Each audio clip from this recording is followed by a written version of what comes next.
blockchain and AI. Now with AI, you can expect within this year, we're going to see deep fake so real, you cannot tell the difference. People watching this on live stream, they will not know what's in here. We're not here.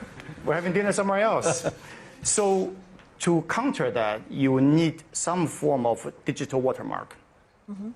That is actually a cryptographic evidence that this is real. Yeah. It's my signature, his signature. Who puts that? The tech companies? By the way, they're so excited at the back. They're trading crypto on the back of these comments. It's all your fault. No, we control our private key. It's going to be private public It'll key. be personal. We'll have control. It's going to be like your irises, your fingerprints. It'll be a digital. But it's stored on blockchain, witnessed by the global population. Everybody knows. Cannot be faked. Yeah. But does this change everything for just capital markets? It will.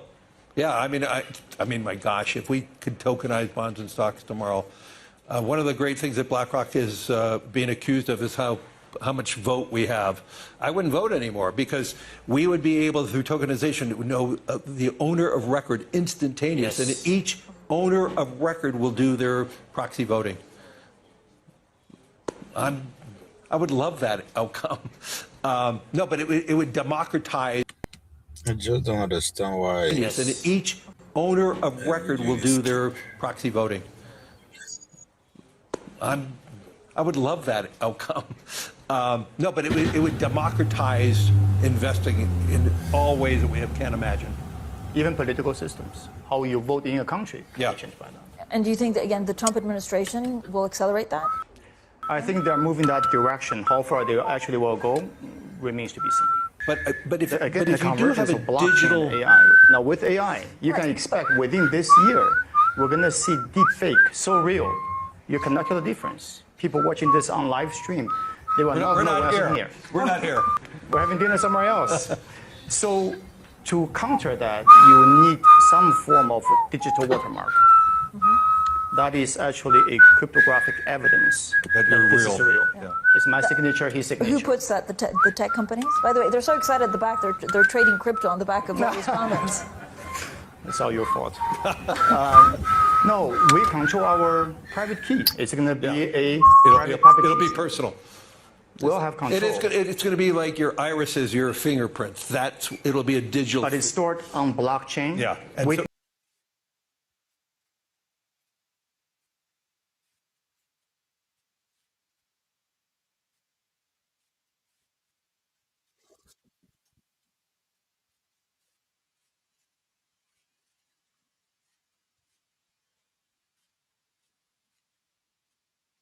Schools, the problem continues.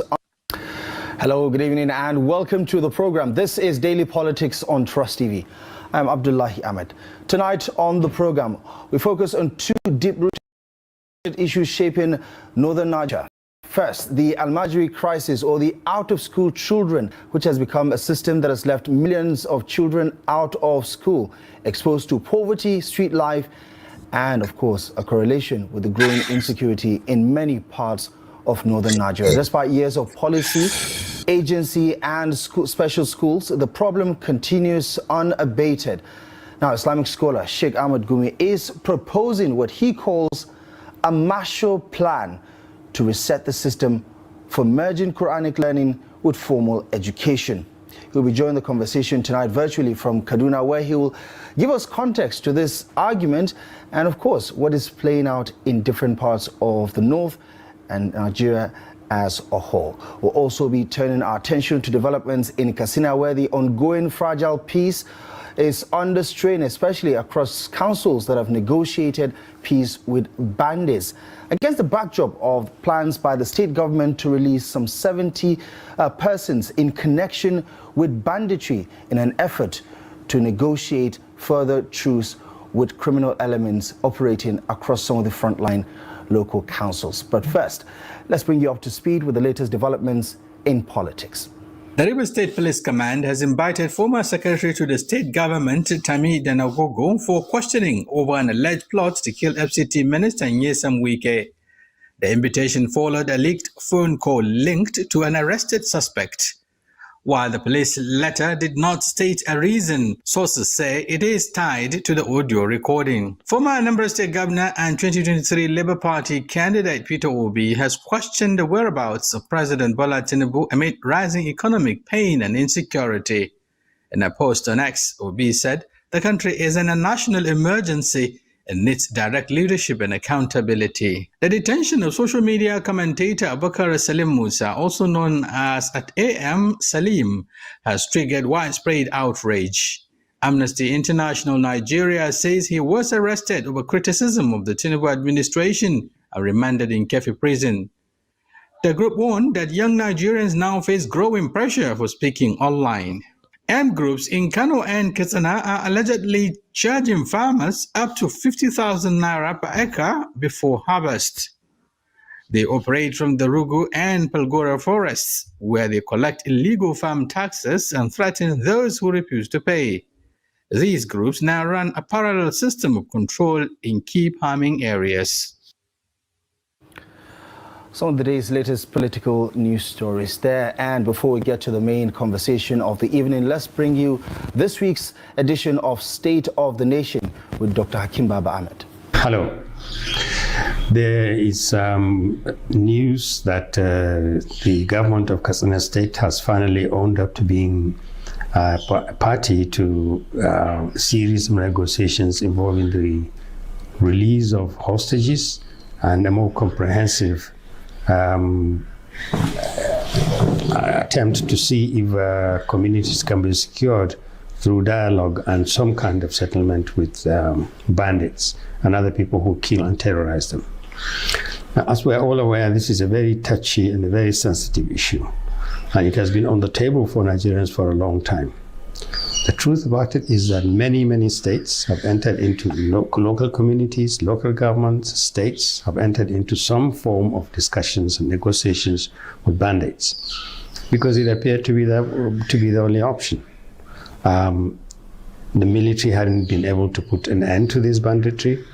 Non-military people, police, NSAK, vigilantes, all these people are there on the ground.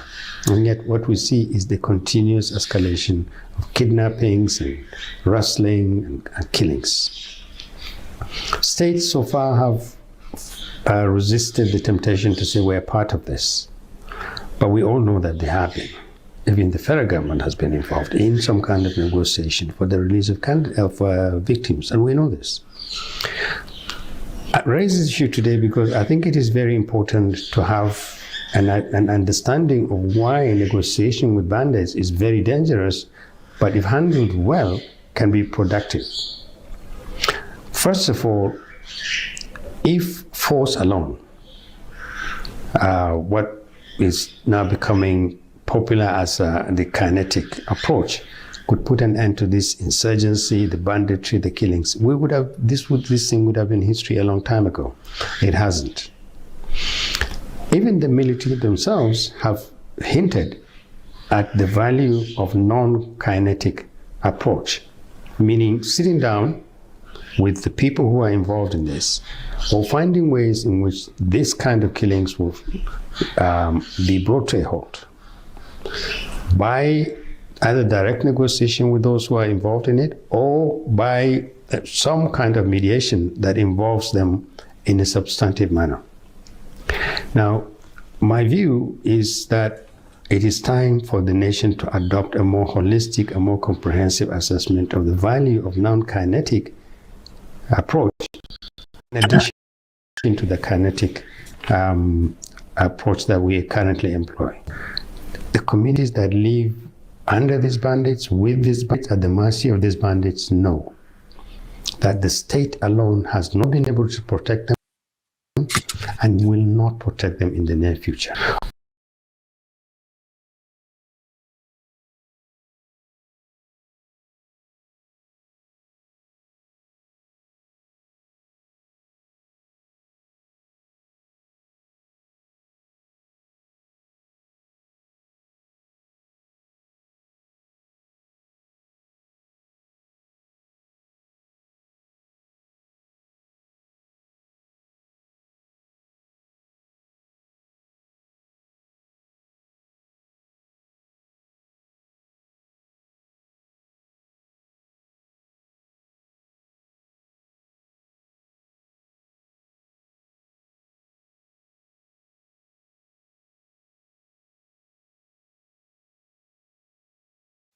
approaches. In one state, you enter heaven, and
I don't know what happened. My laptop just decided to reset itself. Just went off. So, but we're not gonna stop. We ain't gonna stop. But ladies and gentlemen, welcome to On Our Politics. Well, Gumi is on the news again, but this time around with a master plan. I like Gumi, man. Gumi na like a chameleon on a weather. Go as the weather changes. So um the president is not in the country still, but Marshall Plan has been proposed. More strike is still being directed towards the motherland. But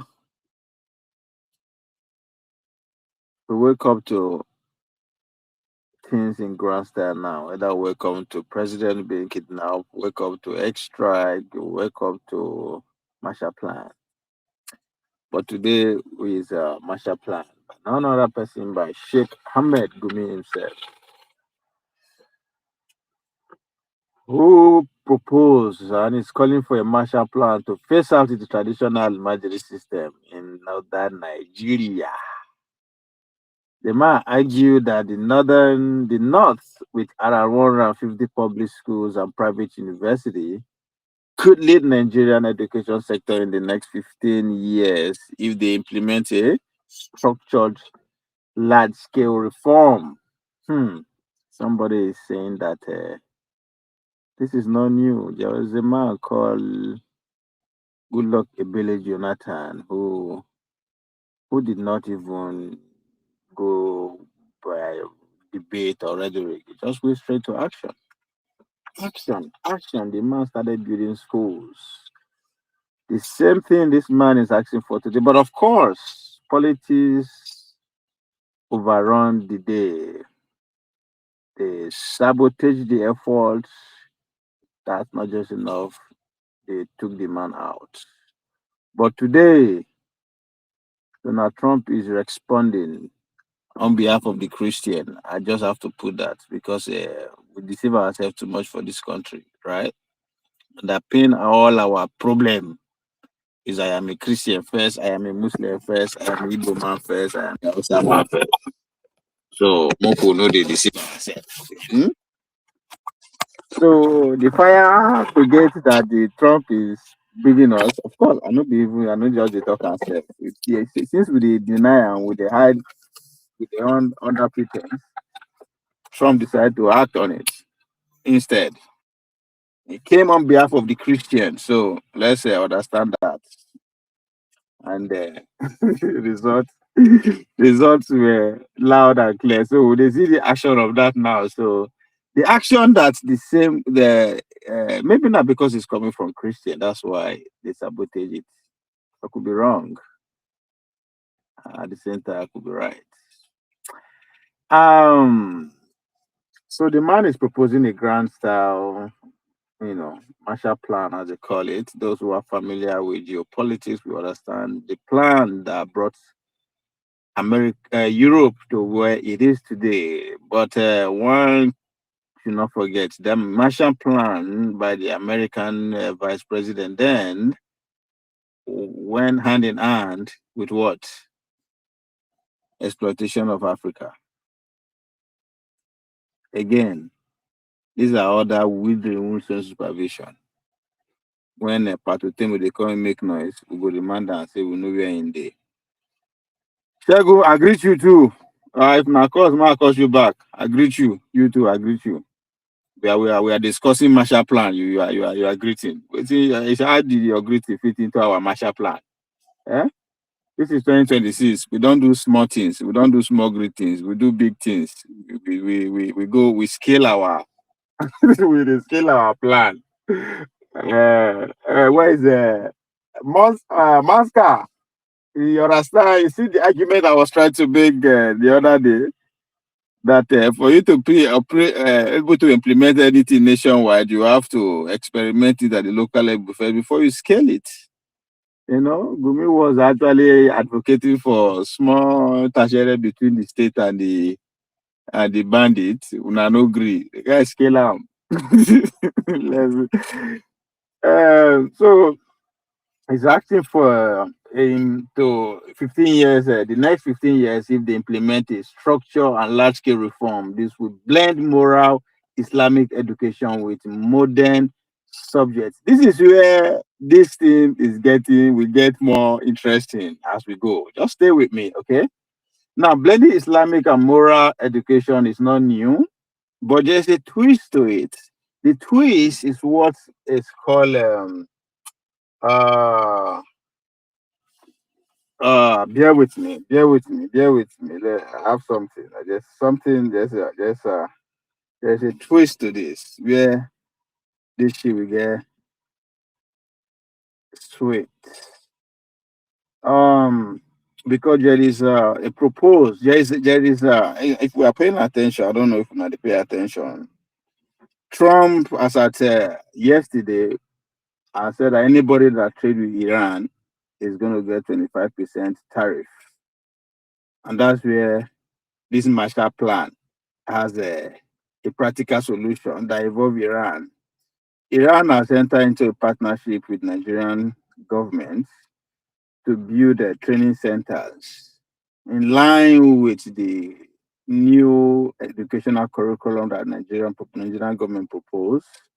So if you blend in the Marshall Plan, you understand where everything is not just coming from Gumi's ass. It's a plan that has been on ground for a minute now. So towards late last year, Nigeria and Iranian governments went into an agreement in an education. And education is part of that agreement that they went into.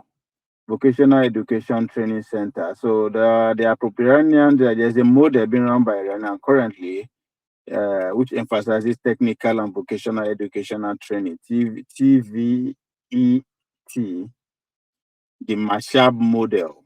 That's what it's called. In 2026, Mr. James, I don't know. I don't know what's happening to my. In case you want to come on, just hold on for a minute. I don't know whether I have virus or what it is, but my laptop just went off. So I'm trying to get it started, then I'll get you in. Just bear with me. So the Mashab model in 2020, so Nigeria is looking at the Iranian system of integration traditional moral education with high-tech skill like solar engineering, automotive, CNG conversion, and hardware repair. So why Iran? For many northern Nigerian leaders, Iran represents a cultural compatibility, part of the modernization, showing that you can have Islamic identity and advanced technology without adopting Western secularism. So there's a Marshall Plan. So Gumi is not fucking around, okay? There is a grand plan to this. Everything will make sense as we move ahead. Now, money you want, greeting. Okay, come on, this is 2026. We do with Marshall Plan. If you want to greet me Marshally. It has to be Marshall. Money, good greeting, everything has to be structured together. Okay, this is 2026. Now, Sheikh Gumi energy we day. All right. Now, I don't know why my system. Literally, my system just go off just like that. For what I was not understanding. Anyway, let's continue with what Gumi is proposing. So the idea is to blend moral Islamic education with modern subjects, but he stressed that peace is essential for it to work. So that what you see have to pacify, the bandits first, even to get us to come to the table, just like Trump would say, strength, peace through strength. So Gumi is a Marshall Plan through peace through Marshall Plan, pretty much. To achieve peace, we need a Marshall Plan. Trump said to achieve peace, we need to strike. There's nothing like the days that we have to tell you, say, this is how to get married, it's over. So the Almajiri system, as we know historically, is respected way to teach Quranic and Islamic knowledge. True itinerary student has long been criticized for leaving millions of boys vulnerable, often begging on the street, exposed to exploitation and disconnected from formal education, which seems links to cycles of poverty and even insecurity, like banditry and recruitment. Gumi proposed comes amidst ongoing debates on out-of-school children. Recent empowerment programs like the Almajiri to Tech initiative launched around January 11, 2026. So, and broader security pressure in the north. See? So these are now the question if it's coming a bit too late. So when I mean a bit too late, because Trump is not fucking around. I don't think he has patience for any Marshall Plan to come to effect before he said this is what I want. All right. I mean, our president will never see him. So is that the guy see they comprehend what Trump wants? Or understand that? Or maybe the detailers they come, Oga, now Shegu will not want you again. So Goodluck Jonathan has been here before, so it's nothing new, and we see how they take get on down. Now they are trying to force Bola Tinubu administrations to do that. I mean, I would not be surprised if Bola Tinubu actually came to the Marshall Plan, because that's a good way to get money for a campaign.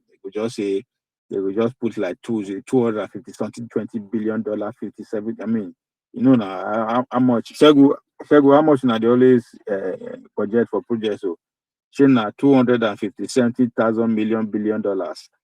But the point here is that it's also a good plan to funnel money for 2027 campaign in the name of implementing Marshall Plan. So during the Goodluck Jonathan era, elementary schools face a lot of resistance. I've been a sabotage, I would call them. Some see Gumi shift. He isn't be controversial or bend it. Negotiating and security as pragmatic now, perhaps influenced by heightened global security or terrorism in the region, including under Trump administration and reported U.S. involvement airstrike. The Trump reference might be the icing on the cake.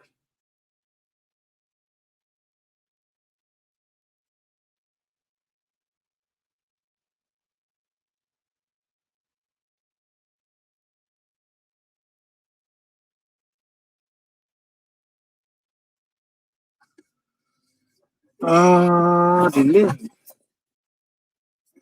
This is my. Let's see. Okay. This is not going to be easy today because of this. I don't know where this thing go. Mr. James, here you go.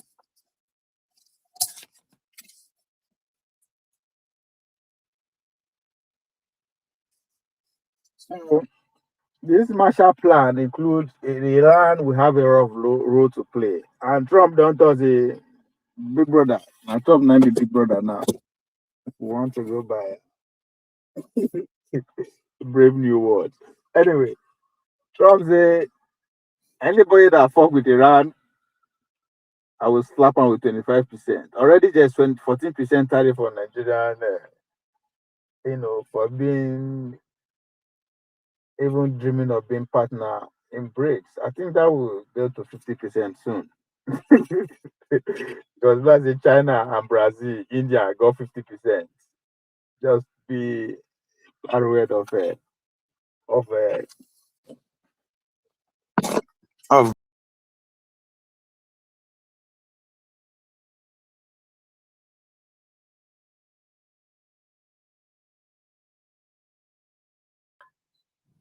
interesting days ahead.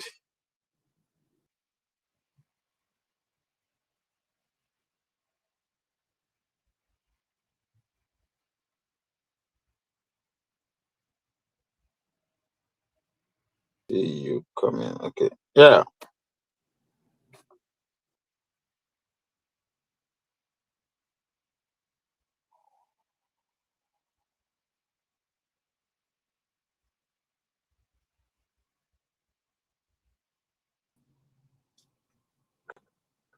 It's not funny.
Um,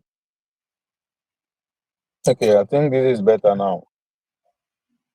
Mr. James, you are still there. Come on now. Can you hear me? Oh yes. That's all right. Okay. So we have at least now we have something to work on. Mr. James, there's a master plan being proposed to take care of the There's nothing to work on. You don't need a special government plan or policy to address the problem of Almajiri. Can you hear me? Yes, Yes, I'm here. when Jonathan was there, he did all he could to build schools and bring education down to their doorsteps as you rightly pointed out, they did everything humanly possible to flush him out of the State House, and he left quietly. Why do they want the same education which they refuse to accept from Jonathan Goodluck? That's one point. Secondly, why do you want Western education to be blended with Almajiri system? You are against Boko Haram. Sorry, he's in support of Boko Haram. Boko Haram means no to Western education. Is he turning his back now on Boko Haram by embracing Western education? That's another point we should look at.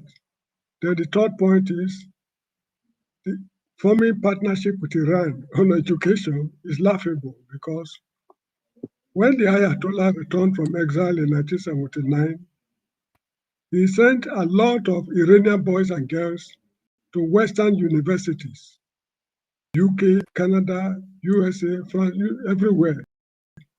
One of them was this lady they call Christiana Amanpour. I don't know if you've heard about her.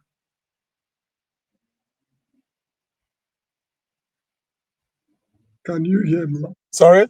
Have you heard of Christiana Amanpour? Yes, you said? Have you heard of Christiana Amanpour? Yeah. This former CNN or still pretty much CNN. Exactly. She was among those Reporter. the Iranian revolutions sent abroad to acquire Western education. You get the point? Now, to develop our Yeah. system, we don't need to blend Western schools with Islamic schools to achieve whatever we want to achieve. All these are just sheer hypocrisy. The West has descended on them heavily with this Sokoto bombing, and it's really helter-skelter, not knowing what to do. I just feel that this is one of those who are just from Islam. They pretend to be holier than the Pope, whereas their intention is to amass wealth at the expense of the poor. This is how I see the man. We don't need Marshall Plan to solve the problem of our Almajiris in Nigeria. But he is praising in the form of out of school children. And if he wants to go by that, we are looking at 18 to 20 million out of school children. Look, Jonathan Goodluck gave them the formula.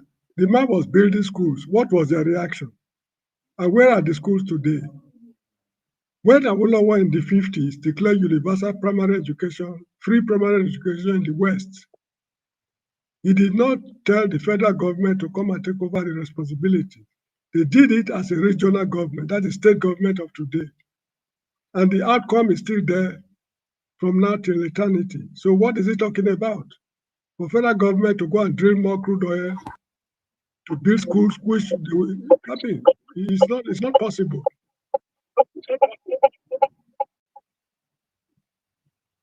Well, when you say it's not possible, when money is involved, the money will come out. The project might not be executed, but the money will sure come out and we have use for it, which is election. You see, they are just reinforcing the belief that the nation cannot remain as one. This is what I'm saying. Because instead of us to be talking of reasonable development projects, how to make the country industrialized, you are tying everything onto religion. Your religion is your personal relationship with your God. It should not be a national affair. This is how I see it.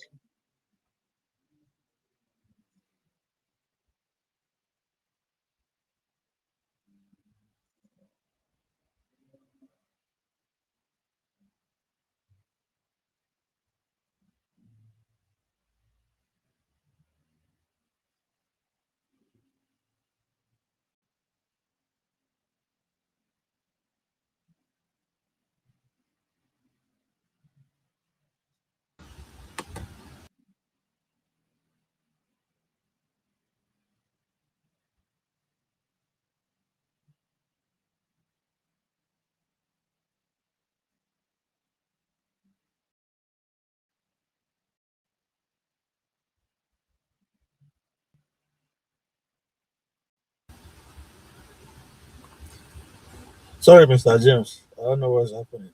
Yeah, but part of his argument too is that,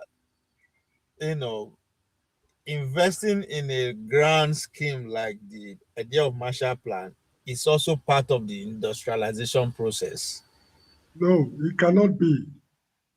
Look, let me tell you the plain truth. Here in the Gambia where I live, we had Almajiris, they called them here Almondos, before 1994. When Yahya Jammeh, the military guy, took over, he abolished just with a proclamation. All Islamic schools, Quranic schools, or whatever they are called, it made it mandatory for them to run and will not currently. Can you hear me? Go ahead. Good. He made it compulsory that if you are to run your Quranic school, you must offer programs or lectures in English language as well. You can teach mathematics in Arabic, it must be taught in English. They did it because when they graduate from the Quranic schools, they are finding it extremely difficult to get jobs, to fit into the society. I mean the labor market, because English is the official language of this country. So that is the program they'll be running. And at the university, I'm seeing some of them right now from these Quranic schools getting pursued degree programs in English language, although the number is not much, but it's rising steadily. So you don't need to pump money to do whatever you want to do to phase out this Almajiri system. If they want it, it's fine. They can form a country of their own where they run those kind of programs. There's nobody will fight or prevent them from achieving their goal. But you cannot pull a nation down in the name of religion. Scarce resources which should be used for developing the country industrially, constructing roads, water supply, health facilities, and what have you. You want to go and pump it again into education. What Jonathan Goodluck did, and because of that, you forced him out of State House. Why are you going back to lick your vomit? So they don't know what they are doing. All right, let's listen to their argument a bit. protect them in the near future. This is the reason why they submit temptations to enter into negotiations with the bandits. The bandits also know that our fighting forces, all the assets that we have to secure the people, haven't worked. If they had worked, we wouldn't have a single bandit roaming around and killing people and kidnapping people.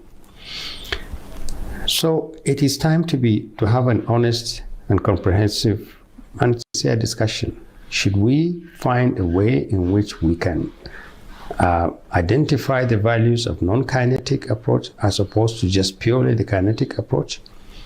What should we do in the event that these piecemeal approaches, in one state you enter having a negotiation with bandits, they say, yes, okay, we'll release your people, you release our people, these are the conditions under which we'll coexist, we'll go to our farms, we go to the market, you go to your farms.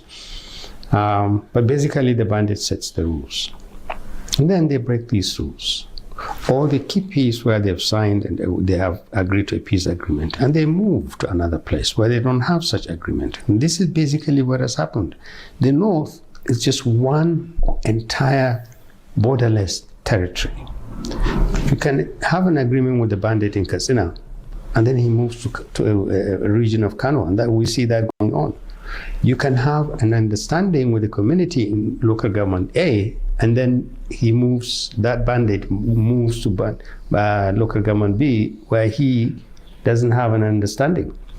Sometimes you have rogue elements within the bandits too. Agreement or no agreement, they will do what they want because they have a power over the communities that are not well protected. In any case, it is important to stop treating the recommendations that we enhance the non-kinetic approach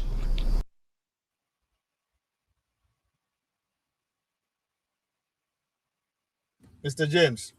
Now, Yes. admitting publicly that a part of the country not under the control of the government, not under the control of the president, Bola Ahmed Tinubu. That part of the country is being run by a non-state actor, collecting tax from cities. So, I mean, what does that mean? What does that mean to the president himself, but the country as a whole? Are we running multiple? We are not running any multiple system. The issue is this. Where was he during Muhammadu Buhari's time? This man who is talking now, where was he? What's his name? Bola Tinubu. Bola Tinubu did not start negotiation with bandits. Did not start in this regime. Although he's not my man, but let us give the devil his due. He did not start negotiation with bandits. Now, if bandits are roaming the whole place, who are these bandits? They are Fulanis. Go to the west, from the west to the east, south, or wherever, all over the country, everybody is speaking the same language. They are the Fulanis. And up till now, I hope you are listening to me. Yes. Up till now, there is no Fulani socio-cultural organization that has condemned the action of the Fulanis up till now. Whereas, when Obasanjo was in power, the Yoruba socio-cultural organization were giving him problems. What did he do? He issued an order that they should shoot at sight. They should shoot them at sight without pity. That is a man who is out to address social problems. The proper way, let me put it that way. Now, these boys, they know where they come from. If he is saying that Northern Nigeria is borderless, he's a liar.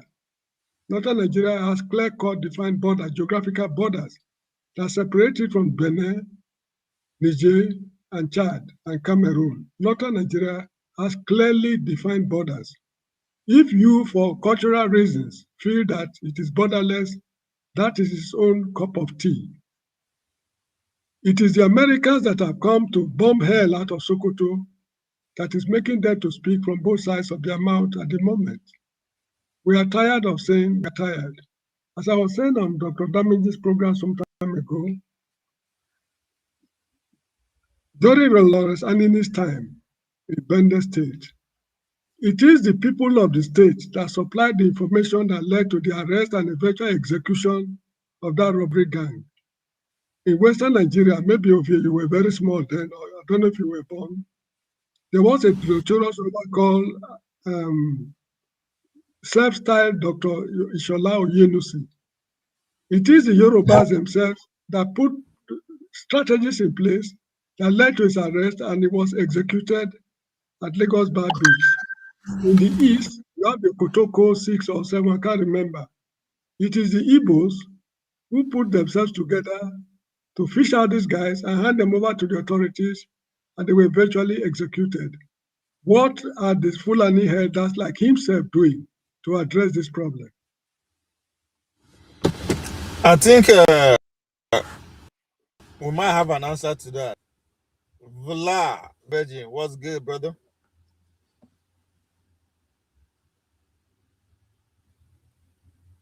Hello? Vendetta, if you are speaking, I can't hear you.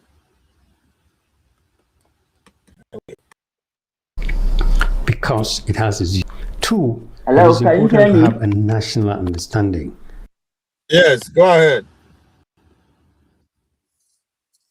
I may have to get out of this Bluetooth thing. You are good. Go ahead.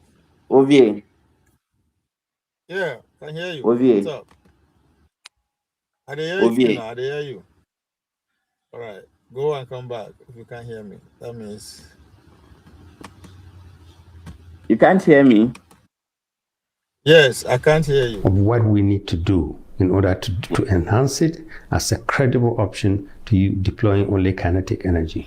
3, governors and the federal government need to sit down and have an honest discussion. There is a massive shortfall in the manner in which we are protecting rural communities. What should we do? who should do it and when should we do it. The when is particularly important for me because the truth about it is that our rural population is hard pressed.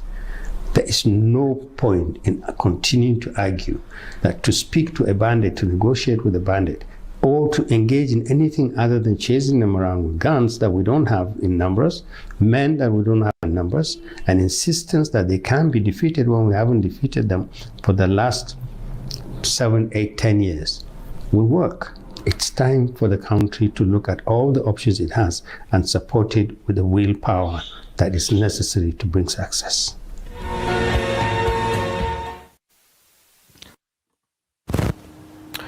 Dr. Hakim Baba Ahmed's this week's edition of State of the Nation, speaking on a matter that has caught public attention over the last 24 to 48 hours from Katsina, an issue that we will double down on much later with our guest, Dr. Kurufi, who would provide some context. What is playing out regarding the peace deals that have been negotiated in part by local councils, state government's involvement also in the proposed relinquishing individuals in connection with banditry in Katsina State. But first, let's talk about that Marshall Plan as proposed by Sheikh Ahmad Gumi, who will be joining the conversation virtually from his residence in Kaduna. Sheikh, good evening to you, and thank you so much for your patience. I appreciate you very much for joining us this evening. I would like to start by asking you... Yeah, thank you so much for joining us. I'd like to start by asking you to explain in context what you mean by this Marshall Plan to reform the Almajiri system. Okay, I think what we are calling for is that the situation of Almajiri now has crossed the lines. That we have to really come and put our heads together, the government, and the non-governmental organizations. We have to muster front enough to make sure that every Almajiri man has a seat in school. And that is the only way we can build a prosperous future for the nation as a whole. But to leave children like that roaming aimlessly without any direction, without any education, it's a nation committing suicide. The fact that poverty has been endemic in our society. I could remember in 2009, the central bank governor then, I don't know, Solodo, who is a governor now, has also cautioned Nigerians that the poverty he has seen in northern states is alarming, that it will have security consequences. And this is exactly what we are seeing. Because any society that will neglect a very big chunk of its population, undeveloped, uneducated, then that society is not building its future. It's going to have a future of subjugation, whereby others will be controlling it. So I think it's high time now we all come together, government and non-government players, to come together all and see that every Almajiri has a seat in a modern school.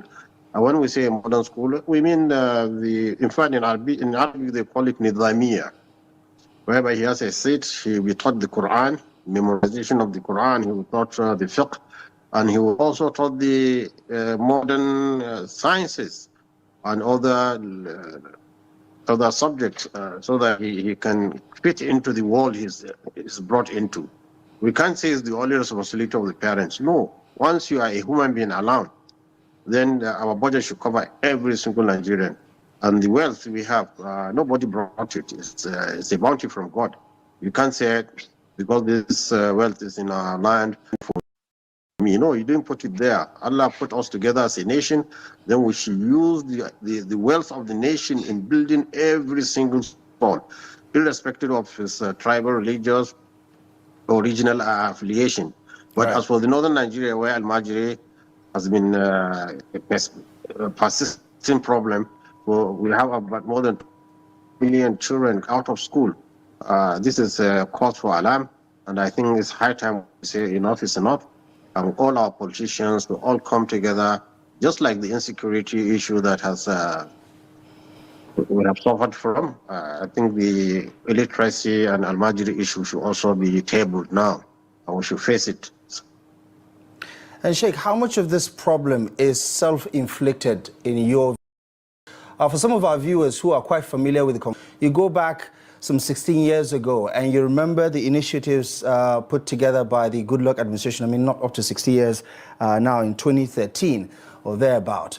57 schools, Almajiri model schools, were established. Were built. 15 billion naira of our resources went into that project. And it's fair to say that over a decade now, that has been a massive failure, one that we're still coming to terms with. How much of this problem is actually self-inflicted by design? Because there are a lot of people who say that the politicians are the ones who are keeping these structural issues in place to weaponize them, whether it's poverty or illiteracy, for their own political gain.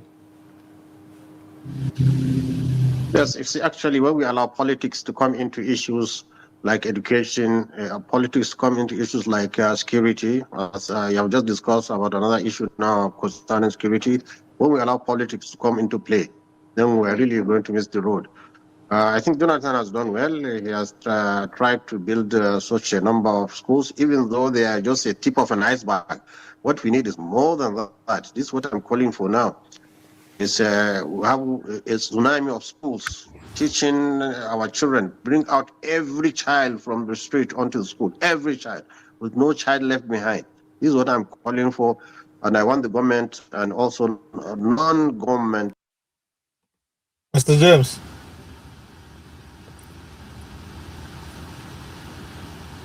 You are muted, Mr. James.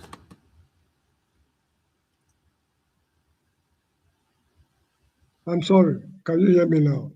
Yes, go ahead. Yeah, he was saying that the wealth of the nation was put there by Allah for the good of everybody. Does that also apply to the gold in Zamfara state? That's a good question, and I think Bilal. The gold that the mine in Zamfara state, they said the crude oil in the south is for the whole country. And it is strictly illegal to have what they call illegal refineries. Fine. That's a federal government policy. I have no quarrel with that.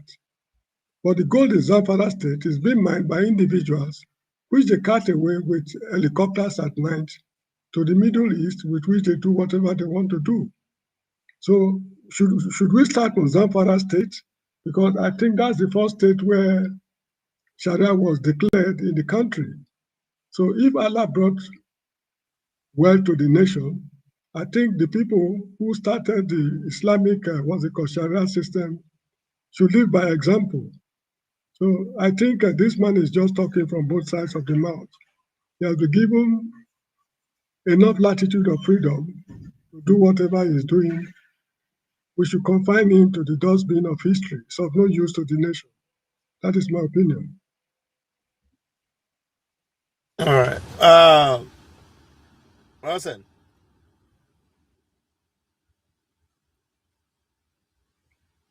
I don't know. If you can hear me, we can't hear you.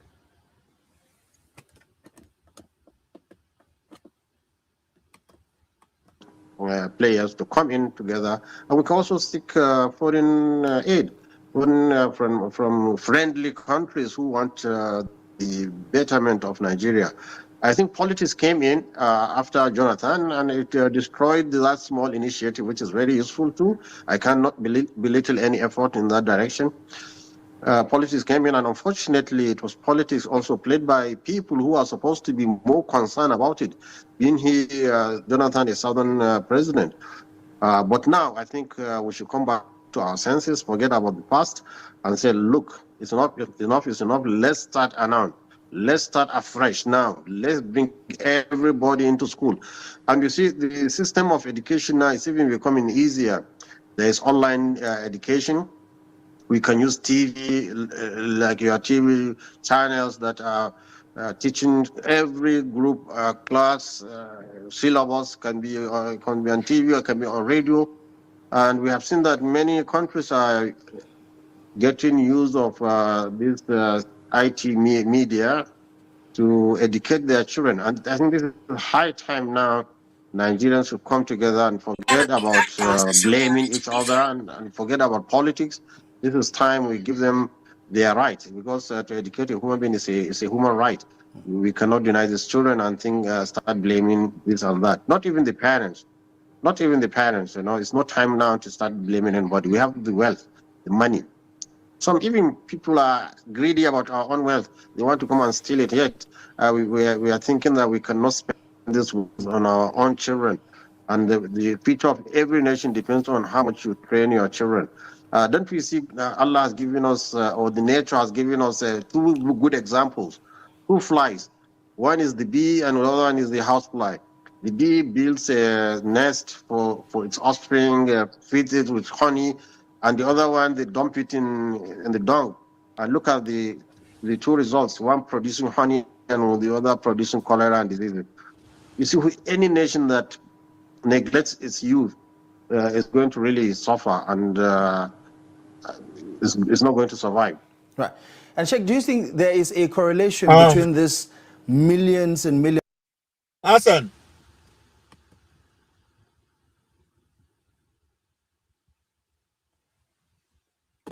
Hassan.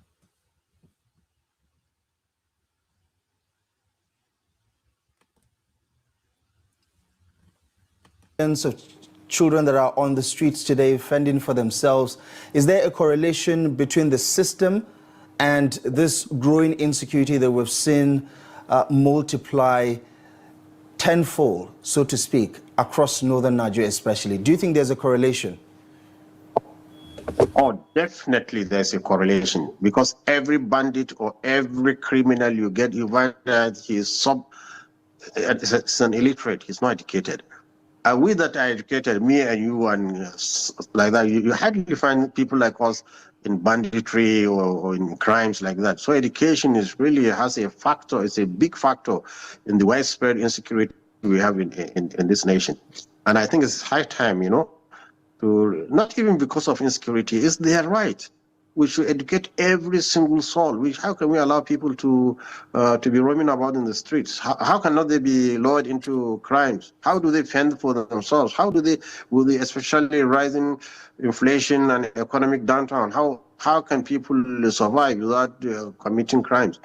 So I think it's high time now, especially our rich people, rather than donating money to footballers and all this kind of uselessly spending money on lavish ceremonies, and let's gather money enough to bring out every child from the street and put him on the school. And that will do a lot. And it's also... Mr. James, you see, he's speaking directly to Dangote, Rabiu, and the rest of them. Look, the issue is this. This man is speaking from both sides of his mouth. The point I'm making is this. All along, he has been in support of Boko Haram. And Boko Haram, from what we know, means no to Western education. Why is he making a turnaround now? Is it because of the bombings of Sokoto that is afraid that he might be targeted, so he's now preaching Western ideas? Or what exactly is he after? While the other parts of the country, in fact, before independence, were educating their children, what were they doing in the North? These are questions they must answer. And education is on the concurrent legislative list. It's run by the state, local government, and federal government. The state government, like in Bende State, where we grew up, under Ambrose Ali those days, almost 100% of the national or of the state budget was allocated to education. That is how we receive absolutely free education, which we are using up to today. What did they do with their money in the North? Jonathan Goodluck spent billions of naira building schools for them. Where are the schools today? When the bandits ransacked Kankara Government Science Secondary School, I remember, they showed the photograph on the internet. What I saw was a sorrowful state, what they call Government Science Secondary School. What did they do with the money with which so look, these guys, they don't have to pull the country down. I would have written the whole of them off, but for some of them who are reasonable, Like this man, interviewing him right now. He's from Katsina State. I can't remember his name, but I know for certain that he's from Katsina State. The way he's asking the question, he's behaving like a true journalist. He's not taking sides with the Northerners or Southerners or anybody. There are still people of this type, though there are very few in the North. People like Gumi should be confined to the dustbin of history. They have no use to the country. If you are saying Boko Haram is good, you are negotiating with them, why are you preaching Western education now? As I said earlier on, is it because the Americans are bombing you? Is it because you are afraid of being targeted? So the nation is at a crossroad, and very few, let me leave it at that, Mr. Obi. One will argue that it's better late than never. No, but look, it is better never than late. The situation we find ourselves now. As I said earlier on, why is it that there's no Fulani socio-cultural organization that has blamed this boy? They're talking of negotiation. I do not know of any reasonable country in the world that negotiates with terrorists. Even as powerful as America is in the Middle East, they are unable to conquer those people, but even if they are negotiating, they are not doing it openly. It will take you nowhere negotiating with these boys. And one thing again is this, on I think your program or Damage's program, these bandits, in my opinion, they are innocent boys and girls. They are innocent. Take it from me. It is the people sponsoring them that they should go after. They really don't know what they are doing. They promise them heaven and hell. If you do this, you go to paradise. You do that. But those people who are sponsoring them, these are the people government should go after. When these boys collect ransom, who are those taking the money? Because if you look at the clothes they wear, their state of mind, the shoes they wear, they are should I say haggard or they are haggard looking, children who really don't know what they are doing. So it is the people who are using them that government should go after. Like I said earlier on, when Joyamo was assisting Alini to do whatever he was doing, government was looking for Alini, but at the same time, they put strategies in place to identify George Yamo and co.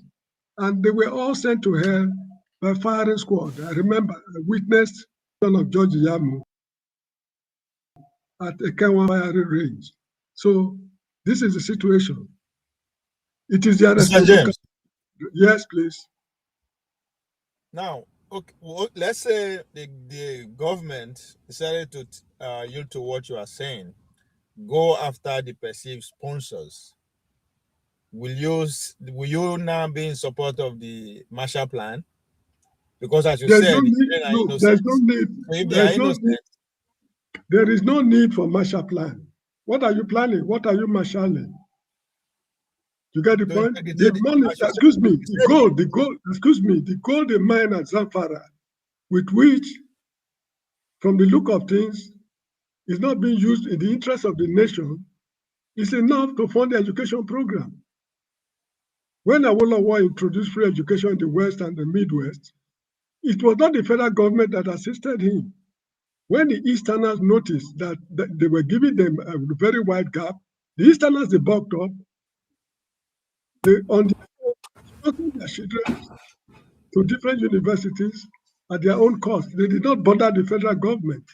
So why should these guys be bothering the federal government to do what the government had intended to, in fact, did for them during Jonathan Goodluck's time? What happened to those schools? How many federal government schools do you have in Benin State or in Western Nigeria? These are issues we should take into consideration. They should not pull the... Yes, please. He will argue that the basic education is the role of the federal government at that level, that the primary...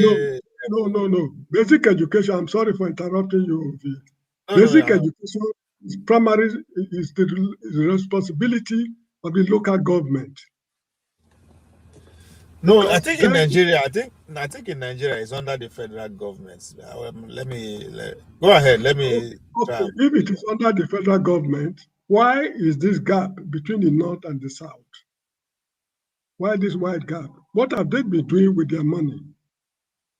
If the Westerners were able to take care of their children, even the Igbo traders we have today, there's hardly any Igbo trader who cannot speak good English. Hardly. There's hardly any Igbo trader who cannot work simple arithmetic. Hardly.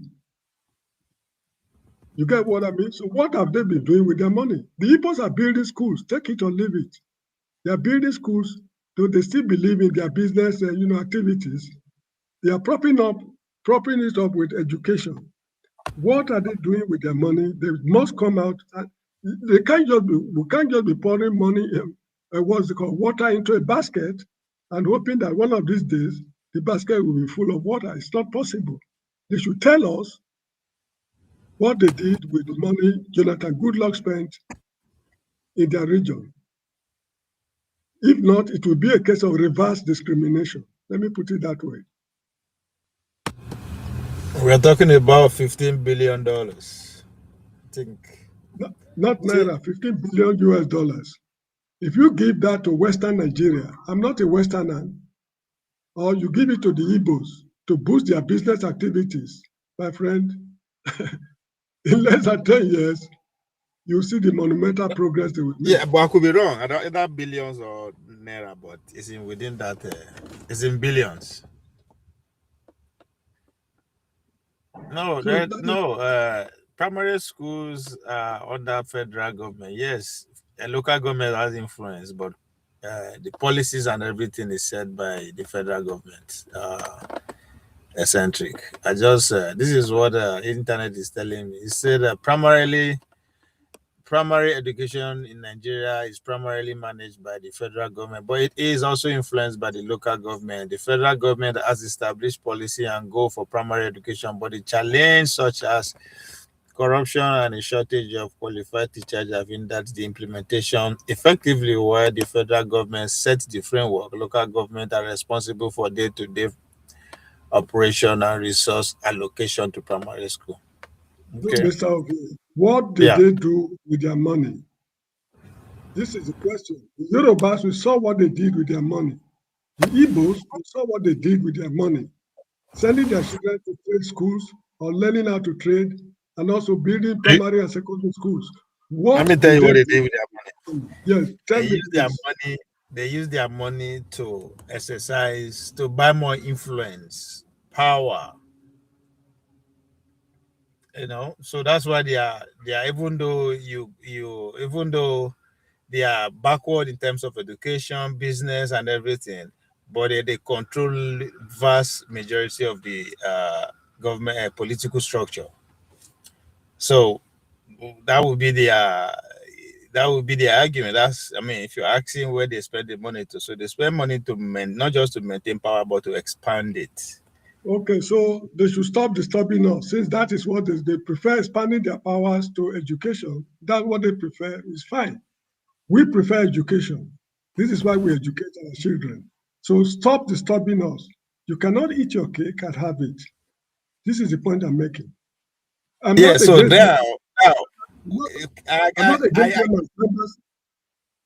No. You are making a very compelling argument. But one way, okay. Now let me take the side of their own argument now, right? Now it is because of the power, right, that they have that is emboldening them to put such a plan forward, knowing that the possibility of actually getting it approved by the federal government is pretty high, if you ask me. And now I will allow you to respond. I'm just telling you where I'm seeing this from. Why I said that the possibility of getting it approved is high is because we have a president at the moment who is pretty much facing life and death in terms of his political career. So the foreign interests are holding his balls, they are weighing their influence over him. He doesn't know where he stands. So the least problem he wants to confront at home is half of the country. If half of the country say now, half of the country politically speaking, right, saying that if you don't back this Marshall Plan, you ain't going to get our votes. No, it is not to their advantage. If you are bringing Marshall Plan as a prerequisite or conditions for getting their vote, it's not to their advantage at all, because the likely consequences is what they are not looking at. And I'm not the one to tell them. I expect them to be clever enough to know what it is. You don't hold a country to ransom just because you're unable to catch up with them because of your policies. They are the people pulling themselves down. At this minute, no, excuse me, at this minute, it is a federal government policy that is deliberately pulling them down. That would have been a very different matter. Like in apartheid South Africa, the white policies deliberately pulled down the blacks in South Africa. That is a very different matter. But these are people who deliberately refuse to embrace Western education. Now that all the chips are down, they're holding the federal government responsible. To bring money for what? Okay, if you are saying the federal government to come and fund education in your area, they have to give you conditions. It cannot be business as usual. They must tell you who to spend the money. The money will not be given to you. You can bring an Igbo man to be the commissioner for education in Kano State, a Yoruba man to be the commissioner in Sokoto State. If you agree to that, we will bring the money. You can't eat your cake and have it. You've eaten your cake. You leave fat on your cake. You want to have it again? Gentlemen, it's not possible. Now you are making a very practical argument. So the question now remains: what leverage are we holding? And I mean, are we here means those who are holding your view. What position are you? What leverage are you holding to put that demand on the table? Look, let me answer your question this way. Some years ago, I was teaching in a foreign country outside Nigeria in a secondary school. The police authorities went there to advise the children why they should not go into crimes and drugs and things like that. Then the student asked them, I think, yeah, the same thing also happened in Nigeria during the time of Sunday Adewusi. Oh, what a coincidence. Good. Now, they were asked, what are the strategies the policemen are using to catch the criminals, like drug traffickers and others? The answer is, you cannot reveal those strategies because it will make the criminals wiser. You get the point? The question you have asked, I cannot answer it because it will make them wiser. These are people who deliberately pull down their own children for their selfish ends, and they want the nation to suffer. When I was in Egypt, look, that country has almost attained 100% literacy. They have highly educated men and women all over Egypt. That is a Muslim country. So where in the Quran, where is it stated in the Quran that you should not acquire Western education?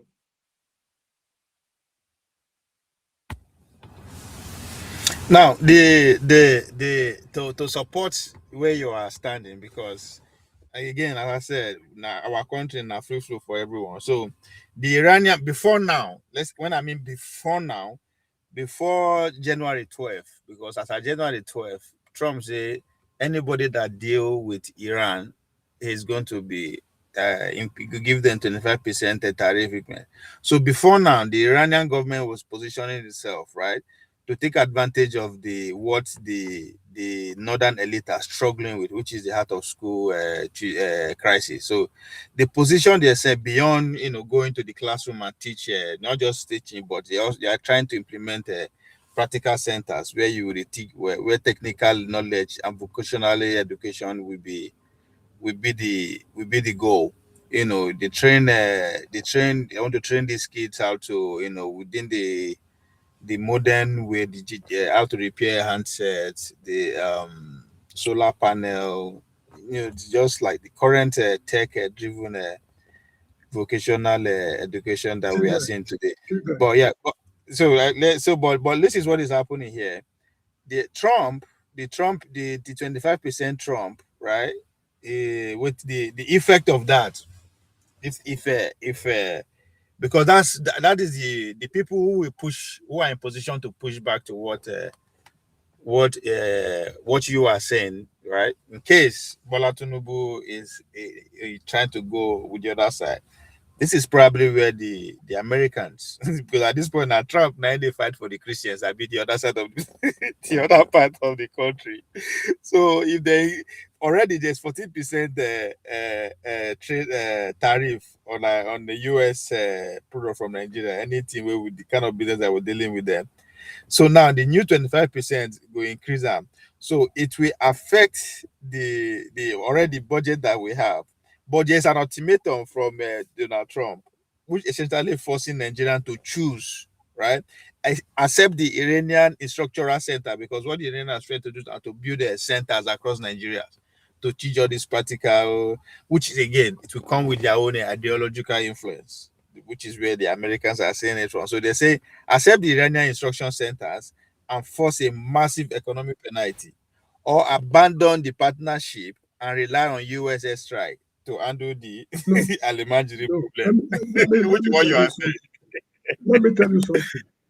Yes. We don't need to go to Iran or wherever it is, or Jamaica, to give our children technical education. Now, take Awolowo, for example. When Awolowo brought his Western free education policy, he did not go to any country.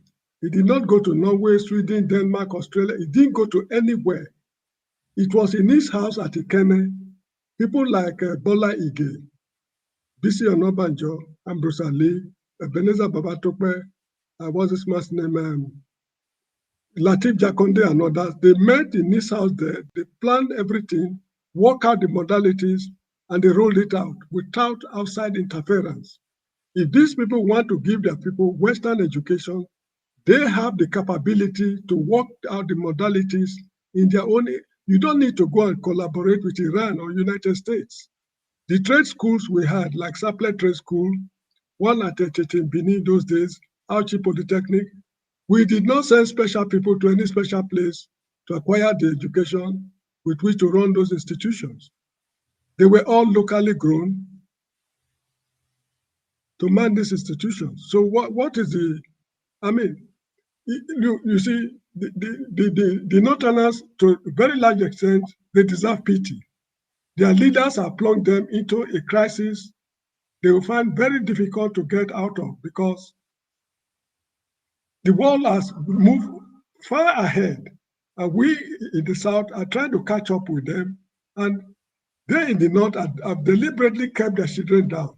It is already customary, it's already traditional to suppress members of the society, some members of the society, while their close families are in Canada, USA, Britain, and what have you, acquiring Western education. If you ask me now, where did what's it called? Sheikh Gumi's son, who had just graduated from the military school. I think, yes, he has just graduated from military school. What kind of education did he receive? He did not receive Almajiri education. You get the point? These people, they've deliberately done what has caught up with them. And now they want to pull the whole country. I mean, who is going to take that from them? Who is going to take that? So it is their duty to change their political class, either through election or whatever means, or through Islamic way. They understand themselves that they should change the political class.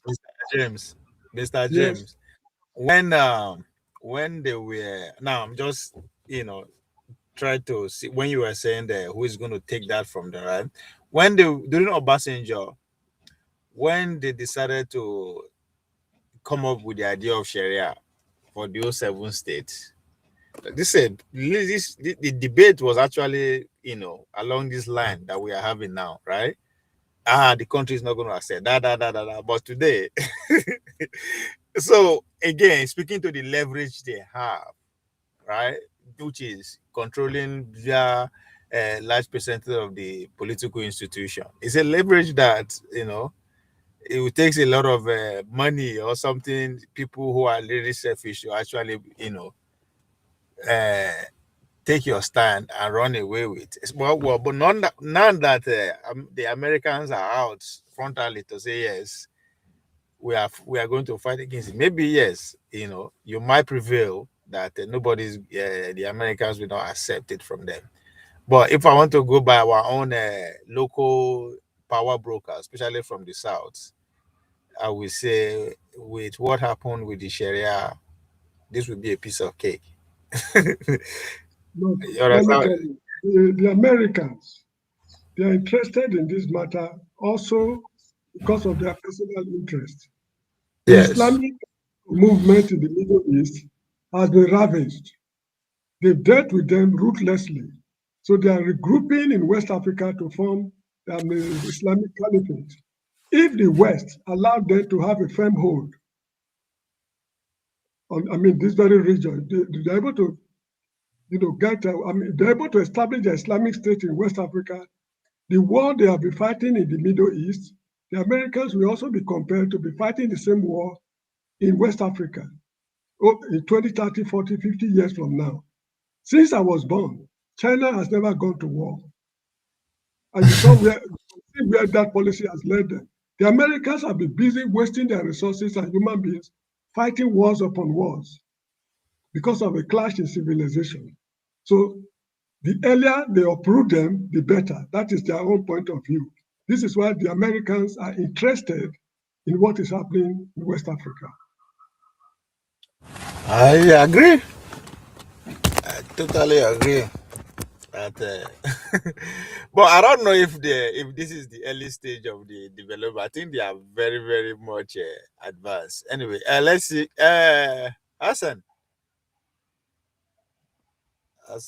today they better include internet in that shit. Is it talent on menu? I don't know. I don't know. Whether now my Juno work today, I don't know. How So far what's now? going on? I say. I'm I fine. don't know. You are No. echoing. The echo somehow.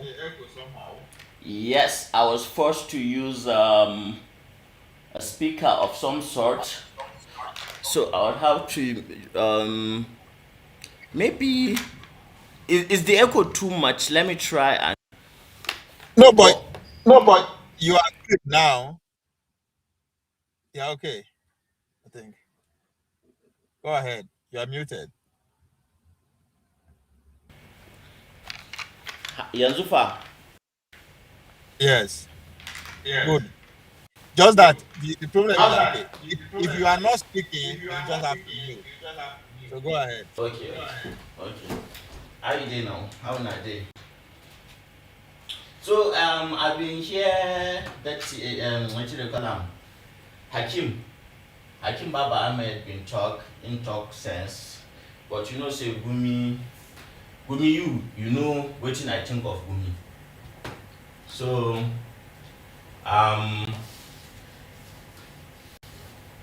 Gumi na just fifth columnist. Gumi na fifth columnist. So anything wey Gumi say carries no weight. It's just like what do they call it? A high tension transmission wire. He just conducts the symphony from from where the current is generated, and it just passes through him, and then it gets delivered. It's serving an interest, a purpose.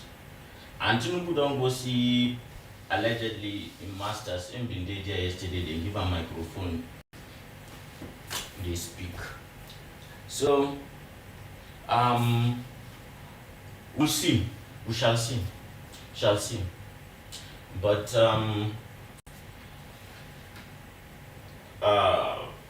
there is so much reform that needs to be done in the north. It is true. The elites of the north have failed miserably to carry along, the legacies of the Sardonas, the Tafawa Balevas, the Aminu Kanos, people of the Maitamasule, people of high integrity, high caliber, people who, are rooted in the progress of their society, and people who are generally,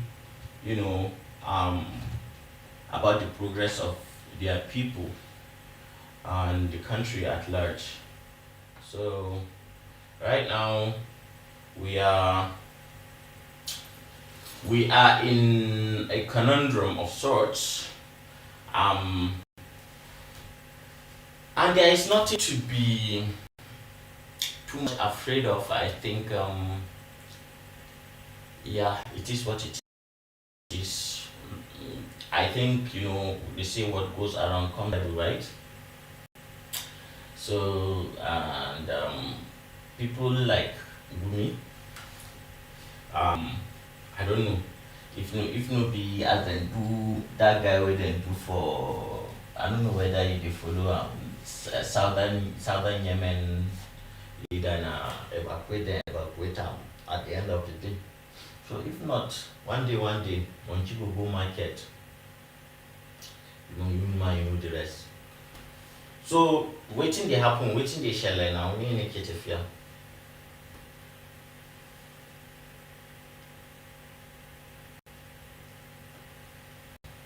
I say Gumi wants Marshall Plan. You have to mute if you have to mute. Go back. Gumi what Marshall Plan? Just hold on. So, the educational sector is a big industry. It's going to, in fact, absorb many graduates that are jobless now. If you see, so it's a system which it will also heal the society from unemployment, which is another factor of insecurity. Right.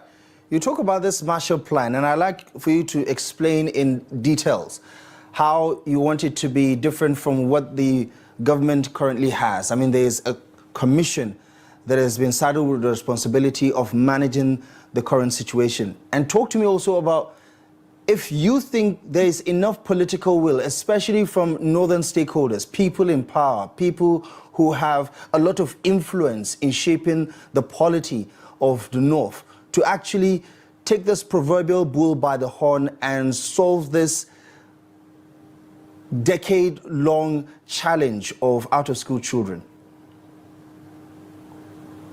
Yes, a Marshall Plan means, you see, usually when government have institutions like the Almajiri Commission, Almajiri issue is more than a commission. In fact, it needs a whole ministry to look at it. And you see, it's not also having a ministry or a commission. What we see is how much money are you putting in the budget? How much money have you budgeted for such activities? That is where you know the priority of a government. Look at how much we spend in security, in trillions of naira. And when you look at it, you don't find even the security you're talking about. So it's the money that the government will spend. Now, when I say a Marshall Plan, the government will muster all what it can, every penny, every kobo, and put it in education. And also the government, or even through tax, government can have a special tax for education, so that every Nigerian will be taxed to see that we bring out children from the street. Everybody should be on school. And as I said, it's an ecosystem in which by it also deals with unemployment, because most of our youth will be good teachers. You can be a PhD holder and still be a primary school teacher, because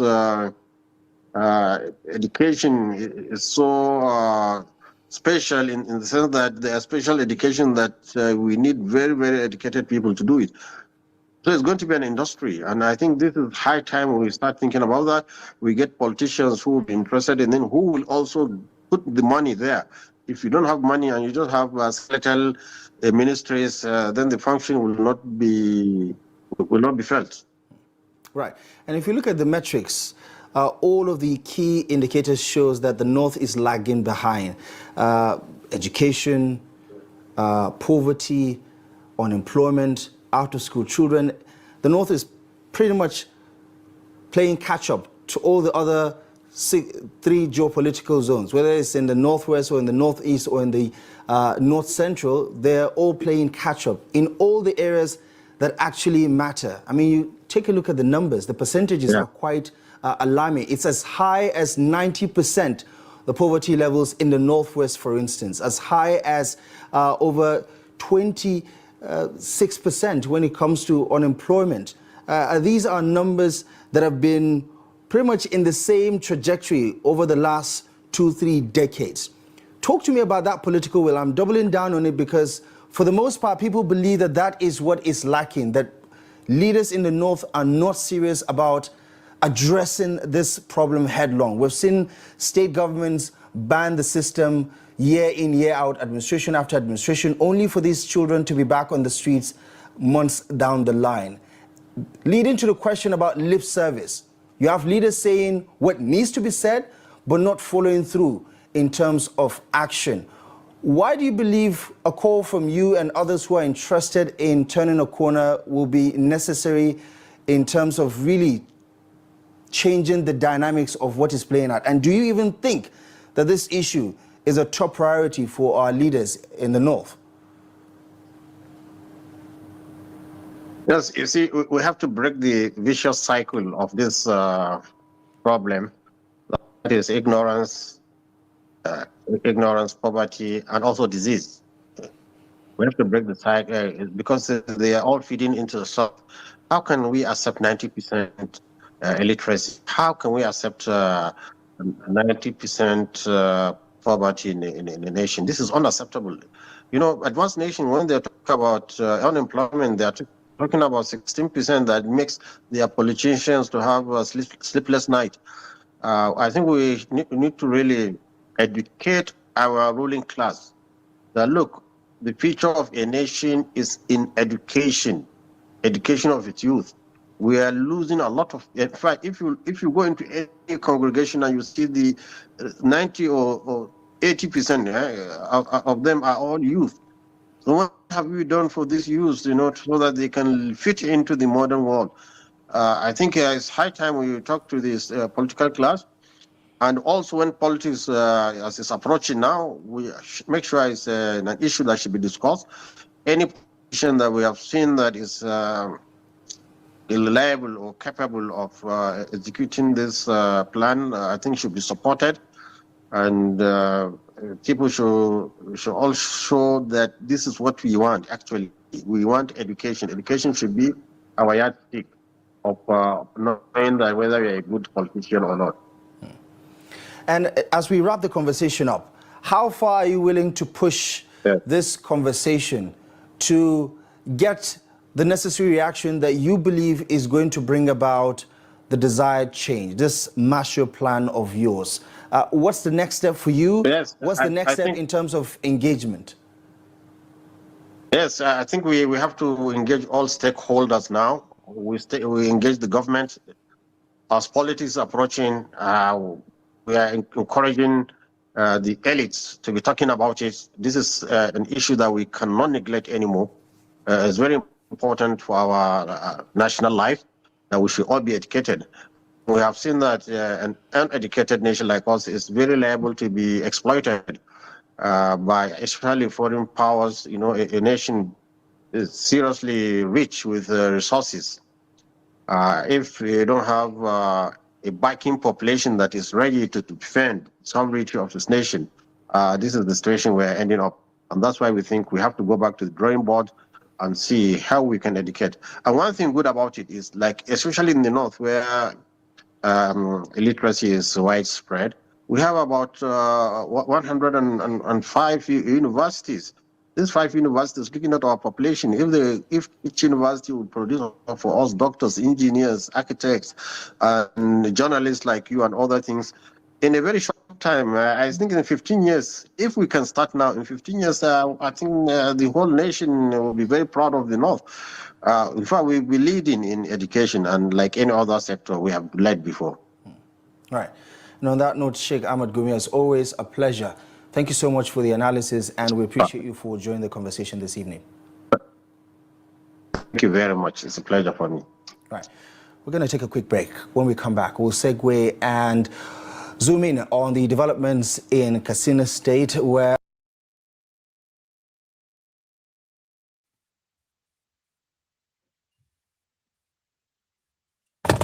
So the Marshall Plan was well thought of. I don't know why no one believe this man say. If you notice the way the man they talk, not in just the what is they call just like Miss Malaprop. Me, I just they hear him, my mind just dey vex. As I dey hear him, I dey vex. As I dey hear him, I dey vex. And you don't tell I don't vex for this man. I don't like to hear nonsense. Gumi is one of the people, and how every station for north to, for south to, for east to, you go see say they call him, and they give him time on air, and the guy go just spew nonsense. God, is this Peter Zehan? This Mumu conspiracy? Why they follow all this conspiracy? That will make you Ovie get problem. Are this kind of people they follow? Yesterday you put Stephen Bannon. Stephen Bannon. Now all the same now. Now all knuckleheads. They're all tools. So how you will achieve a balance understanding of you? Only one people. I tell you, this one too. You talk sense. You talk sense. You are against these people because they are directly fighting you. That's why. I don't carry me join in the fight. So don't expect. I wanna find out Christian and Muslim they fight. That's why you don't like me. That's why I don't like Bannon. They are fighting for their interest. You are fighting for your interest. So you can't want make me join your interest, or make I join their interest. My interest is to go to Sinaperi. That's my interest. You know, you will be collateral damage now. So because you be black person, you be black person, and you can't date their surroundings. You are not fighting as a black person. You are fighting as a Muslim. Who told you? So you don't use them no like. Who told you that? Who told you that? Now like that they look am. Wait now. What you they show us with that? No. I'm not If you maybe now waiting day your mind be that you talk, but me I take you as a brother now. See this guy you. Until push comes to shove. And what kind of push will come to shove? What kind of push will come to shove? You I don't live for. I tell you say I did not know boa. I don't live for Domboa before. You ask me what come on me for Domboa. Exactly. So you don't go America now. You don't choose them Stephen Bannon them and them be your people. You think those guys they love you past me? Hold on. Now you they try say you be better past them. For me, you are in at the same. I don't say I be better person now. But why you go say say me I go harm you? Why you go insinuate that? If no be say your mind there. Now my life story I dey tell you. I don't tell you book what I read. I don't experience both worlds. But boy, stop to do that kind of thing. I beg, come out. Why you go generalize? No, we are talking about civilization here. Christianity and Islam. There's nothing there is nothing like civilization. And those who are claiming to be Christians or they are fighting for the Christians, all of them are so morally decadent and bankrupt. You are here. Wait, keep quiet first. Keep quiet. Wait first. Make I finish my point. And if you look at them when they come out to talk, what did they first talk about? They first accepted say people they be communist, then be socialist. So their fight is more of about money. You are just making things just religious. No be only wetin dey play be that. This is about money. This is about international global financial capital and venture capitalist and you know, people wey dey finance, you know, the large scale corporations for this world. And then they reposition, they re-strategize. Nothing to do with it. All these ones they are cover. You think say Gumi now in they represent Islam? They represent something No, else. let Now me interest in they respond. represent. Huh? Mute. Let me respond. Oh yeah, now. See, now that's why I thought say it's because you are in the fight. Everything where you they complain about the other person, now they see you too. You are focusing on the instruments where then they use fight, which is money, weapon, right? As far as I'm concerned, I don't care what you use. It is the intent.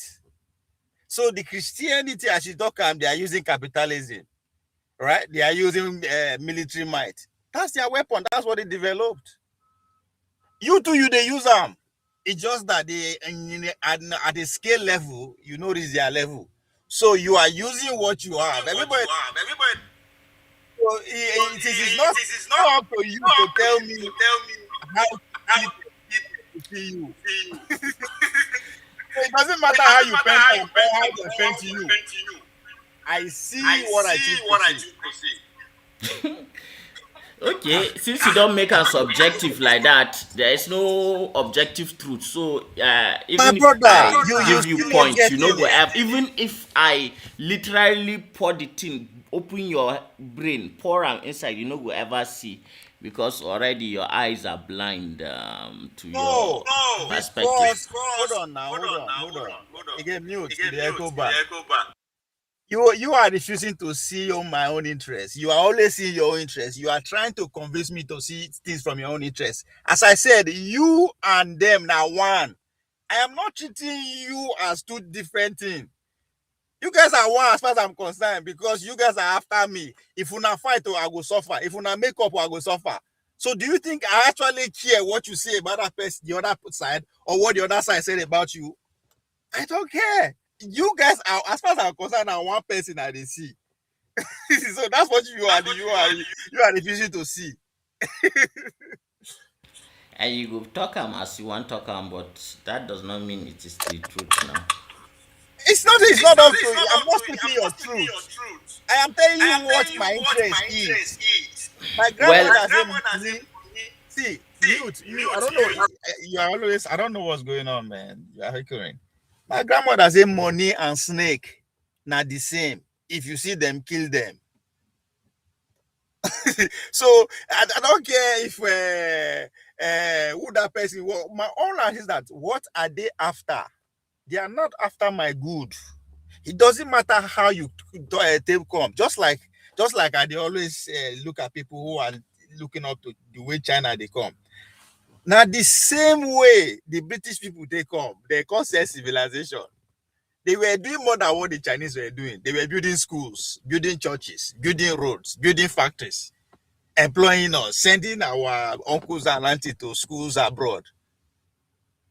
At the end of the day, after they don't success finish, we not see their true picture. The same too, the Americans came in the name of democracy. All right? They were busy trying to establish democracy with us and every other thing. They were building institutions, sponsoring people in school, all benevolence, the same thing. The Chinese people are not different. So there's nothing you are going to tell me about the Chinese people that I will accept them, because I have seen it over again. They are coming out, they are building roads, they are building railway, they are building seaport, they are building. What is the end goal? So now the same thing. Now you they talk so. I see the Islamic civilization or the Islamic way of life and the Christian way of life are the same. It doesn't matter if you come meet me and say, oh, those other people, they are worse because they do this, I go agree with you.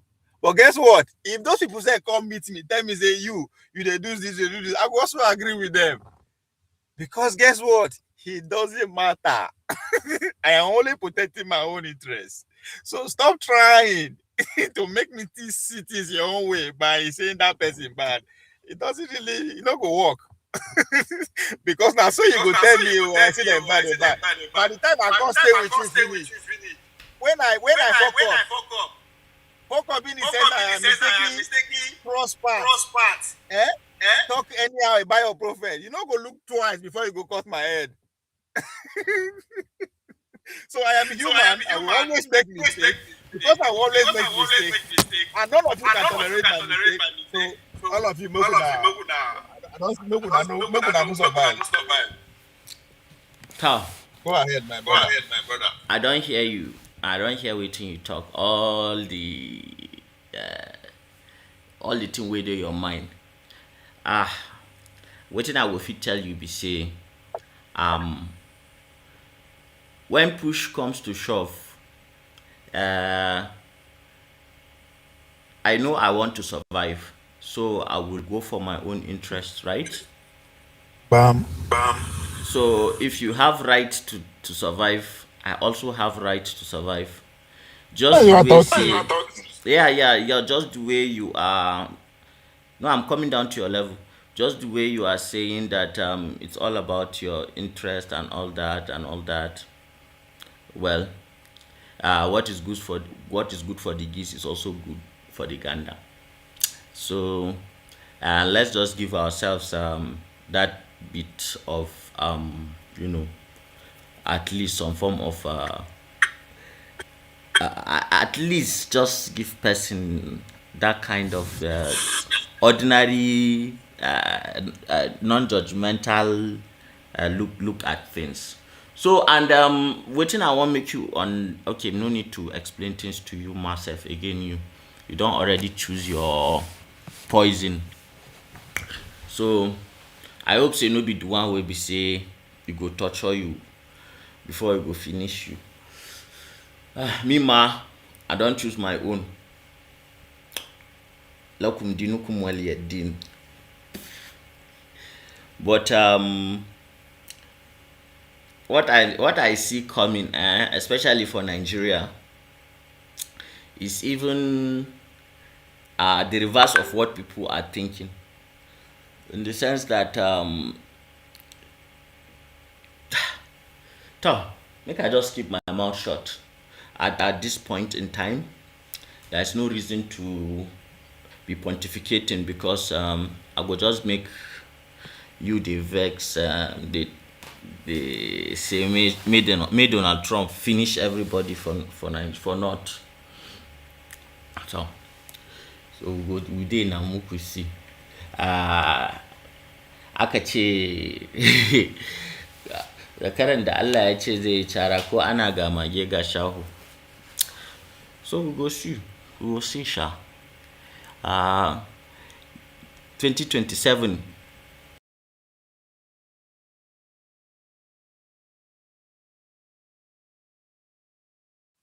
I don't know. Yeah, this thing don't go.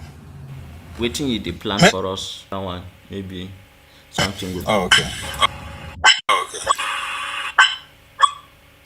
LV. So is it? Something will fit come off. I said 2027. What do they plan for us?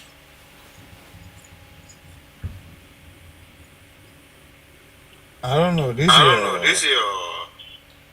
You have to do something. Do they echo back?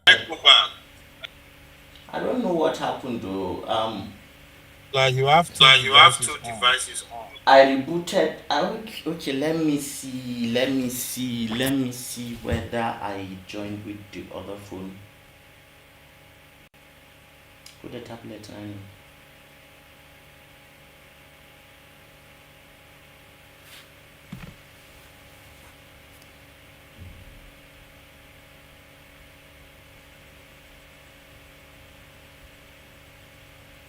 One 27.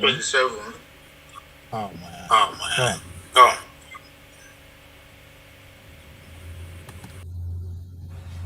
2027, man. I wish I get plan. Broke people know they get. I don't know why I never reach the level. If I reach the level where I go get plan, you're not going to follow me talk one by one like this. You always hear me say you always hear from me, or you go have to go through so many channels. That's how this game, how the level high reach is above my pay grade. But one thing I know for sure is that 2027 is Muslim tickets against American firepower. That's exactly what it boils down to. There's no other way to determine how the election will go. This is no longer about we the minority now. Now they listened to us before, so we no count. But this is about Muslim tickets and Washington DC. So let the best win. And after all, I don't have any power to influence, even if I choose any part. So at this point, I'm just happy to be to be alive today, to enjoy the movie. So I don't know why you daddy try. We are too minority. I belong to the minority. My minority self is invisible, or maybe until you microscope before you go see us. So I am loading up on popcorn as the movie unfolds. Bola Tinubu is now back. So this is 2027 has already been defined. I don't know if they lie, maybe they change them. Maybe they change them. The opposition, Washington DC, don't set the team and the pace. Say that democracy wins. And democracy come with what? Firepower and money, as I clearly admit. It come with firepower and money. But this time around, they don't want to play with money. They put firepower first. They call it strength, peace through strength. They are not ready to do ba ba ba ba ba. So that's what is going to play out. The result, whoever go win, will find out in 2027. So it's unfortunate. I don't know about now unfortunate, but as far as I'm concerned, God, please, this pressure, this fight that is going on, make it no stop. Make it no stop, because this is the only way. The only time where the minorities, the poor people, they actually their interest is being will be considered on the long run. Because this is this fight now only them now. This has nothing to do with the ordinary Nigeria. Now they agree. And they clash them. Tinubu government was legally brought upon Nigeria by the Democrat wing of the Washington DC. In other words, the globalists are pretty much the one that bring Tinubu in. Now the nationalists, led by the king himself, Donald J. Trump, the man who motto says "fuck around and find out." Strength, peace through strength. I say, Oga, all those policies that you horribly signed, into existence. Both the one that your predecessor have put into motion, right? All those business transactions you are doing with China. All this you're fucking around with bricks, my brother. We up here, we don't fuck with those shit, man. Do something about it. We are ready to negotiate. Gotta do something about it. Ladies and gentlemen, I think as a day before yesterday, the number one prince of Washington DC, when I talk of this era, which is Ruto. Ruto don't cancel. He don't cancel the business agreement that he has with China, or is on motion, or they are ready. They were about to sign. So, I think this is people like us that conspiracy theory. Think again. Let me bring that in. A bit.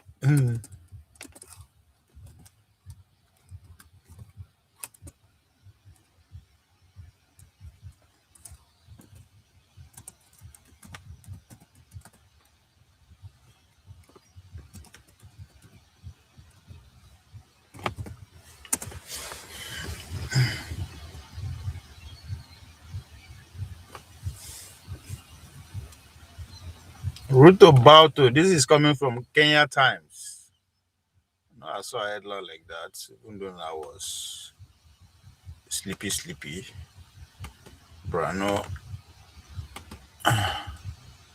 So if una think say Donald Trump government is fucking around, this one I know 1 year. If they tell una this is we they make up shit. People ain't fucking around, man. Oh, come on. So so Ruto, what's going on? Still be all this shit, man. Go. So why this shit?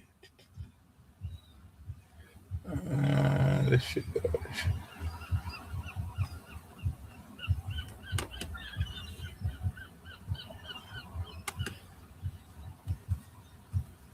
Ruto bow to U.S. pressure, suspend China trade deals. So if una see the things say this is not when would they talk say Christian genocide is just part of the bargaining chips. Kenya President William Ruto has delayed signing a proposed trade agreement with China following pressure from the United States. The decision comes as the government balance strategic trade relations between the two countries and ongoing diplomatic consideration. For Kenya, signing a full trade deal with China might hurt Kenya's chance of joining the Strategic Trade and Investment Partnership, a US-backed program still taking shape. That's AGOA. The agreement, which has not yet been formalized, remains pending approval from the cabinet, parliament, and the president. Automatically, it's not going to go anywhere. Source familiar with the matter told business inside Africa that internal consultations are ongoing before the pact can be finalized. The finalized text of the early harvest deal is gathering dust on the Ministry of Trade and shelves in Nairobi, they noted. The delay coincided with Kenya's focus on maintaining access to key U.S. trade programs, including the African Growth and Opportunity Act, AGOA. For 25 years, AGOA allowed qualified Kenyan exports, particularly textiles and agricultural products, at the United States duty-free. On September 30th, 2025, the African Growth and Opportunity Act, which allow Kenya goods to enter the United States duty-free for 25 years, expires. Since its inception, AGOA has been a critical engine for Kenya export sector, particularly supporting the textiles, apparel, and agricultural industries. So the program enabled Kenyan manufacturers and farmers to access the U.S. market at a competitive rate, boosting foreign exchange earnings, creating jobs and fostering growth industry. The expiration of AGOA has posed significant economic challenge. Many textiles and apparel exports face increased tariffs, which reduce their competitiveness and threaten supply chain that had grown resilience and duty-free access. Agricultural exporters, particularly smallholders, farmers supply agricultural products, also risks losing key contracts due to higher costs and reduced market access. Kenya government has been actively engaged with the United States authorities to negotiate a renewal or extension of AGOA benefits. So this is your China deals. China and Kenya and China negotiated a trade deal often referred to as the early harvest agreement to eliminate Chinese tariffs on key Kenyan exports, including tea, coffee, avocado, and fish. So I wonder what they are telling Tinubu to cut off, but I'm pretty sure that Leaky is the deep sea ports, all the rail agreements, all the lithium manufacturer that is going on. I mean, they are in bed with what 20 point something billion. Sorry, oh my bad. No verse. I just see your right.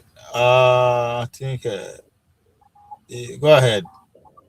So you just mute me, you just they laugh me, kawai they talk all the No, no, no, no, no. all You know the how yama yama I told chase where you. you think say una go do.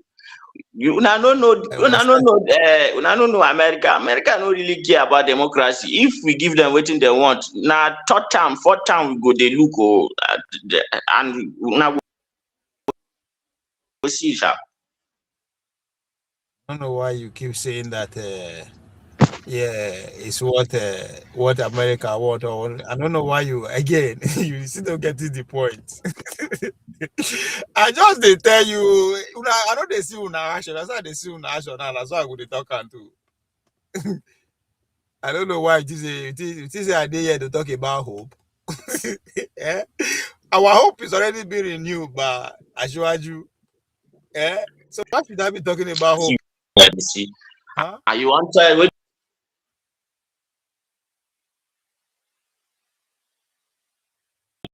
Something is going on. I can't hear you. want to tell us now?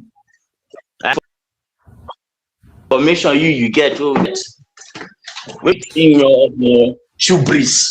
You are just burying yourself with waiting be that You are going. I don't know. they put for cat Hassan, fix your they audio. lose their sense. Hassan, go fix your audio. I don't know. You are breaking out. You are breaking out. So it's painful to hear you. I don't know what you they talk. Me just they tell you what in America they do. I don't know why I don't know why they tease me. They hype them. I'm not telling you what they are going to do. I don't know why people are just I understand, Sha, I understand. Show me what you are doing and I will present it. I am not an investigative journalist. I'm not here to tell you this is what they are planning. And they tell you this is what Donald Trump is doing. If they know they hide them, I don't know why why it is be your problem. Eh? I don't know now. Tell me what Chinese are doing. I can't say. So I am not propagating or propagating what America are doing or trying to put out this theory. No, I'm saying, come on, as of today, so as they speak, so this is the action they took. And unfortunately, no response. And I don't know what you want me to do. My goal is to enjoy the enjoy the movie. You still don't get it. I have to make sure say I don't get crushed by either of you. So I am hiding in within Ososo Rocks and enjoy the banger and cheer for the winner. Because in order not to cheer for the winner, that means I have to cheer for the loser. That means I have to be sad. I can't afford to be sad. That shit is expensive, man. It's fucking expensive to stay sad. Nah. I have to be on the winning side so that even if anyone way to win, I go switch. Because as I did so, and I can't afford to give myself hypertension. So this is beyond my pay grade. So my goal is to enjoy the bagbos. But America has chosen a leader who talk and do.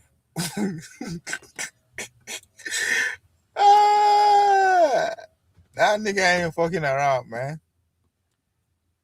And when would they talk? Say these are the things that is going to come. They say will be conspiracy theories. They condemn us, ridicule us so that they will feel bad, and we did feel bad. Now when shit don't happen, because make I see they feel bad. Now your juju. I don't know. I think your juju did 20th century. My juju they use AI now.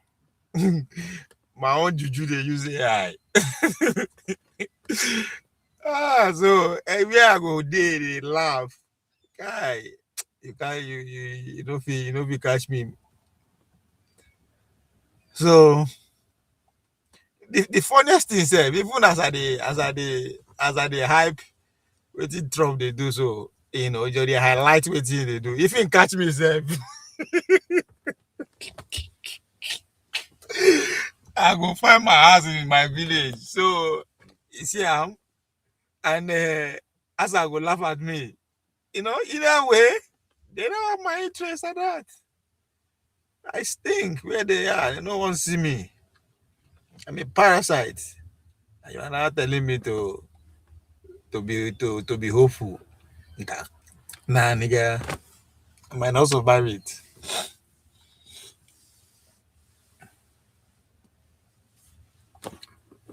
Ah, I don't see. It's people where they. I pity people when they fall for this narrative of Bola Tinubu is trying to turn the country to one party system. It's just fucking ridiculous. Bola Tinubu is at his lowest, both as a politician or as a president. But none of the opposition, if there's anything like that at all, seems to be capitalizing on it. This nigga is not in the country for almost 1 month now. God. But for some reason, they were all fucking mute. And by so doing, they turned every followers of them into the party politics, to which you have no say on who emerge a presidential candidate. No, the people don't have a say.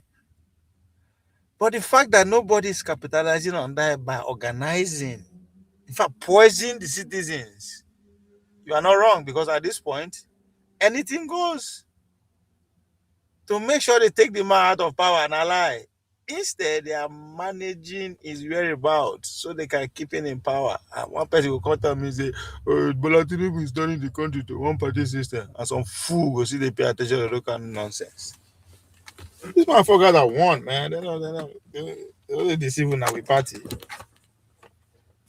How can a president at this point just look around the world? President, they fear to travel. Like, literally, they fear to travel. Because anything will happen. But this nigga is out. Like, nobody cares.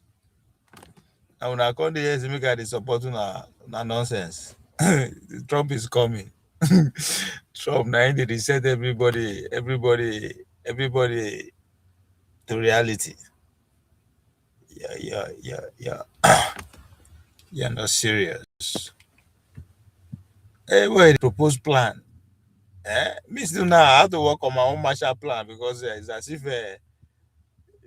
if your plan is not Marshall, it's not gonna work. It ain't gonna follow. Now, what I want to ask Hassan before your mic they misbehave is if you can hear me, you want to come back. What is the big deal about First Tambawana Adiza? Like, what's going on, man? I don't understand. I know it's a meeting point for some political, deals to be made among the players. But why do they choose these two individuals to assemble? I mean, because their days happen to be on the forefront of He was born Eugenia Jumwe Adamu on 19th October 1962. Eugenia. What the fuck? He holds BA English in 1981 from Ahmadu Bello University, Zaria, when I was a secondary school pupil with short knickers. He's a writer, he's a journalist, and of course, she's a poet. He holds an MSc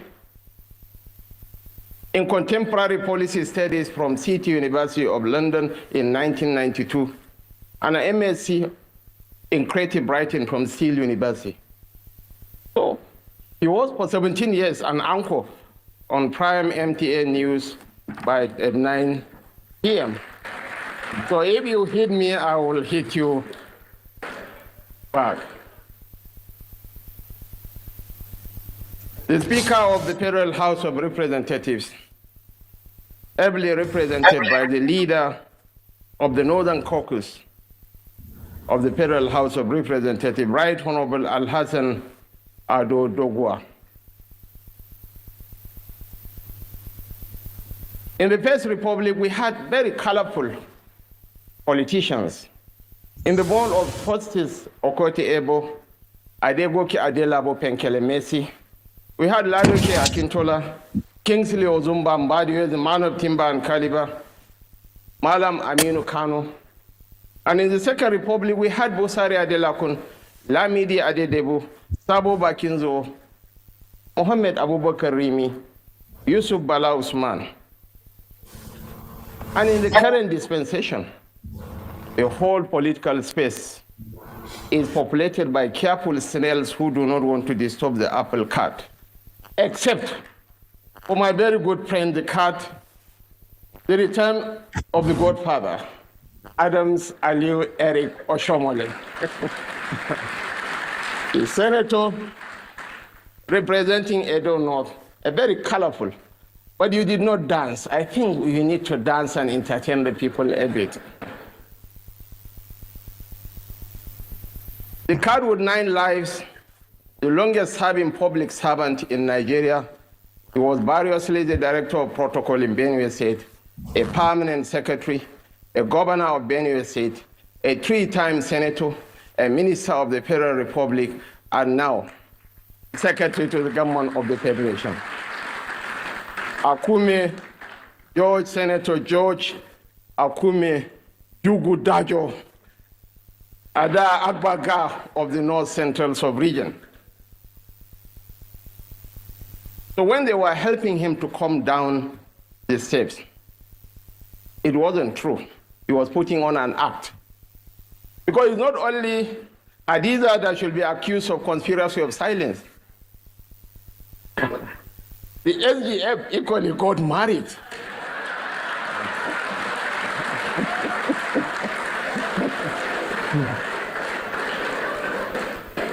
So if Hadiza is going to be forgiven, the SGF should also plead guilty and be forgiven. The Chief of Staff to Mr. President, my brother, Right Honorable Pemi Bajabia Mila, my colleagues in the Federal Executive Council, too numerous to mention. The Minister of Agriculture and Food Security, the Honorable Minister of Health, Information and National Orientation, Water Resources, Youth Development, Steel Development, Minister of State FCT, Honorable Minister of State Education, Honorable Minister of State Health, the Honorable Minister of State Works, and the Honorable Minister of State Industry, Senator John Owa Eno. Of course, the Deputy Governor of Yobe State, representing his governor, Idi Berde Ubana. Our dear celebrant, the head girl, Special Advisor to the President on Policy and Coordination, Hadiza Bala Usman. I would rather not use that word, Hajia. He's not fond of it either. Hadiza Bala Usman and her dear husband, my friend, my brother, the chairman of the National Sports Commission, Malam Shehu Diko. The kids and members of the Usman Liman Durbin Kasina family, the Director General of NEMA, Ms. Zubaida Umar, who was part of the conspiracy of silence that denied us the knowledge of the consummation of the marriage, the Registrar General of the Corporate Affairs Commission, Hussein Ishaq Magaji, the MD of NNPC Trading Limited, Mariam Sani Idris, my very good brother, the CG of Customs, Bashir Adewale Adeni, Special Advisor to the President on Special Duties, Dr. Aliu Umar Modibo, and other senior presidential aides Deputy Governor CBN Mohammed Detijo, heads of government agencies and parastatals, members of the diplomatic corps. I want to single out for special mention for my very good friends, former Ekiti State Governor John Kayode Payemi, former Attorney General of the Federation and Minister of Justice, the erudite and highly principled Mohammed Bello Adoke SAN, former Secretary to the Government of the Federation, Mr. Boz Gida Mustafa, and of course, a very humble and self-effacing Tunji Ololafe, former Acting Secretary to the Government and former Special Advisor to the President on Policy Coordination, Dr. Habiba Lawal, distinguished invited guests too numerous to mention, members of the post asset of the RIM, distinguished ladies and gentlemen. Today we celebrate a distinguished daughter of the nation whose career stands as a masterclass in public service. At 50, Hadiza Bala Usman exemplifies what it means to give oneself fully to the service of country. Fresh out of school, he did not wait for permission to matter. He studied the system, understood its demands, and earned her place through consistency of effort and strength of character. Our celebrant's life draws us into a deeper reflection. It asks us to consider the cost of becoming the person we hope our children will one day emulate, or in whose shadow they might find the courage to grow. She is the daughter of the unforgettable, irrepressible Dr. Yusuf Bala Usman, a prince who owned his princely roots and privileges, an extraordinary intellectual who lived a life of purpose, a man who committed his years to the struggle for justice, for the people, and for the nation.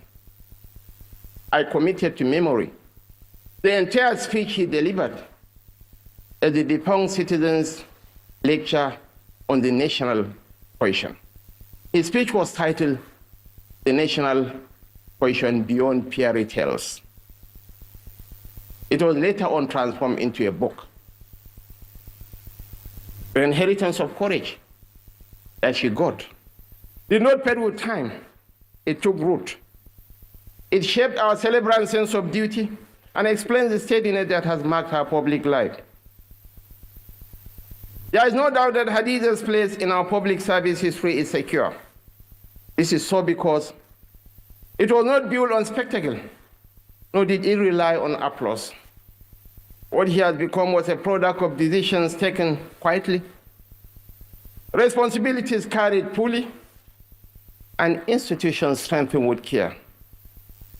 This is how influence is earned.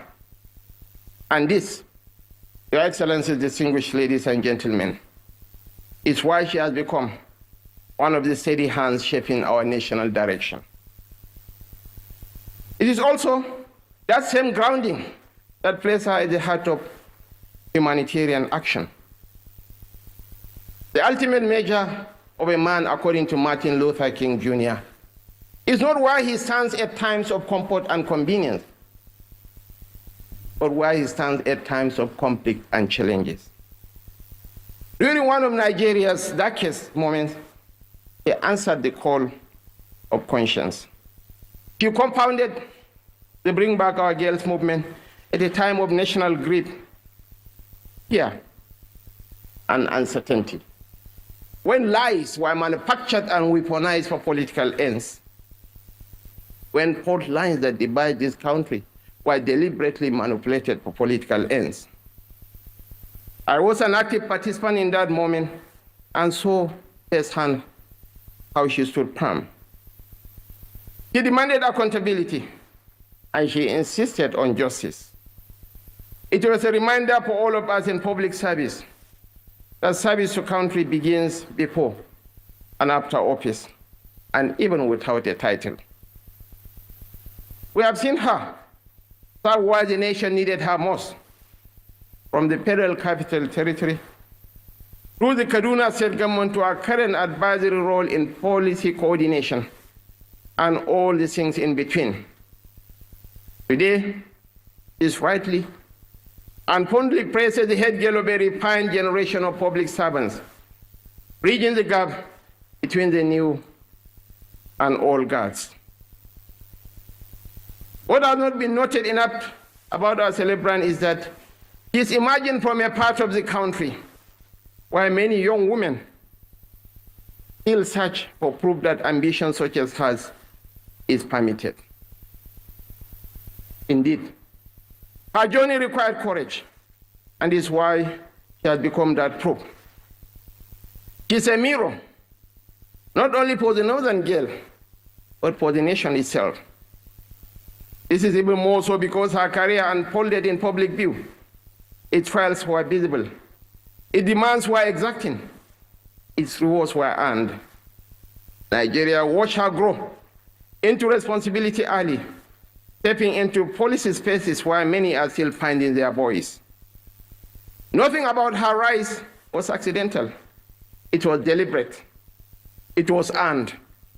It was sustained by a faithful commitment to the difficult work of building a functional nation.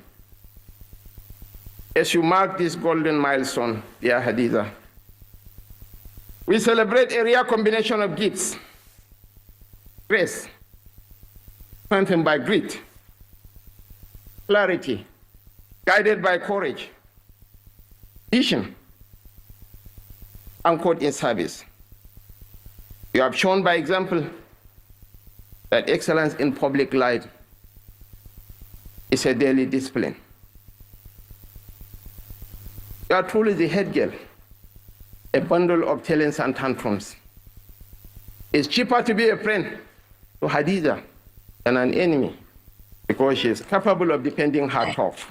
Sheikh Gumi has more lyrics. I have no doubt that your parents will both have shared in the pride we feel today. Your Excellency, the Vice President, Federal Republic of Nigeria, Secretary to the Government of the Federation. Listen to serious people. Thank you very much. Very distinguished Excellencies, very distinguished ladies and gentlemen. I think it's a very important occasion, not only for the celebration of the birthday, but I can see here a collection of Nigeria itself, the good, the bad, and the ugly.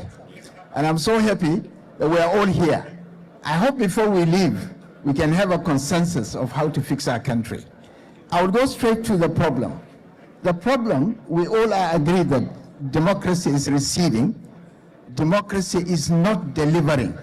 And therefore, if we go at this rate, on this trajectory, democracy is not sustainable. Therefore, what exactly are the problems? I think the major problem is that first, the political parties, which are the foundation of democracy, they have no content, they have no conscience, and they have no courage. You look, just take any party.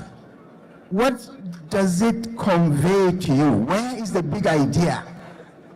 What is that thing that this party represents in terms of the future of this country? You have collection of big men in parties, but you can't find the big idea. So what is the big idea? What is it that really, because countries that have developed, you have mentioned a few of them, South Korea in the 60s was the second poorest country in the world. Within just 3 decades, it was on the cutting edge of technology because it has developed a big idea that it was pursuing. The same with Japan, the same with Singapore, the same with every country that has made development. Where is that big idea? We have parties, we have big men, but we don't have big idea. And these parties, like I said, they have no.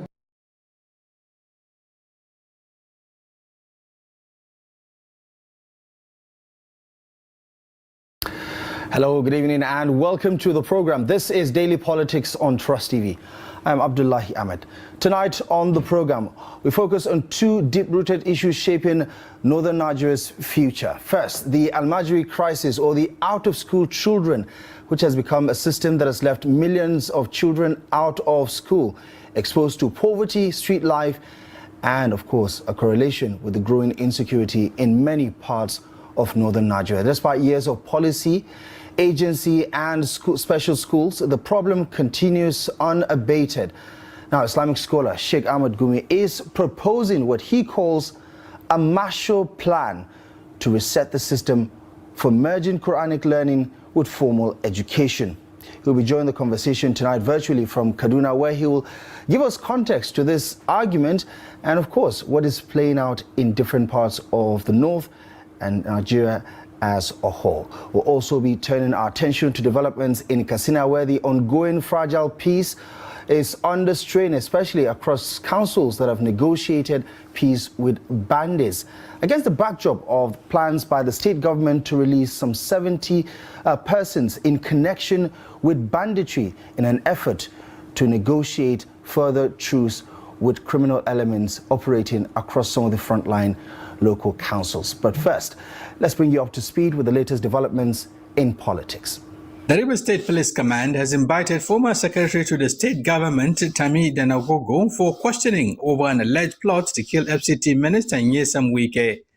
The invitation followed a leaked phone call linked to an arrested suspect. While the police letter did not state a reason, sources say it is tied to the audio recording. Former Anambra State Governor and 2023 Labour Party candidate Peter Obi has questioned the whereabouts of President Bola Tinubu amid rising economic pain and insecurity.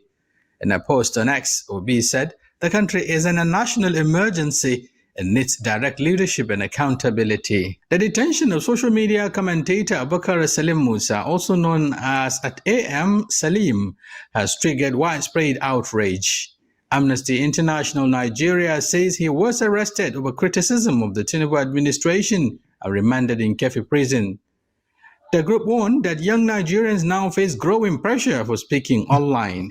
Armed groups in Kano and Katsina are allegedly charging farmers up to 50,000 naira per acre before harvest. They operate from the Rugu and Pelgora forests, where they collect illegal farm taxes and threaten those who refuse to pay. These groups now run a parallel system of control in key farming areas. Some of the day's latest political news stories there. And before we get to the main conversation of the evening, let's bring you this week's edition of State of the Nation with Dr. Hakim Baba Ahmed. Hello.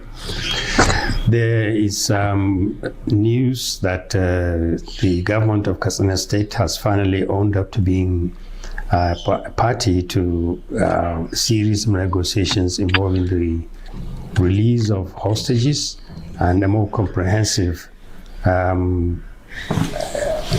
attempt to see if communities can be secured through dialogue and some kind of settlement with bandits and other people who kill and terrorize them.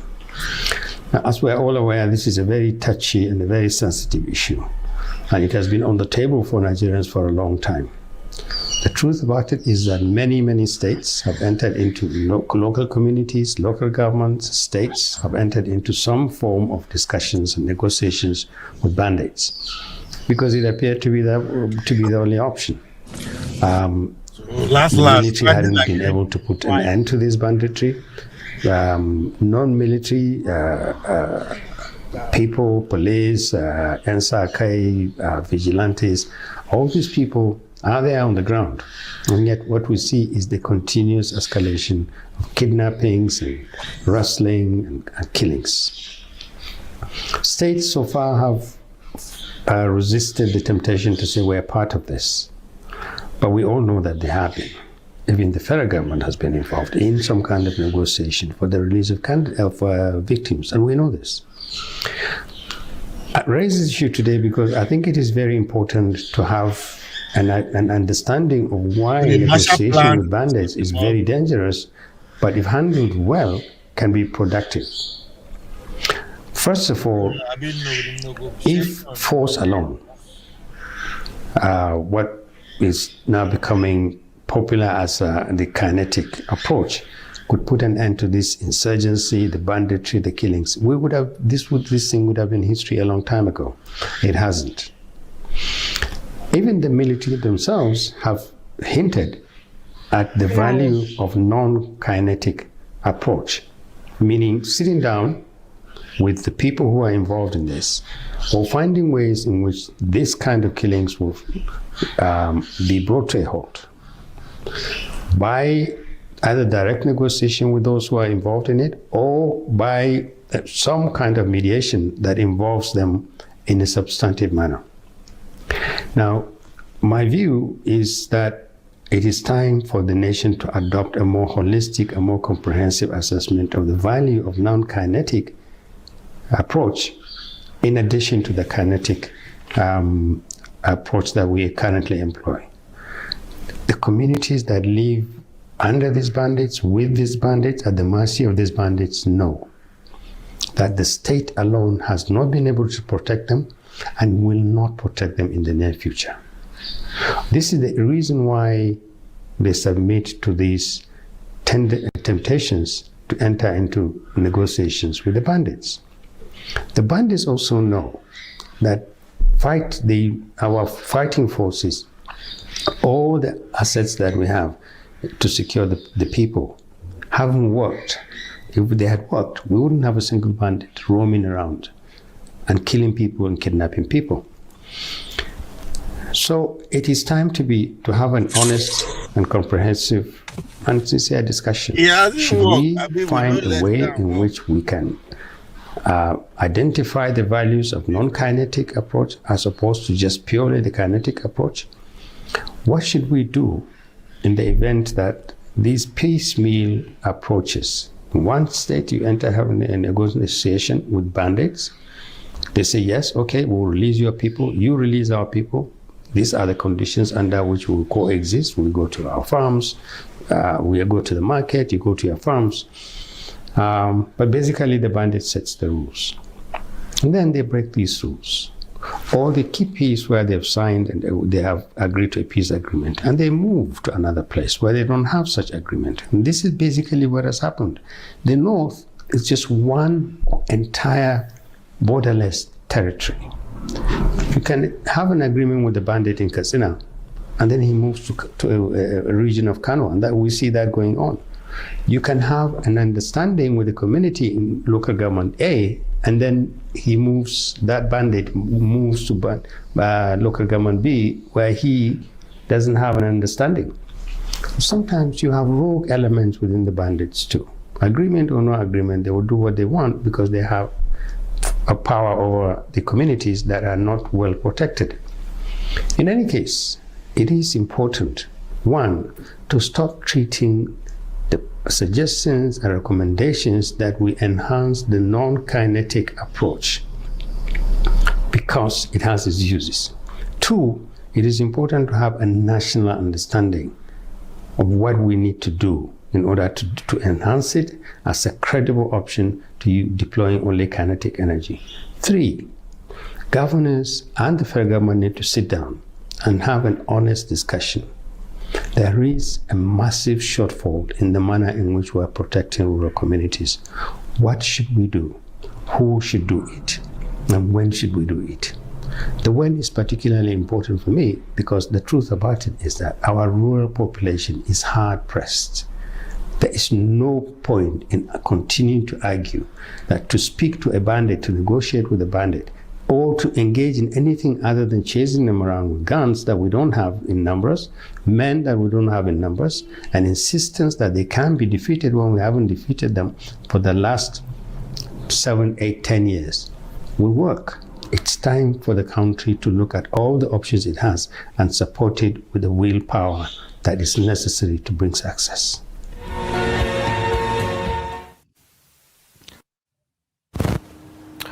Dr. Hakim Baba is this week's edition of State of the Nation, speaking on a matter that has caught public attention over the last 24 to 48 hours from Katsina, an issue that we will double down on much later with our guest, Dr. Kurfi, who would provide some context to what is playing out.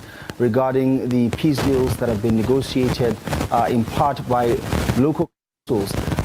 State government's involvement also in the proposed release of some 70 individuals in connection with banditry in Katsina State. But first, let's talk about that Marshall Plan as proposed by Sheikh Ahmad Gumi, who will be joining the conversation virtually from his residence in Kaduna. Sheikh, good evening to you, and thank you so much for your patience. I appreciate you very much for joining us this evening. I would like to start by asking you... Yeah, thank you so much for joining us. I'd like to start by asking you to explain in context what you mean by this Marshall Plan to reform the Almajiri system. Okay, I think what we are calling for is that the situation of Almajiri now has crossed the lines. That we have to really come and put our heads together, the government, and the non-governmental organizations. We have to muster funds enough to make sure that every Almajiri man has a seat in school. And that is the only way we can build a prosperous future for the nation as a whole. But to leave children like that roaming aimlessly without any direction, without any education, it's a nation committing suicide. The fact that poverty has been endemic in our society. I could remember in 2009, the central bank governor then, I don't know, Solodo, who is a governor now, has also cautioned Nigerians that the poverty he has seen in northern states is alarming, that it will have security consequences. And this is exactly what we are seeing. Because any society that will neglect a very big chunk of its population, undeveloped, uneducated, then that society is not building its future. It's going to have a future of subjugation, whereby others will be controlling it. So I think it's high time now we all come together, government and non-government players, to come together all and see that every Almajiri has a seat in a modern school. And when we say a modern school, we mean in fact, in Arabic they call it Nizamiya, whereby he has a seat, he will be taught the Quran, memorization of the Quran, he will taught the fiqh, and he will also taught the modern sciences and other subjects so that he can fit into the world he's brought into. We can't say it's the only responsibility of the parents. No, once you are a human being alone, then our budget should cover every single Nigerian. And the wealth we have, nobody brought it. It's a bounty from God. You can't say, because this wealth is in our land, then it's meant for me. No, you didn't put it there. Allah put us together as a nation. Then we should use the wealth of the nation in building every single soul, irrespective of his tribal, religious, or regional affiliation.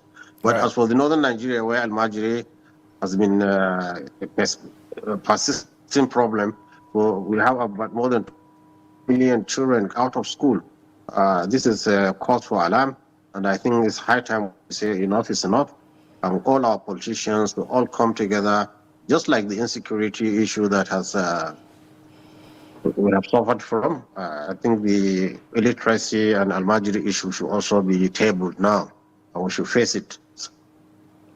And Sheikh, how much of this problem is self-inflicted in your view? Because for some of our viewers who are quite familiar with the conversation, you go back some 16 years ago and you remember the initiatives put together by the Goodluck administration, I mean not up to 60 years now, in 2013 or thereabout.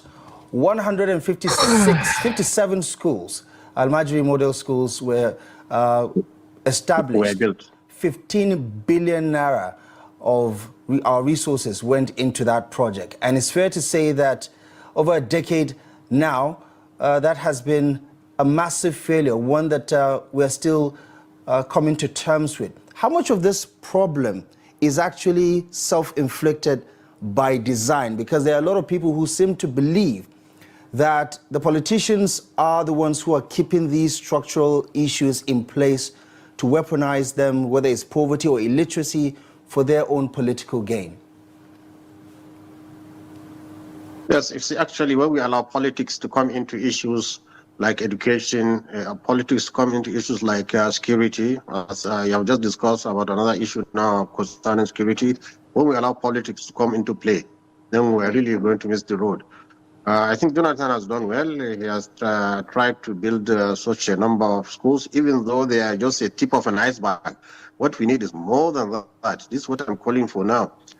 It's we have a tsunami of schools teaching our children, bring out every child from the street onto the school, every child, with no child left behind. This is what I'm calling for, and I want the government and also non-government players to come in together, and we can also seek foreign aid from friendly countries who want the betterment of Nigeria. I think politics came in after Jonathan, and it destroyed that small initiative, which is very useful too. I cannot belittle any effort in that direction. Politics came in, and unfortunately, it was politics also played by people who are supposed to be more concerned about it, being Jonathan a southern president. But now, I think we should come back to our senses, forget about the past, and say, look, it's enough, it's enough, let's start anew. Let's start afresh now. Let's bring everybody into school. And you see, the system of education now is even becoming easier. There is online education. We can use TV, like your TV channels that are teaching every group class. Syllabus can be on TV or can be on radio. And we have seen that many countries are getting use of this IT media to educate their children. And I think this is high time now. Nigerians should come together and forget about blaming each other and forget about politics.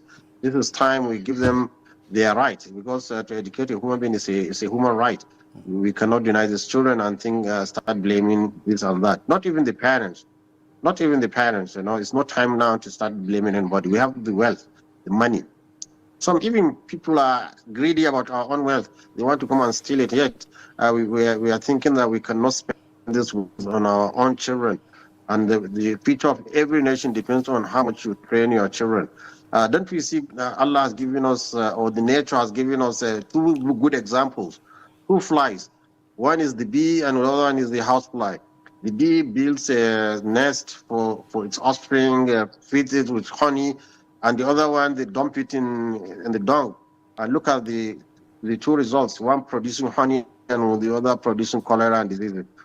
You see, any nation that neglects its youth is going to really suffer and is not going to survive. Right. And Sheikh, do you think there is a correlation between this millions and millions of children that are on the streets today fending for themselves? Is there a correlation between the system and this growing insecurity that we've seen multiply tenfold, so to speak, across northern Nigeria especially? Do you think there's a correlation?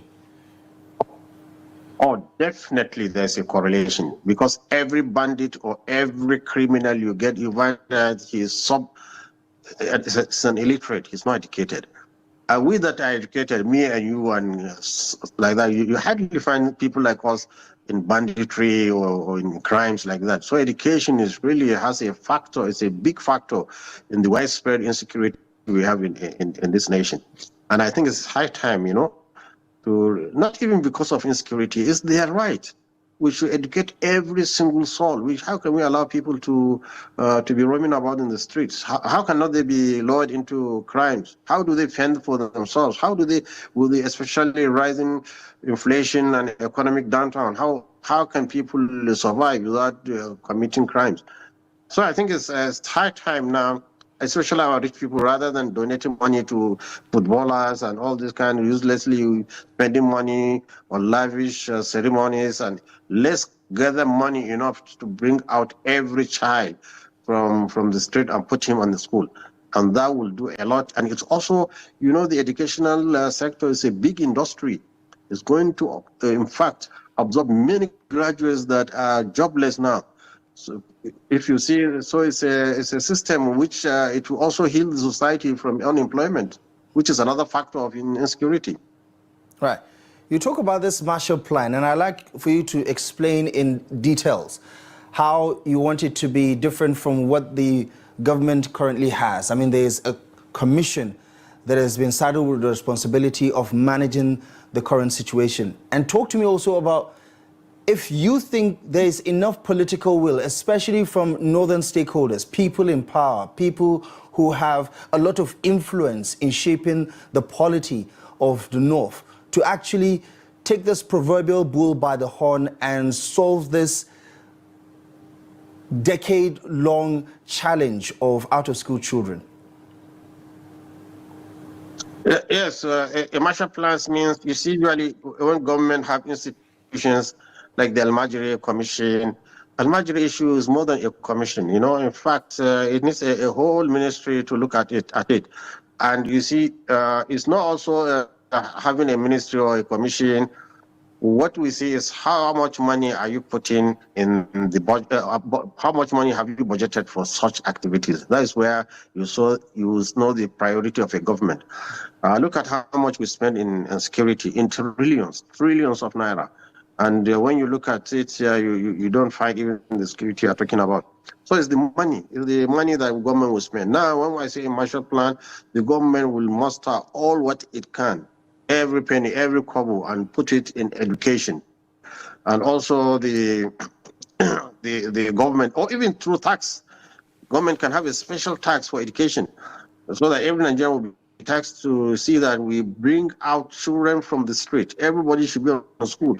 And as I said, it's an ecosystem in which by it also deals with unemployment, because most of our youth will be good teachers. You can be a PhD holder and still be a primary school teacher, because education is so special in the sense that there are special education that we need very, very educated people to do it. So it's going to be an industry, and I think this is high time we start thinking about that.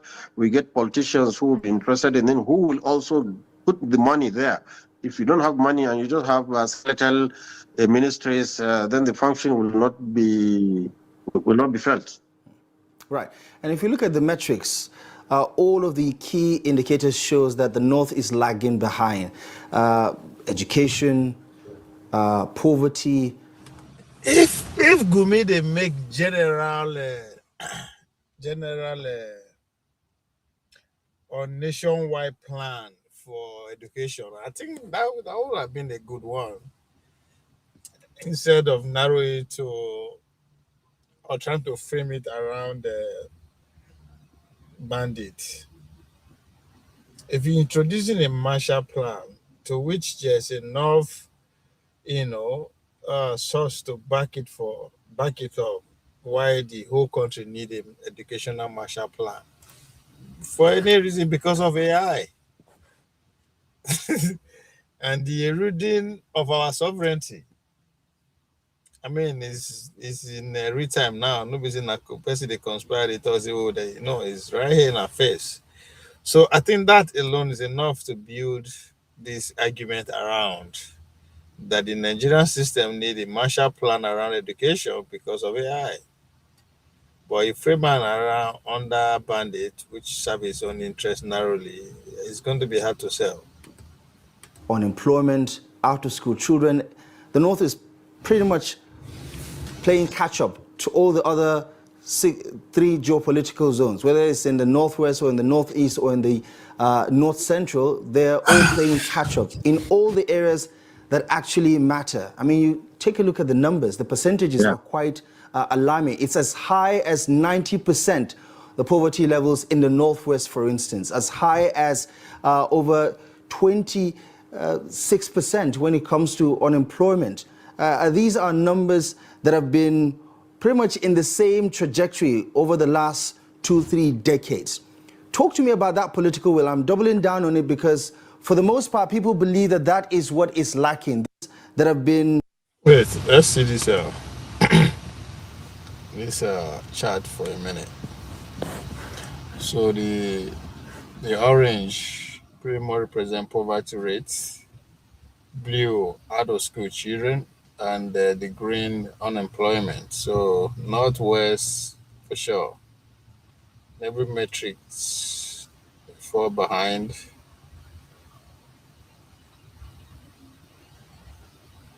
Northeast. Well, Northeast, okay, because of the security, okay, well, cool. Factor that why they have more out of school children. So the three northern zone are competing up there. Um,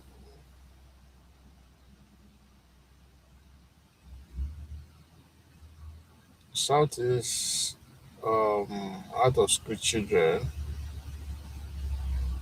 And that is expected, but because of their population, the smallest region. If I want to make argument for that. But when it comes to unemployment, I wonder why unemployment in the southeast is poor, as far as I'm concerned, because there are business people. Like majority of the people that live in the southeast at this point are more or less entrepreneurs at every level. So how come their unemployment is still pretty much up there with the rest of the south and southwest? Southwest too, I'm kind of disappointed in a way too. Should have better unemployment. Poverty rate. South South is the lead for I don't know. Yeah, maybe. But it should be ashamed too. The resources should have more should be better in those statistics than the rest of them. Pretty much in the same trajectory over the last 2-3 decades. Talk to me about that political will. I'm doubling down on it because for the most part, people believe that that is what is lacking, that leaders in the North are not serious about addressing this problem headlong. We've seen state governments ban the system year in, year out, administration after administration, only for these children to be back on the streets months down the line. Leading to the question about lip service. You have leaders saying what needs to be said, but not following through in terms of action. Why do you believe a call from you and others who are interested in turning a corner will be necessary in terms of really changing the dynamics of what is playing out? And do you even think that this issue is a top priority for our leaders in the North? Yes, you see, we have to break the vicious cycle of this problem. That is ignorance, poverty, and also disease. We have to break the cycle because they are all feeding into the south. How can we accept 90% illiteracy? How can we accept 90% poverty in the nation? This is unacceptable. You know, advanced nation, when they talk about unemployment, they are talking about 16% that makes their politicians to have a sleepless night. I think we need to really educate our ruling class that, look, the future of a nation is in education of its youth. We are losing a lot of, in fact, if you go into any congregation and you see the 90 or 80% of them are all youth. So what have we done for these youth, you know, so that they can fit into the modern world? I think it's high time we talk to this political class. And also when politics as it's approaching now, make sure it's an issue that should be discussed. Any politician that we have seen that is reliable or capable of executing this plan, I think should be supported. And people should all show that this is what we want. Actually, we want education. Education should be our yardstick of knowing that whether you're a good politician or not. And as we wrap the conversation up, how far are you willing to push this conversation to get the necessary reaction that you believe is going to bring about the desired change, this Marshall Plan of yours? What's the next step for you? Yes, what's the next step in terms of engagement? Yes, I think we have to engage all stakeholders now. We engage the government. As politics approaching, we are encouraging the elites to be talking about it. This is an issue that we cannot neglect anymore. It's very important for our national life that we should all be educated. We have seen that an uneducated nation like us is very liable to... No know how to choose in words. It's not that it's important to our national life. National security. Use the language of the American. This is a national security threat. And it's indeed a national security threat. So to be exploited by especially foreign powers. You know, a nation is seriously rich with resources. If you don't have a backing population that is ready to defend sovereignty of this nation, this is the situation we're ending up. And that's why we think we have to go back to the drawing board and see how we can educate. And one thing good about it is, like, especially in the north where illiteracy is widespread, we have about 105 universities.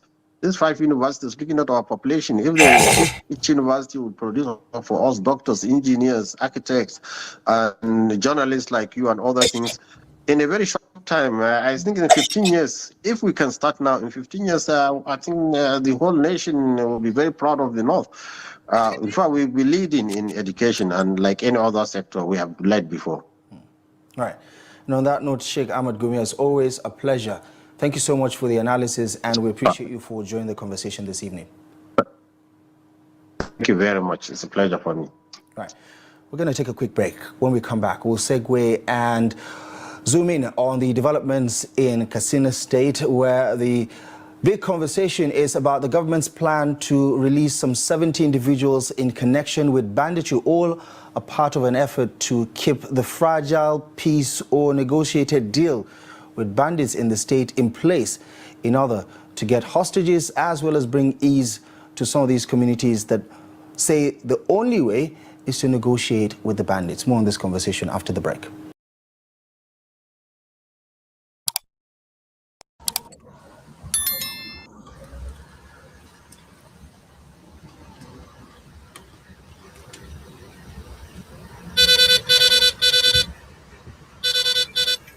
Renowned author Chimamanda Adichie has served a legal notice on a private Lagos hospital, which she accused of medical negligence following the death of her 21-month-old son, Nkanu.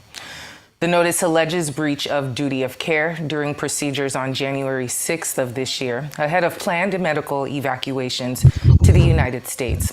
The child underwent several procedures under sedation. The notice claims he developed severe complications during transfer between clinical areas, raising what was described as serious concerns about safety protocol compliance. He was pronounced dead in the early hours of January 7th. Alleged lapses include inappropriate sedation, dosing, inadequate airway protection, failure in continuous monitoring, and transfer without supplemental oxygen or sufficient personnel. The parents also cite a failure to obtain proper informed consent. Adichie's lawyers have demanded all medical records and evidence be preserved and provided within 7 days, warning of legal action if the hospital fails to comply. Well, lawyer and author of the book on medical negligence, Dr. Maxwell Opara, joins us now for a chat over this controversy over Chimamanda Adichie's late son and to shed light on the extent to which the law shields doctors for paying for medical negligence. Thank you so much for joining us this afternoon, Dr. Maxwell Opara. Thank you, Temitope. Thank you, Hawa. It's my pleasure to be here once again. It's an unfortunate subject to discuss, but as our intro said, there will be an investigation. What can we expect from this investigation process, in your opinion? The family is alleging many things. In a court of law, how difficult is it to prove gross negligence versus a complications in a known risk for a patient? Okay, I want to start by, first of all, sympathizing with our sister Chimamanda and our in-law, the husband, for this avoidable death of their son. It's only God that can console them at this period.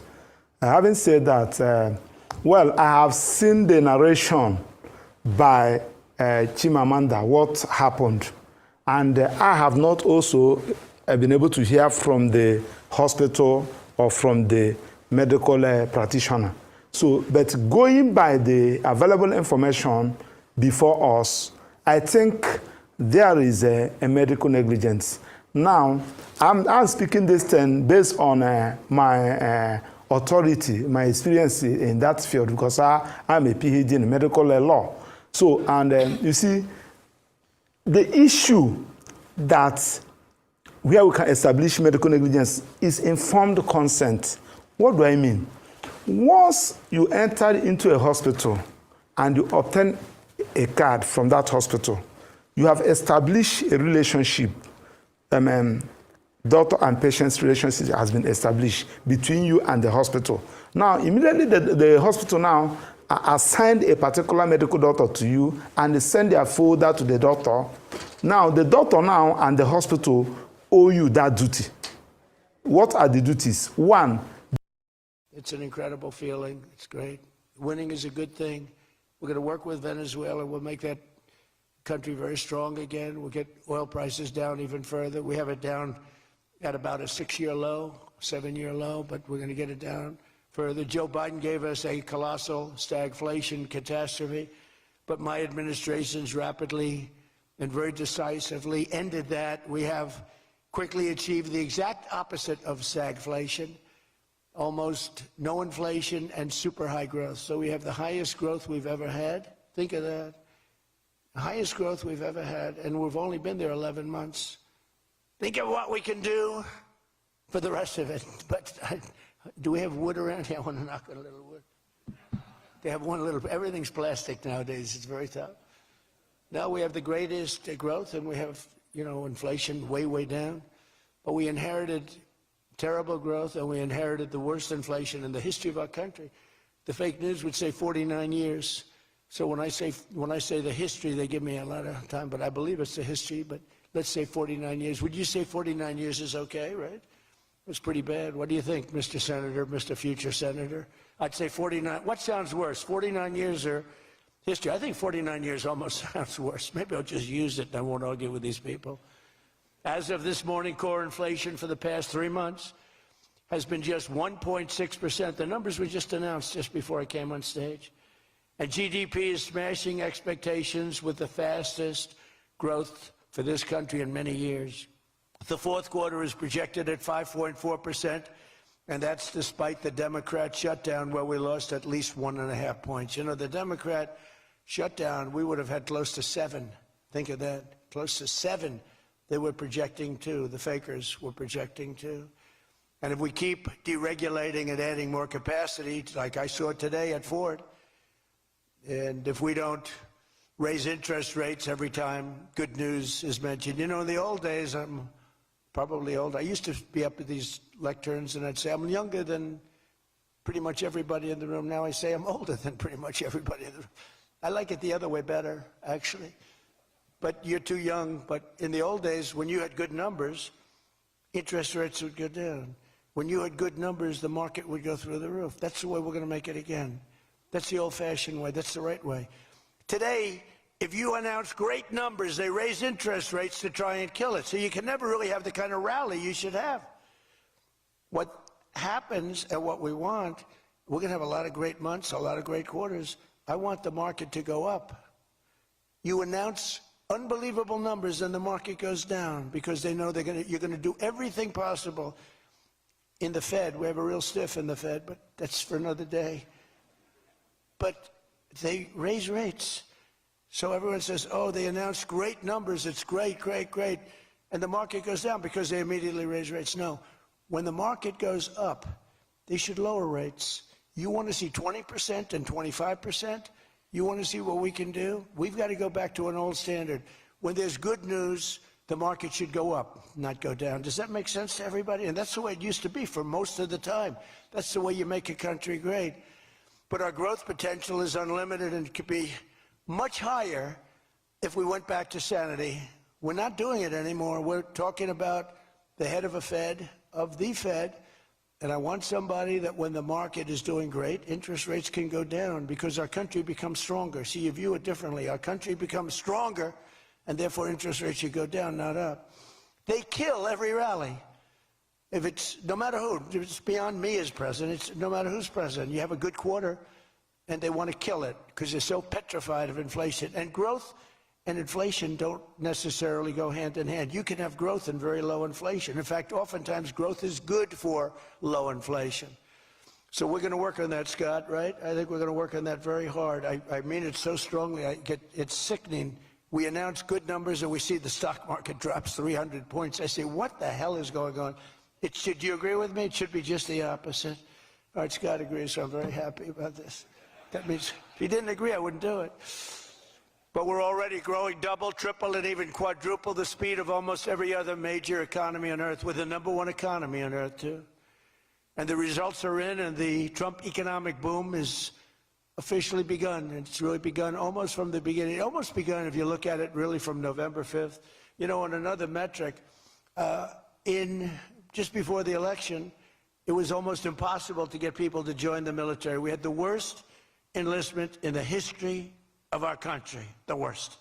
You couldn't get people for the Army, the Navy, the Air Force, the Marines, Space Force, the Coast Guard. You couldn't get people. And since right after the election, but especially since after January 20th when we took office, we have now the strongest enlistment we've ever had in the history of our country. We've never enlisted people so quickly, so easily. And we enlist by merit now. You know, we won a Supreme Court case that said you hire by merit. You go to college now by merit. Everything's by merit. Our country became great because of merit. And we have done some job.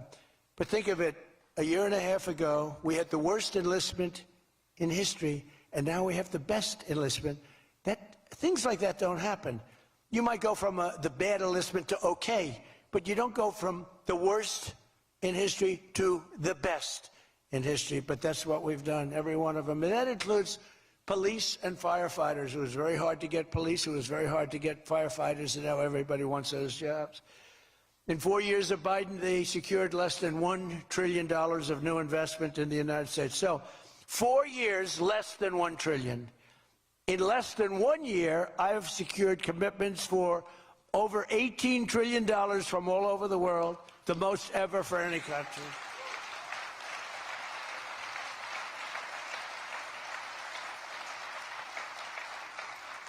Think of that, though.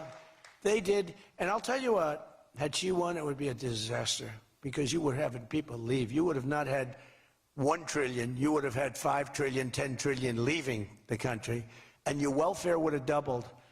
When you look at what's going on in Minnesota, is that a disgrace? Is that a disgrace? But we'll talk about that. Under Biden, we had the highest trade deficit ever recorded, losing more than $1 trillion every single year. How about that? It was killing Michigan, and everywhere else in our country was being absolutely destroyed. But in a matter of months, largely because of tariff income and the election result, we've slashed that gaping trade deficit by, in a short period of time, 62, it just came out, 62%. People are stunned. The fake news back there, look at those cameras rocking and rolling. No, the fake news back there is, they're very upset about it, actually. But they're stunned. They can't believe it. We cut our trade deficit in actually 10 months was when the number came out. We cut it by 62%. It's going to go better than that now. The stock market is now the highest in history since the election. We've set all of those records, and I think an all-time record that's so important to me because so many people have them is boosting 401ks and retirement accounts for millions and millions of Americans, people that are in the police departments, the fire departments, people that are construction workers. A policeman came up to me recently, a nice guy guarding me. He's a perfect guy to guard me. He was a massive guy, big, strong guy. He said, "Sir, you made me look so good in front of my wife. My wife thought I was a horrible investor because every time I invested, we lost money. And we have a 401k, and I'm up like 85%. She thinks I'm Warren Buffett. She thinks I'm brilliant. She's now calling me brilliant. It makes my life much easier. I love my wife much more now. She calls me brilliant every time I said, don't worry, you're going to do even better for the next 3 years. But one of the biggest reasons for this unbelievable success has been our historic use of tariffs. There was the tariff that made America strong and powerful in past generations, and then we got off it and we went to the income tax system. Great going, fellas. You know, we were the strongest in 1887, relatively speaking. That was around the McKinley time, Teddy Roosevelt and some others, but we were really strong. It was all tariffs. And I know what happened. Some of these countries got together and they say, hey, convince the United States that it's no good, the tariff system is unfair to us. And so some genius, I know who, I don't want to get into it, but some genius said, oh, let's go to an income tax system. So instead of foreign companies and countries paying everything, the people started paying. And then after that, you had a depression, but that was a long time. That was in like 1913, you had the tariff switched into income tax. And then in and they like to blame tariffs. You ever notice they blame tariffs? No, they brought tariffs back in 1932. They brought them back to try and save the sucker. But it was in 1929, because a lot of people, you know, the anti-tariff people. Now, an anti-tariff person is a pro-Chinese person, like Coke. This guy's fought me in every election I've ever been in, and I've kicked his ass. He inherited a lot of money, and I don't know the gentleman. But he fights me, and then he goes out and says, I made more money with Trump than I ever made in my life. And then he supports these other people that were total losers.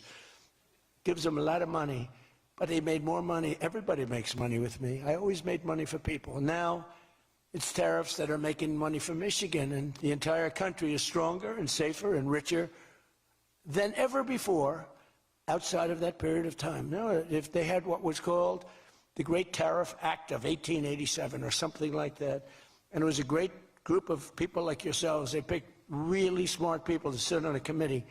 They had so much money they didn't know what to do with it, and they wanted to have the money given away. You know, we built the Panama Canal out of tariffs. We did a lot of things. Panama Canal was the single biggest investment, relatively speaking, that this country's ever made. Would be the equivalent of trillions of dollars today. And Jimmy Carter gave it away for $1. It was also the most profitable thing ever built. In other words, like buildings or casinos or anything, the most profitable thing ever built was the Panama Canal. And brilliantly, Jimmy Carter thought the country of Panama should have it, even though we lost 36,000 people to the mosquito. You know that, right? To the mosquito and a certain snake, which was not a very nice reptile. This was a brutal reptile. You got bit, it was over. It was just like, bye-bye, everybody. We lost 36,000 people. Malaria, the mosquito, and the snake. And he gave it away for $1. Well, at least we got $1. That's better than most of those guys do. We got $1 for that.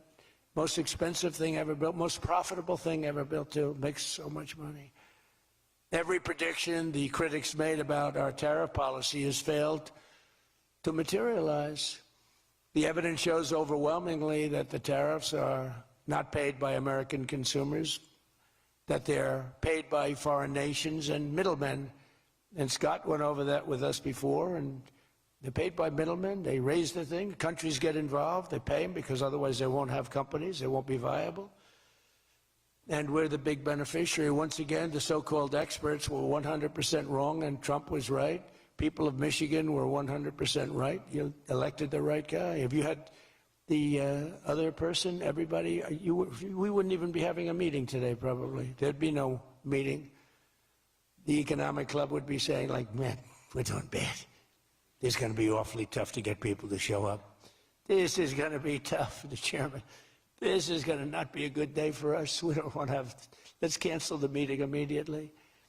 The Trump tariffs have delivered us trillions of dollars of new investment, unprecedented new partnerships on minerals, rare earths, defense, and artificial intelligence, and historic levels of foreign military sales. You know, you have the Supreme Court now going to rule on whether or not we can use tariffs. Can you believe this? A case brought about by people that are China-centric, foreign-centric, but China-centric. I wouldn't want it if I was China either. You know, China's one of our biggest taxpayers right now. China, would you ever believe you'd hear that? And they've been great. My relationship with President Xi has been great, but we have a group that's foreign-centric, China-centric, suing, and we'll figure something out if we don't win, but we should win. I mean, we should win. So great for national security. I ended 8 wars. Think of that, 8 wars. And without trade and tariffs, you wouldn't have been able to end any of them. But they brought hundreds of billions of dollars pouring into the United States Treasury, helped curb inflation, and helped cut the federal budget deficit by a staggering 27%, and that's only for a short period of time. The number's much bigger than that when you add in the full year. And I've told people I got into a lot of trouble because of the fake news back there. I told people, I said, tariff is my favorite word. I said, my favorite word of every word is tariff. I've loved it for 40 years. I came here many years ago. Remember, they said I didn't come here. Then they found out I did. I got an award in Detroit, in Michigan, many years ago, and still have it. They said it never happened. It did happen. Turned out I didn't notice any apology. But all I did was talk about you're losing your car industry. This was long before I ran for politics. They said you're losing. I said, why are you allowing these foreign nations to take your car? You know, you lost 57% of your car industry. The good news is you're getting it back. But I said, why aren't you using tariffs? I've been very consistent, I will tell you that, for years and years. Even as a private businessman, for years I used to, because I get, for whatever reason, a lot of publicity always. I don't know if that's good or bad, but it happens.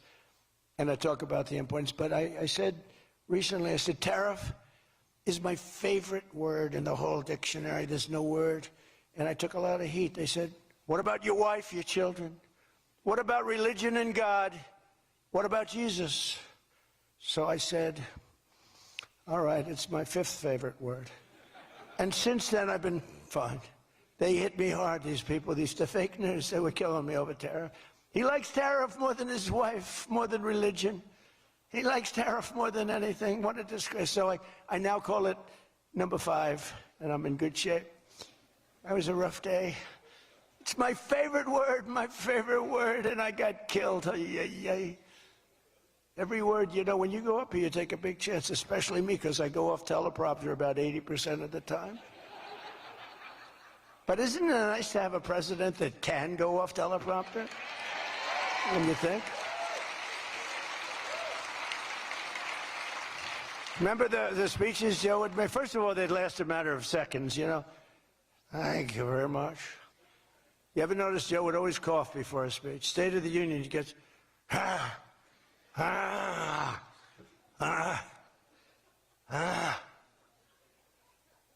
ladies and gentlemen. And then it would be like very short. Although the one time they had him spruced up pretty good, remember, he was high as a kite. He was floating, he was up there way up. That was a bad speech. But, hey, he got through it, you know, he got through it. If you call it getting through, this country was so, can you imagine allowing 25 million people into our country, many of them criminals, many of them murderers? What he did to this country, what they did, because it was the people surrounding that beautiful, resolute desk.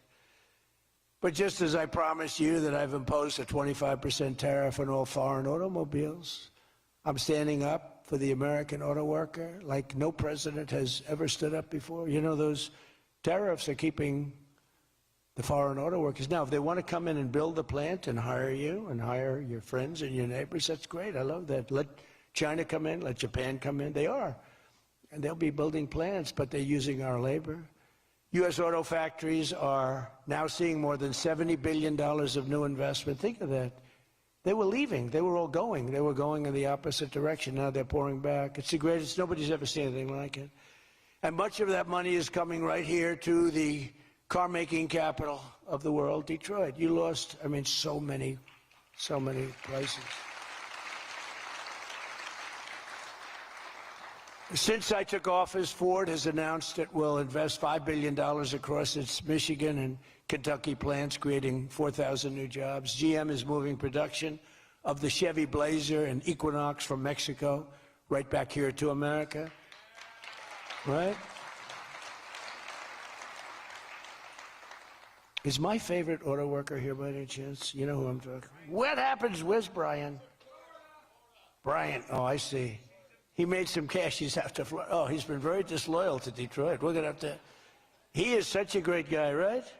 Man, that guy fought for me when it wasn't the popular thing to do.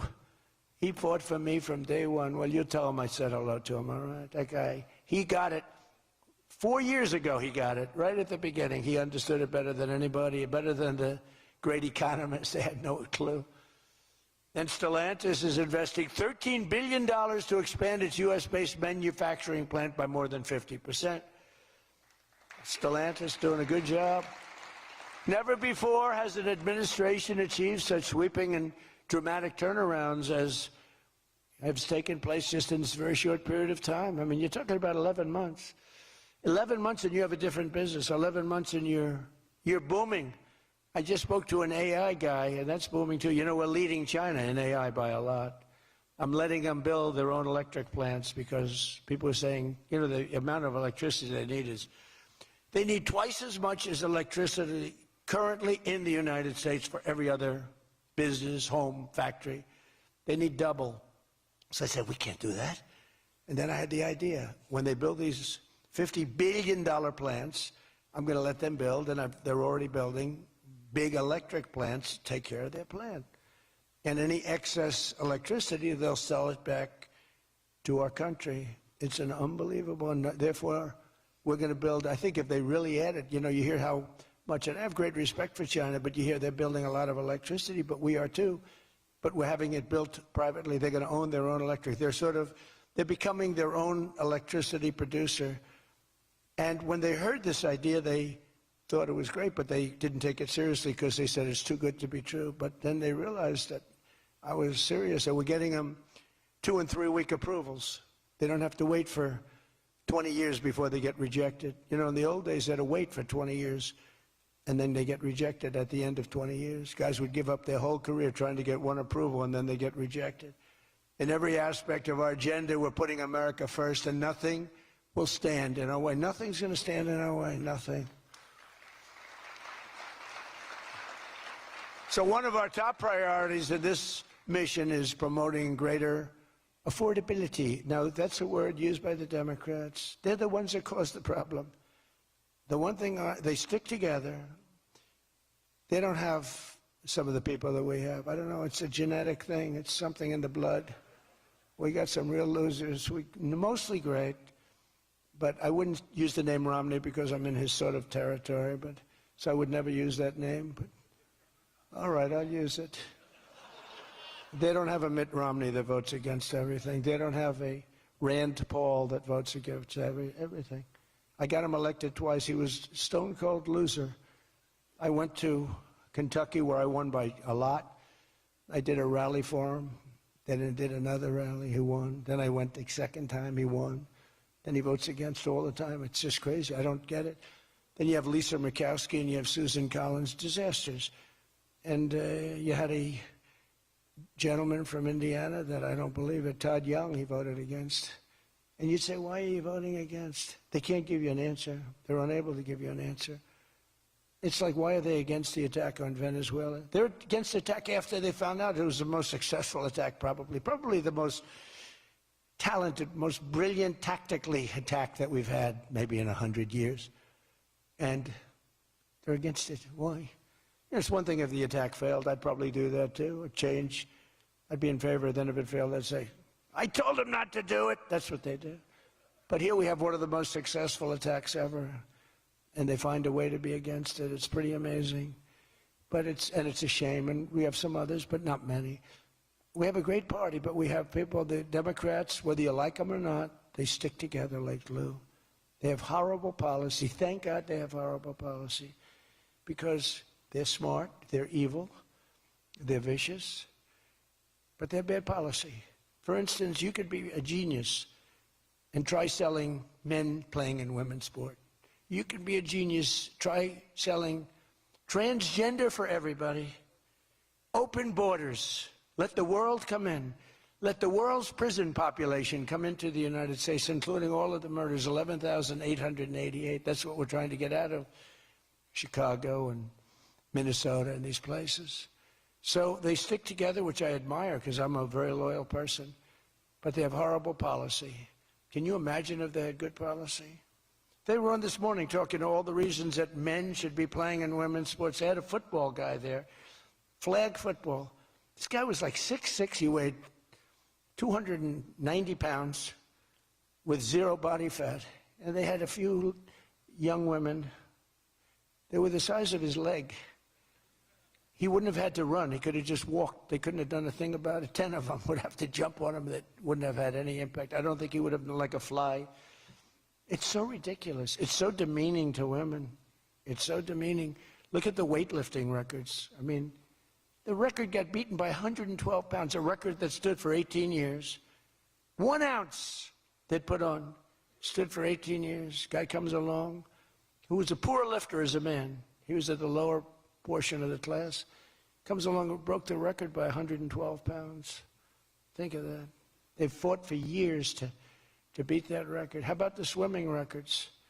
I mean, you can go to sleep during the time the man comes in and the woman. You can go take a nap for a little while. How about the long-distance race that took place not so long ago? Long distance, these marathon deals. They had top men, top women. The man came in. The woman came in 5 hours and 14 minutes and 36 seconds behind the man. Think of it. You're waiting. The man comes in. Now you're waiting 5 hours. What do you do if you're the parents? You go home and sleep for a while. Who the hell wants that? It's so demeaning to women, and who are great athletes. It's so demeaning to them, and it's right now in the Supreme Court. I can't believe it would even go to the Supreme Court. I mean, could you imagine 20 years ago talking about men playing in women's sports? They'd think you're crazy. Or transgender for everybody. If you said there will be no mutilation on children, that's one of my standard lines. We will not allow the mutilation of a child.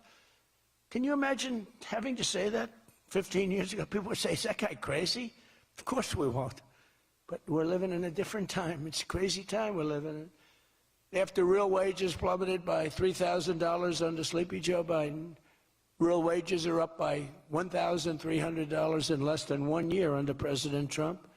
For construction workers, wages are up $1,800. Don't forget, they were down $3,000.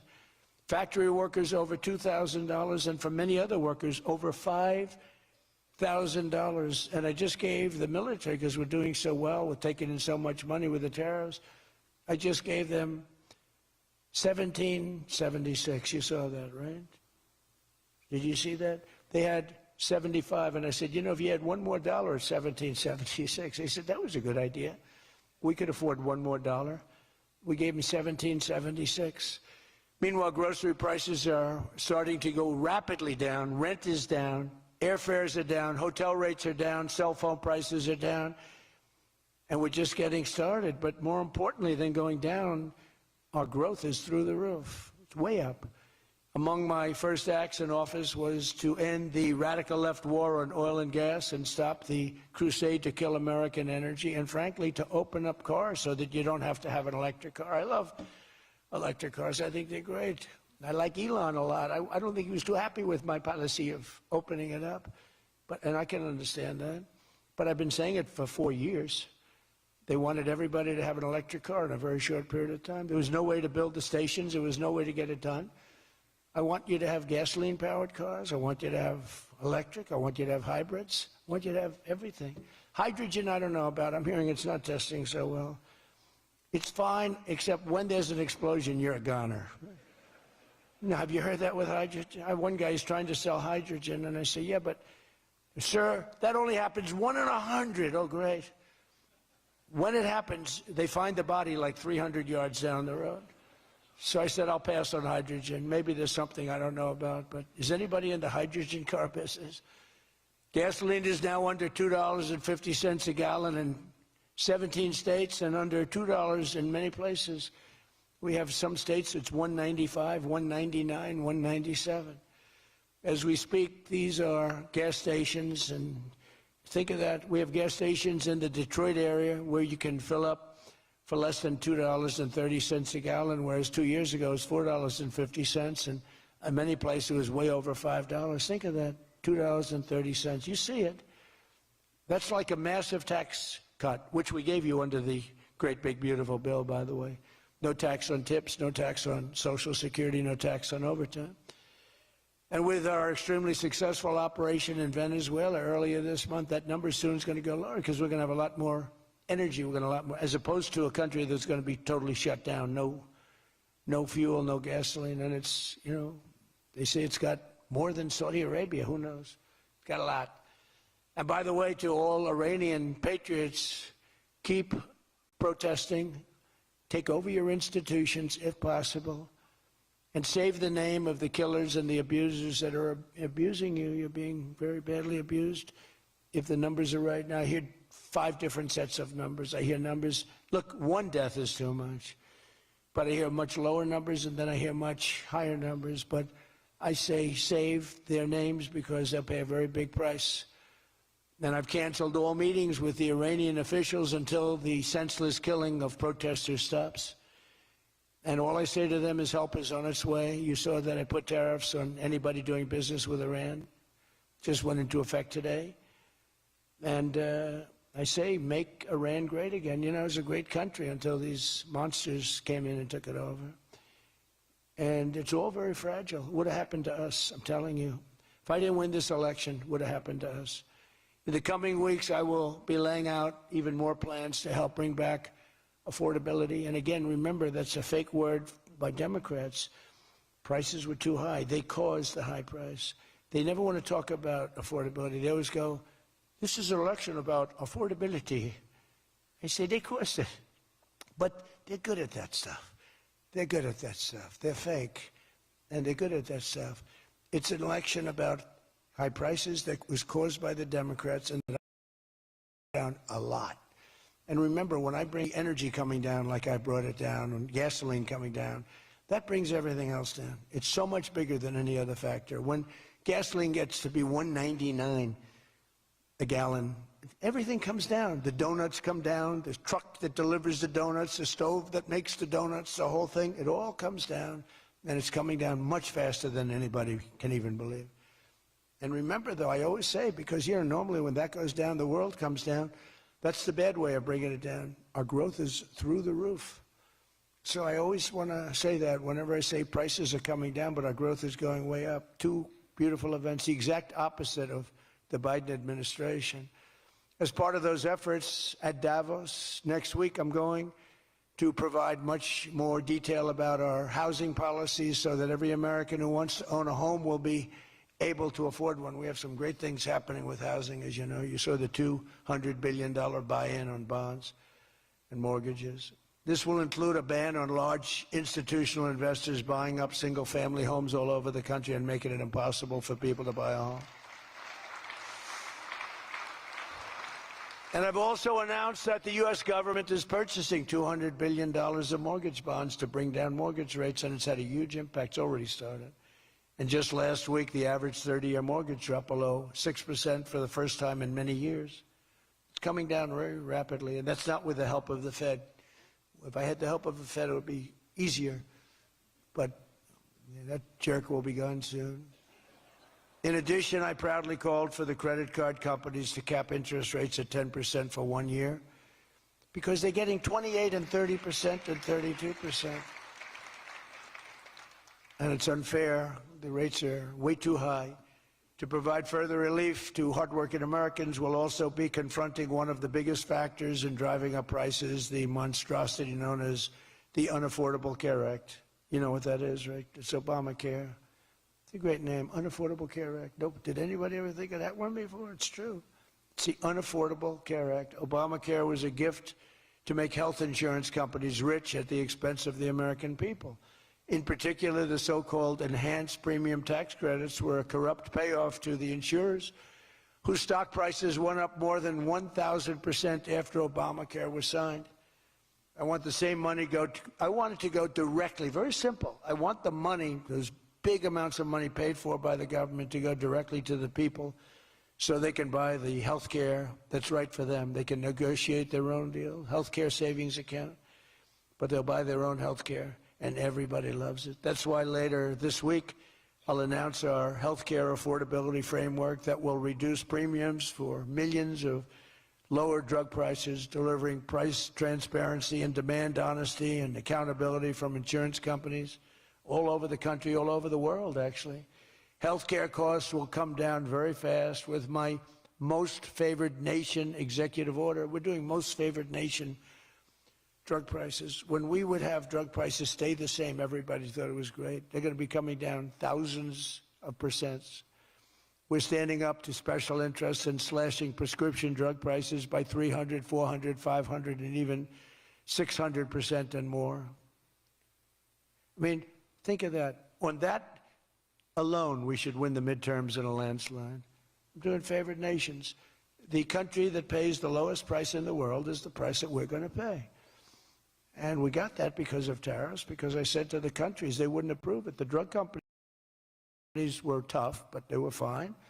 But they said the countries will never do it because you have a pill that sells for $10, you have to sell it for 20 or 30, so you'd have to double or triple the price of their health care there for prescription drugs. Ours would come down from $130 to $20.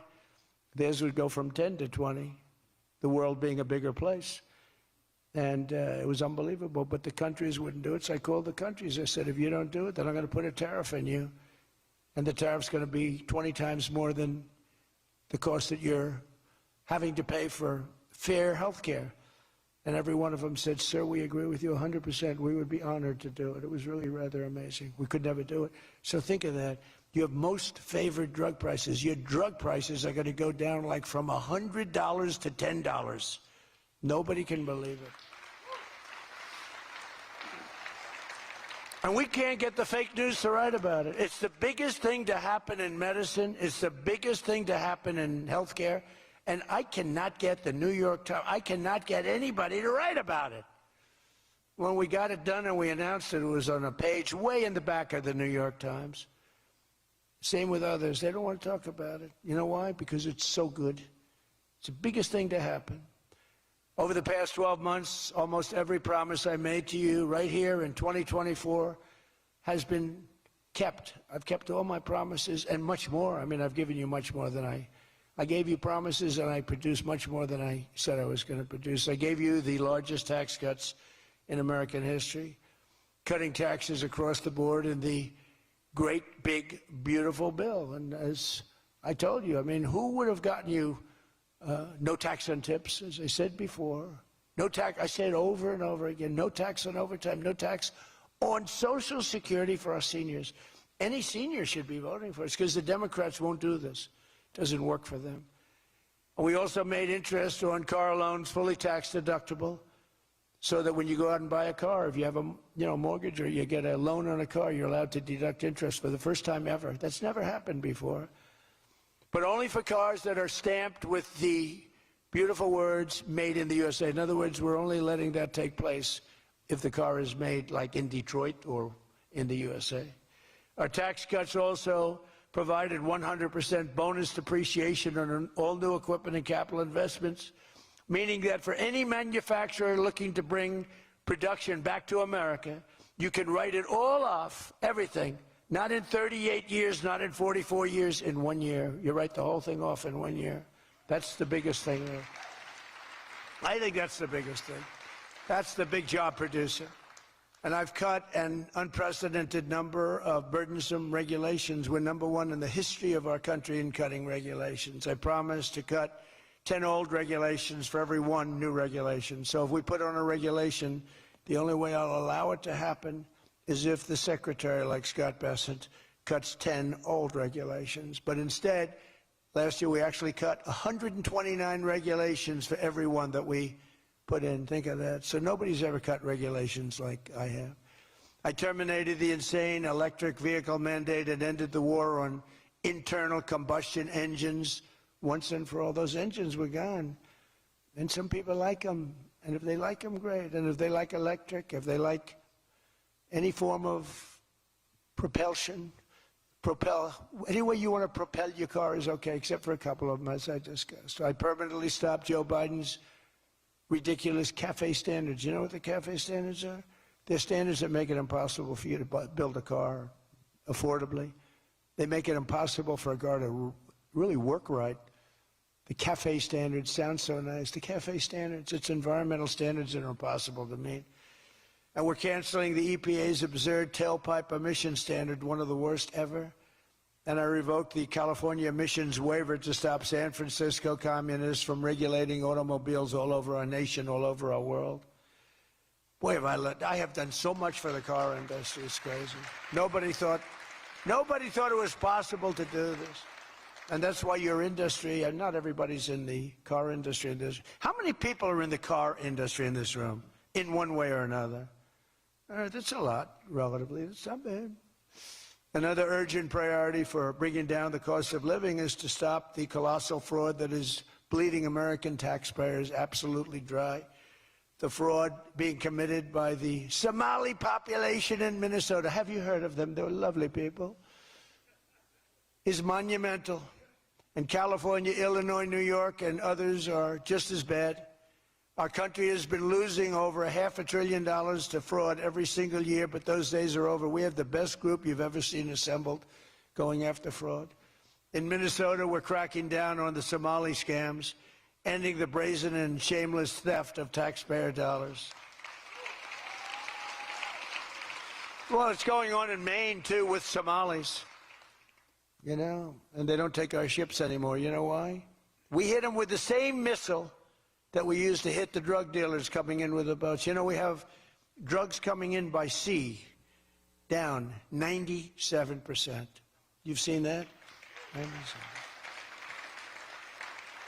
And we're trying we're really trying hard to find out who the hell is the other 3%. But we have them down 97%. And we're going to start hitting them by land, too. The hard part is done. By sea, nobody's coming. It hasn't been great for the fishing industry, however. Those that have a fishing boat, they're having a hard time getting customers. But you can't have everything. Nobody wants to go on boats. Nobody wants to go like 25 miles an hour. When you see a boat with 5 engines on the back of it going 65 miles an hour, and it's loaded up with hundreds of bags that you see cellophane with white, typically it's not fishing. How about the couple of submarines we took down? We took out 2 submarines, and the Democrats say they were fishing. No, they were submarines. They were actually, they build a very fast, it's a drug-carrying submarine. They have a lot of money. And we took them out, and the Democrats claimed that they were fishing. We shouldn't ruin people's beautiful fishing journey. It's unbelievable what we have to go through. It's really a shame, actually. We froze it all, children's payments to those states that we're talking about, and we will now require proof of attendance in order to receive federal funding for child care or any of that. How about all these child care places in Minnesota where there is no children? They go there, they get paid millions and millions of dollars. The biggest operation in all of Minnesota had no children. And we pay millions of dollars. They're scammers. They're scammers. They always will be.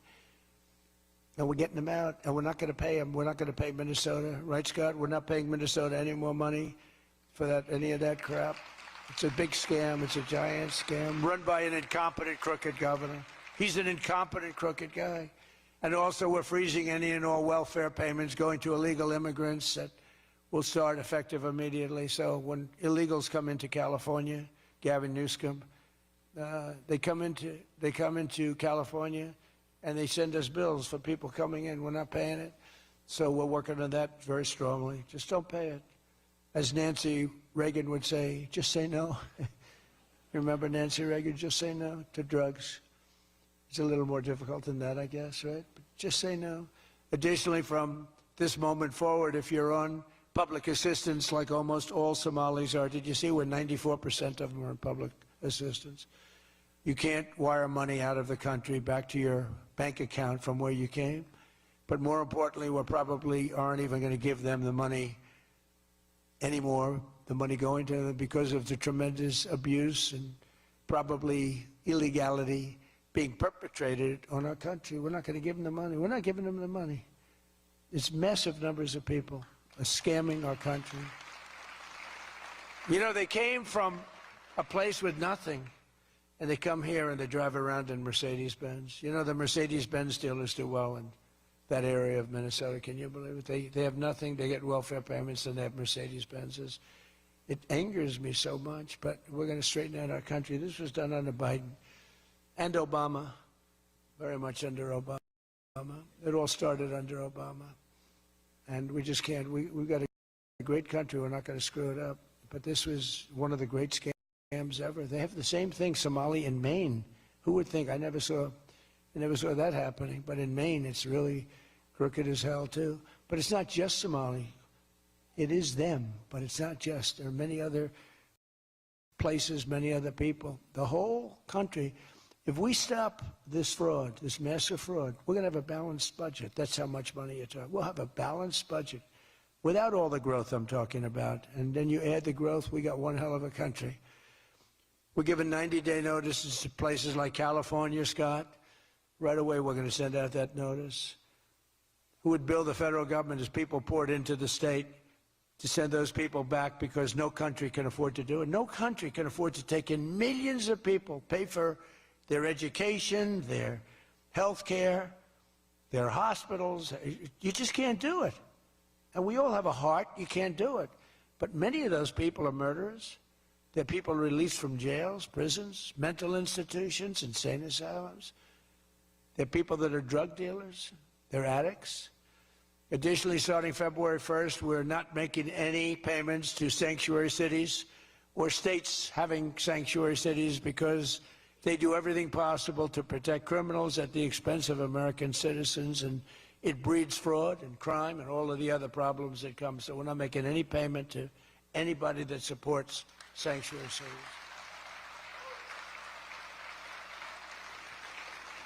We have also suspended nearly 8,000 SBA loans, Small Business Association loans, to suspected scammers in Minnesota, of which there are many. It's a great state. It was a great state. Now it's getting destroyed by that stupid governor. What a stupid guy he is. But he's a crook. I mean, he's an incompetent guy, but he's a crook. He allowed this to go. You can't have corruption on a scale that nobody's ever seen before, and you're sitting as a governor and you don't know what's going on. It's impossible, even though he's a stupid guy. We're investigating large-scale visa fraud, and the Department of Justice has already charged nearly 100 people in criminal conspiracies in Minnesota. They're all over the place. Last week we announced that I'm creating a brand new division at the Department of Justice, a legal strike force led by a really tough, smart new Attorney General for fraud. He's a fantastic young guy. He's so impassioned to do this properly. We intend to imprison any fraudster, politician, or public official involved in these sick plots to loot and pillage our country. Think of that Ilan Omar. She lives in Somalia. They don't have a government. They don't have a military. They don't have police. They don't have anything. All they have is murder and robbing ships, bringing in ships, pirates. That's stopped. Same missile, ping. That's the end of them. It's amazing how that can stop corruption. Those missiles, they never miss, you know. The same one, exactly the same one. But think of it, she comes from a country with nothing, and she comes here and she tells us about our Constitution. I have a constitutional right to rip off the country. I guess she's a total scam artist. Anybody knows it. How do you let her get away with it? AOC +3. She was one of the three. They're all scammers. They're so bad for our country. They're so bad for our country. Our ICE operation in Minnesota, for example, is finding hundreds of killers, violent predators, and child rapists, some of the worst criminal offenders anywhere in the world, murderers all over the place. All we want to do is get them out. Did you see the pictures that we put up? Hundreds of them. Murderers wanted for murder, wanted for the worst drug selling. One of them is one of the biggest drug dealers in the world. And vicious, sells bad drugs too. Bad drugs, like if you take a tiny little morsel, your child is dead. And we're getting them. But it's hard to get them because they make it so impossible for you. And you wonder why. Why would they do that? You know, do they want to live with murderers? Do they want to live with these people that are emptied out from prisons? They have a lot of people. One of the reasons I was so angry with Venezuela, they emptied their prisons almost entirely into the United States of America. Tren de Aragua was the gang. One of the worst, probably the most violent gang there is anywhere in the world, they say. We're getting them out. We've got a lot of them out already, but we're getting them out. We're also going to revoke the citizenship of any naturalized immigrant from Somalia or anywhere else who is convicted of defrauding our citizens. We're going to get them the hell out of here fast. And if you come to America to rob Americans, we're throwing you in jail and we're sending you back to the place from where you came. We're throwing you right in jail. And they know it, too. And one of the reasons they're doing these fake riots, I mean, they're just terrible.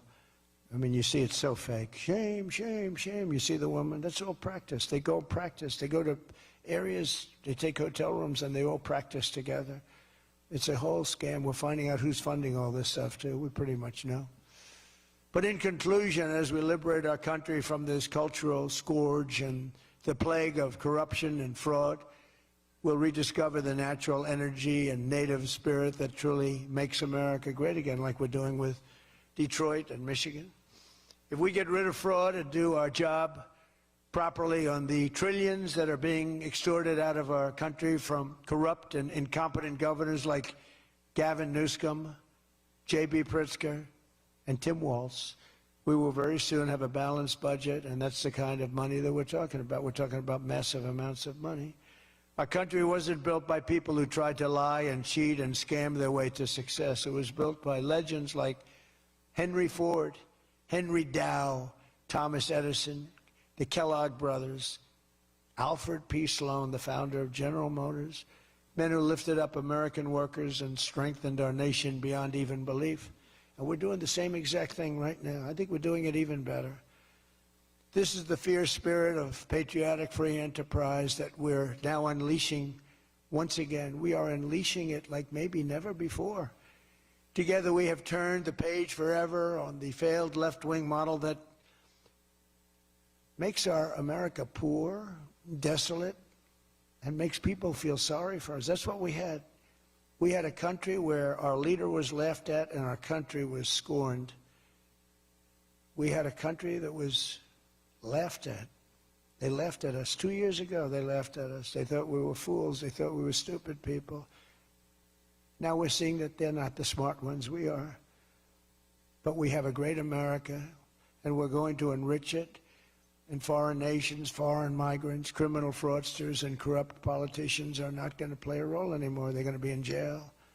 Under the Trump administration, we're reclaiming America's dignity, rebuilding America's wealth, and we're putting the productive, hardworking American citizen at the center of every single thing that we do. They were the ones that built America, and they will build it up again, and that's what they're doing at levels nobody thought was possible.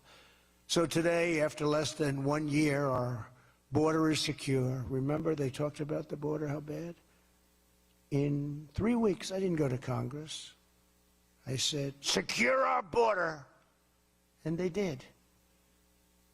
Remember Biden, he said, I have to get approval from Congress. Had nothing to do with Congress, had to do with respect. Our spirit is restored. Inflation is stopped. Wages are up. Prices are down. Our economy is booming like I think you'll see soon, like never before. Our military is strong and unprecedented. I rebuilt our military in my first term.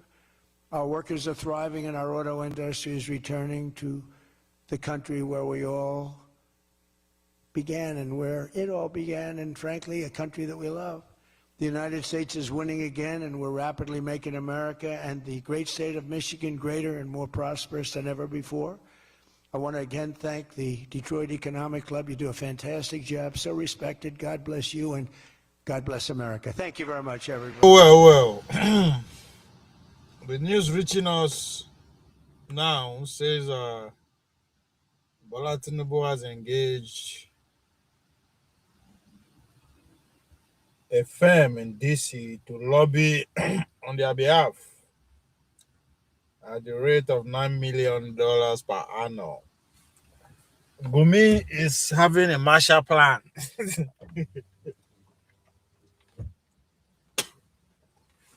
Gumi is having a Marshall Plan. Bola Tinubu is having Bola Tinubu has a different plan. Everybody wants to save his ass. That's what this is about.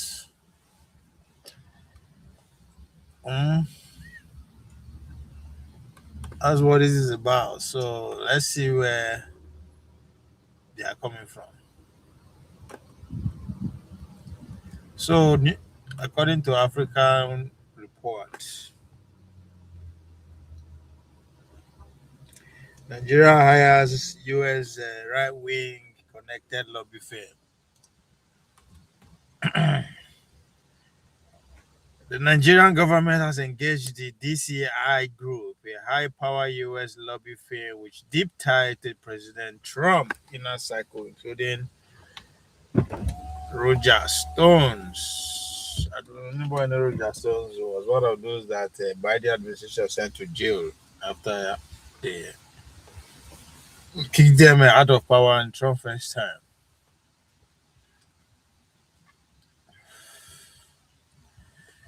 So marks a frantic shift. Now we both they speak. In Nigerian diplomacy, the 9 million a year contract signed on December 17, 2025 is a direct attempt to steer the narrative in Washington, D.C. as Operation Christmas Words continue to loom over northern Nigeria.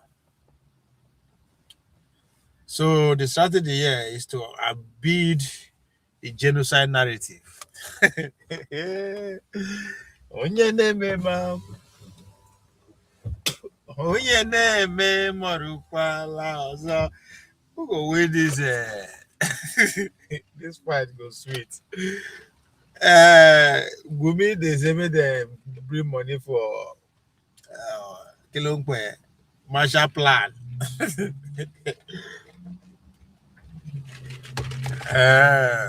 Tinubu have a different plan. So President Tinubu administration is fighting a war on the two fronts. The counter lobby. The Nigerian government is currently in a bidding war for the ears of the United States group like the Biafrans. So this is where the story gets more juicier. You understand what I'm saying? Why the Tinubu-led administration is spending hard money to make sure Trump's here is on their own side of the story that they are doing their best. Why groups like Biafra Republic Government in Exile, a group led by the Prime Minister himself, ECPA, have been lobbying the United States religious rights, arguing that the violence in Nigeria is a state-sponsored Christian genocide. God damn. Ooh. So when you break the $9 million annual, you get about $750K monthly. Dollars, so try. Nah, man. See why I need to start a lobby firm. You know? This maybe one day, I'll get direct link to Asu Rock. That's what they're going to lobby me too.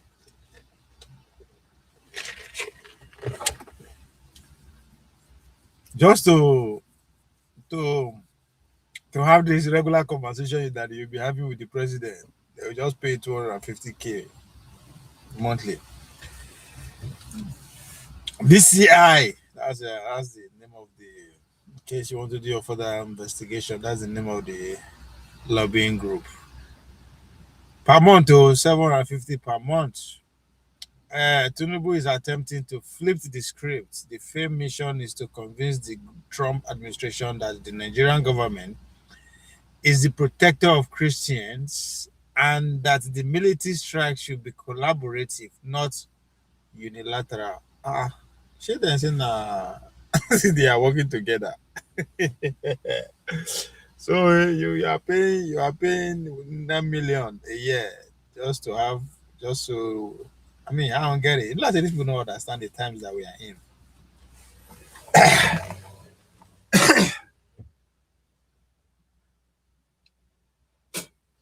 I think Americans are not. This is not the lobbying mood. Yeah, they are very famous. Anyway, securing the arsenal, the lobbying push also aimed to ensure that the United States Congress approve a $346 million arm package, including precision bomb and rockets. Okay. In the first quarter of 2026, alongside the scheduled delivery of 12 AH-1Z Cobra attack helicopter, the gun blazing contest, huh? I like this Trump out of the deal. The urgency follows President Trump's November 2025 tweets to ensure Nigeria gun blaze. The Christmas strike. Why the U.S. claimed the Christmas Day 2025 strike on the Lakurawa groups were successful. Reports on ground suggest they may have hit empty farmland. The ultimatum. Trump recently told the New York Times that if Christian deaths continue, the U.S. will move from one-time strike to many-time strike. The time that Gumi is looking for money for Marshall Plan. Isn't that interesting? Oh, so the genocide narrative is, I thought it's gone. It's still here. It's still here. Okay now. So I hope there no be regime change Trump is asking for. That would be interesting though. Tinubu will not want you again. Give it to somebody else. That is the case. Imagine they can go ahead and propose give it to Obi. In a country where millions of children don't have a desk, we are spending $9 million on a group of men in suits in Washington. Make it make sense. Priorities first, man. You gotta go what's your interest. But Tinubu is out there to save his political career, his life. Yeah, they're talking about the school children. Fuck off. It sounds like a scandal, doesn't it? But in 2026, this isn't just a lobbying. It's survival, my brother. Survival, man. This motherfucker need to survive. You too, you have to survive. You can't be a one-time president when you don't need to. President Trump had made his position clear. He sees the North as a genocide zone. God damn, the whole zone. Bomb us to 1822. He sees the North as a genocide zone. He sees our military as inactive. Even forefather knows that. So, what's the biggie? Forefather knows that our military can easily be taken care of by men of active men on the streets. And on Christmas Day, he shows us that he doesn't need our permission to light up the sky over Sokoto. I thought they said we give him permission. Abuja, Tinubu has hired the DIC group. They have hired the men who have the ears of the president. They are paying $750,000 a month to explain that we are not the enemy. They are trying to buy back our sovereignty one meeting at a time. Do we have a sovereignty that we need to buy back? I don't think so. It is a race. On one side of the track is the lobbies trying to secure the 346 million in precision bomb we needed to fight our own wars. On the other side is the drone, already fueled and waiting for the next report of a village under fire. Yeah. The Marshall Plan for the Almajiri staff was fun. There's no fun. Yet the Marshall Plan for the lobbies is fully loaded. No get school for Marshall Plan for education. That's our problem. The money that we have right now is to lobby men in suits so that we can save our political career. Make it make sense, ladies and gentlemen. Why? Because you can't build a school if your country is designated as or is targeted as a zone. If your country is targeted as a war zone, of course, school will be secondary. We are paying $9 million to tell the world we are civilized. Why the world prepared to treat us like a battlefield? Isn't that interesting to make it make sense? Let's hope Roger Stone and his friends pull it off. Obviously, they watch the prize, because if they fail, the next sound we hear won't be a gavel in DC. It will be an operational Christmas warrants coming back to a New Year encore.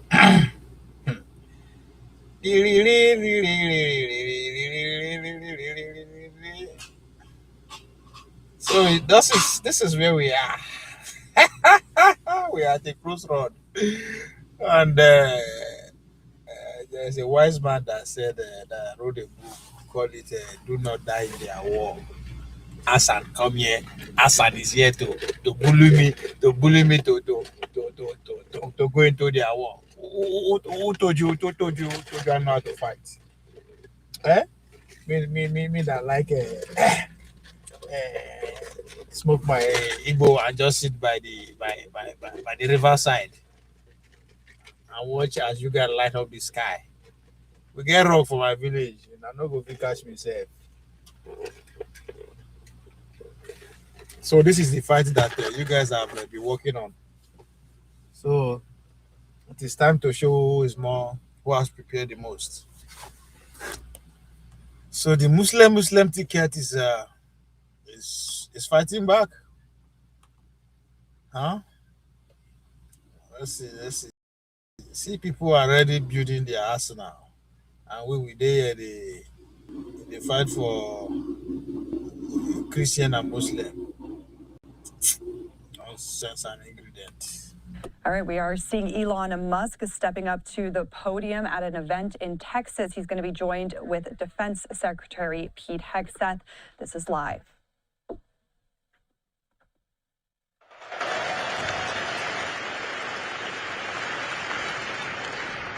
This is a city, it's actually legally a city, that thanks to the hard work of the SpaceX team, we built out of nothing, and is now a gigantic rocket manufacturing system. So, and for people out there who are curious to see it, we're actually on a public highway, so you can come and visit and drive down the road and see the epic hardware. So, I think this is the first time that a rocket development program has actually been on a public highway. So you can come and see the epic stuff. We're honored today to have the Secretary of War, Pete Hegseth, and much of the senior leadership of the Pentagon here. It's an honor to have them visit. We just did a tour of the factory, and I think it really helps illustrate how manufacturing and manufacturing at scale is critical to the strength of America. So, and I'll tell you a little bit just about the purpose of SpaceX. It's like, we want to make Star Trek real. Okay? We want to make Starfleet Academy real, so that it's not always science fiction, but one day the science fiction turns to science fact. And we have spaceships going through space, big spaceships, with people going to other planets, going to the moon, and ultimately going beyond our star system to other star systems, where we may meet aliens or discover long-dead alien civilizations. I don't know, but we want to go, and we want to see what's happening, and we want to have epic, futuristic spaceships with lots of people in them, traveling to places we've never been to before. Yeah, that's that's the goal.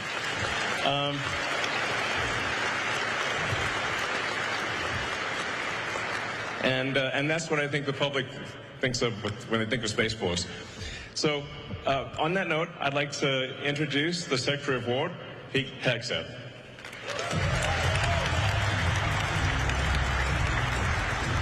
Thank you, Elon. Appreciate it. Thank you very much. How about this? Star Trek real. Star Trek original. Yes. Appreciate it. I love it. Well, what a tour. What an opportunity to be here at Starbase, Texas, with Elon and the SpaceX team. There's nothing like this in America. There's nothing like this in the world. And what you have built and what you will build here is a testament to the strength of American ingenuity and American invention. So I want to thank all of you, all the folks out here for having us today. Elon, thank you so much for hosting us, for what you've built, for the vision you have for this company, the vision you have for our country, the vision you have for American innovation. I could not think of a more fitting venue to continue our Arsenal of Freedom tour and to outline today the future of technological innovation at the War Department. Those of you here at SpaceX will appreciate this, knowing that as World War II was ending, the Secretary of War and Secretary of the Navy wrote to the National Academy of Sciences and declared that scientific research was essential to our national security. To ensure continued preparedness, they wrote, the research scientists of the United States must be called upon to continue in peacetime some substantial portion, that of which they have made so effectively during the stress of the present war. The competitive time element in developing those weapons and tactics may be decisive in future conflicts. You see, those secretaries of war and Navy many decades ago recognized the importance that innovation and readiness holds for our national security. They knew what was at stake, the very freedoms of the country we hold dear.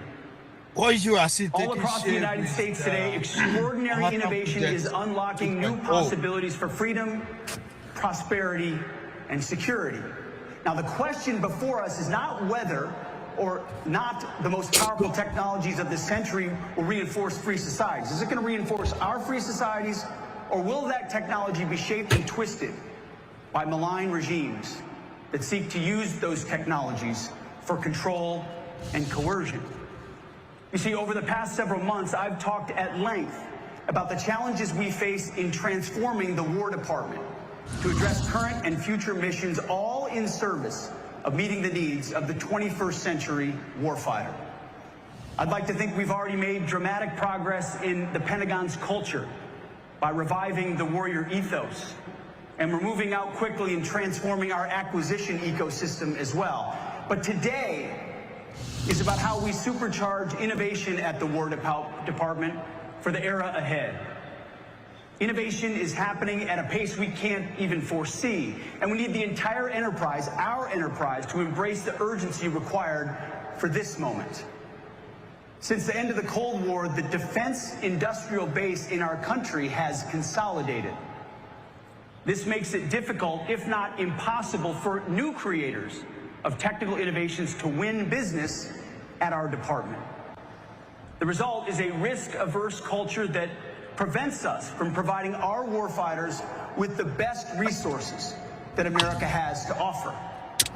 That ends today. Simply put, the United States and all of the U.S. automakers now are doing great, and before they were having a really hard time. You couldn't, the environmentalists would not have let them survive. So, Mr. President, when you renegotiate USMCA, how is that going to help?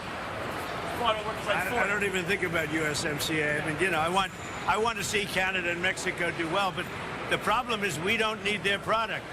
You know, we don't need cars made in Canada. We don't need cars made in Mexico. We want to make them here. And that's what's happening. Everybody's moving here. From Canada, they're coming here. From Mexico, from Japan, from Germany, from all over the world, they're coming here. They're opening up their plants. Bill is lucky because he's had a lot here, but when he doesn't have it here, he's moving here. They're doing big expansions forward. But they're all doing great. The car industry is exciting, and to be honest with you, Bill, every industry is exciting. Yeah. Just like this. Well, we need to rebuild our industrial base, and that's been a priority of yours. And we're adding a combustion vehicle, a combustion truck, affordable one in Tennessee to the president's note. That's what these policies are doing for Ford. We're going to actually expand one of our existing plants and make a different kind of truck there. The tariffs? Yeah. Yes, and the EPA, the relief of the tariffs and the relief I gave them from the most ridiculous standards. We had put 3 computers on a car in order to save about this much gasoline from a glass. It was crazy, but very proud of them. And Ford has really been a leader. They've done a great job, but all of them. General Motors is doing really well. Stellantis is doing really well. We're really happy about it. I just wanted to build their product in the USA. You don't think you're going to renegotiate USMCA? Well, I can. It expires very shortly, and we could have it or not. It wouldn't matter to me. I think they want it. I don't.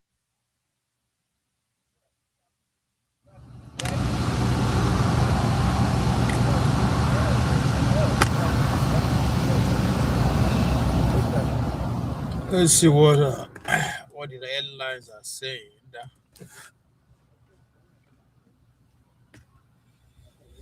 Onye na-eme ma, onye na-eme ma.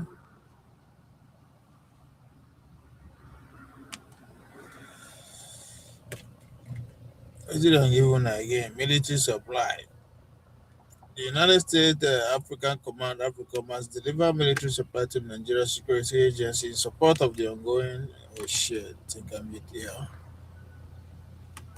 support of the ongoing security operation across the country. U.S. force deliver critical military supply to the Nigerian. Okay.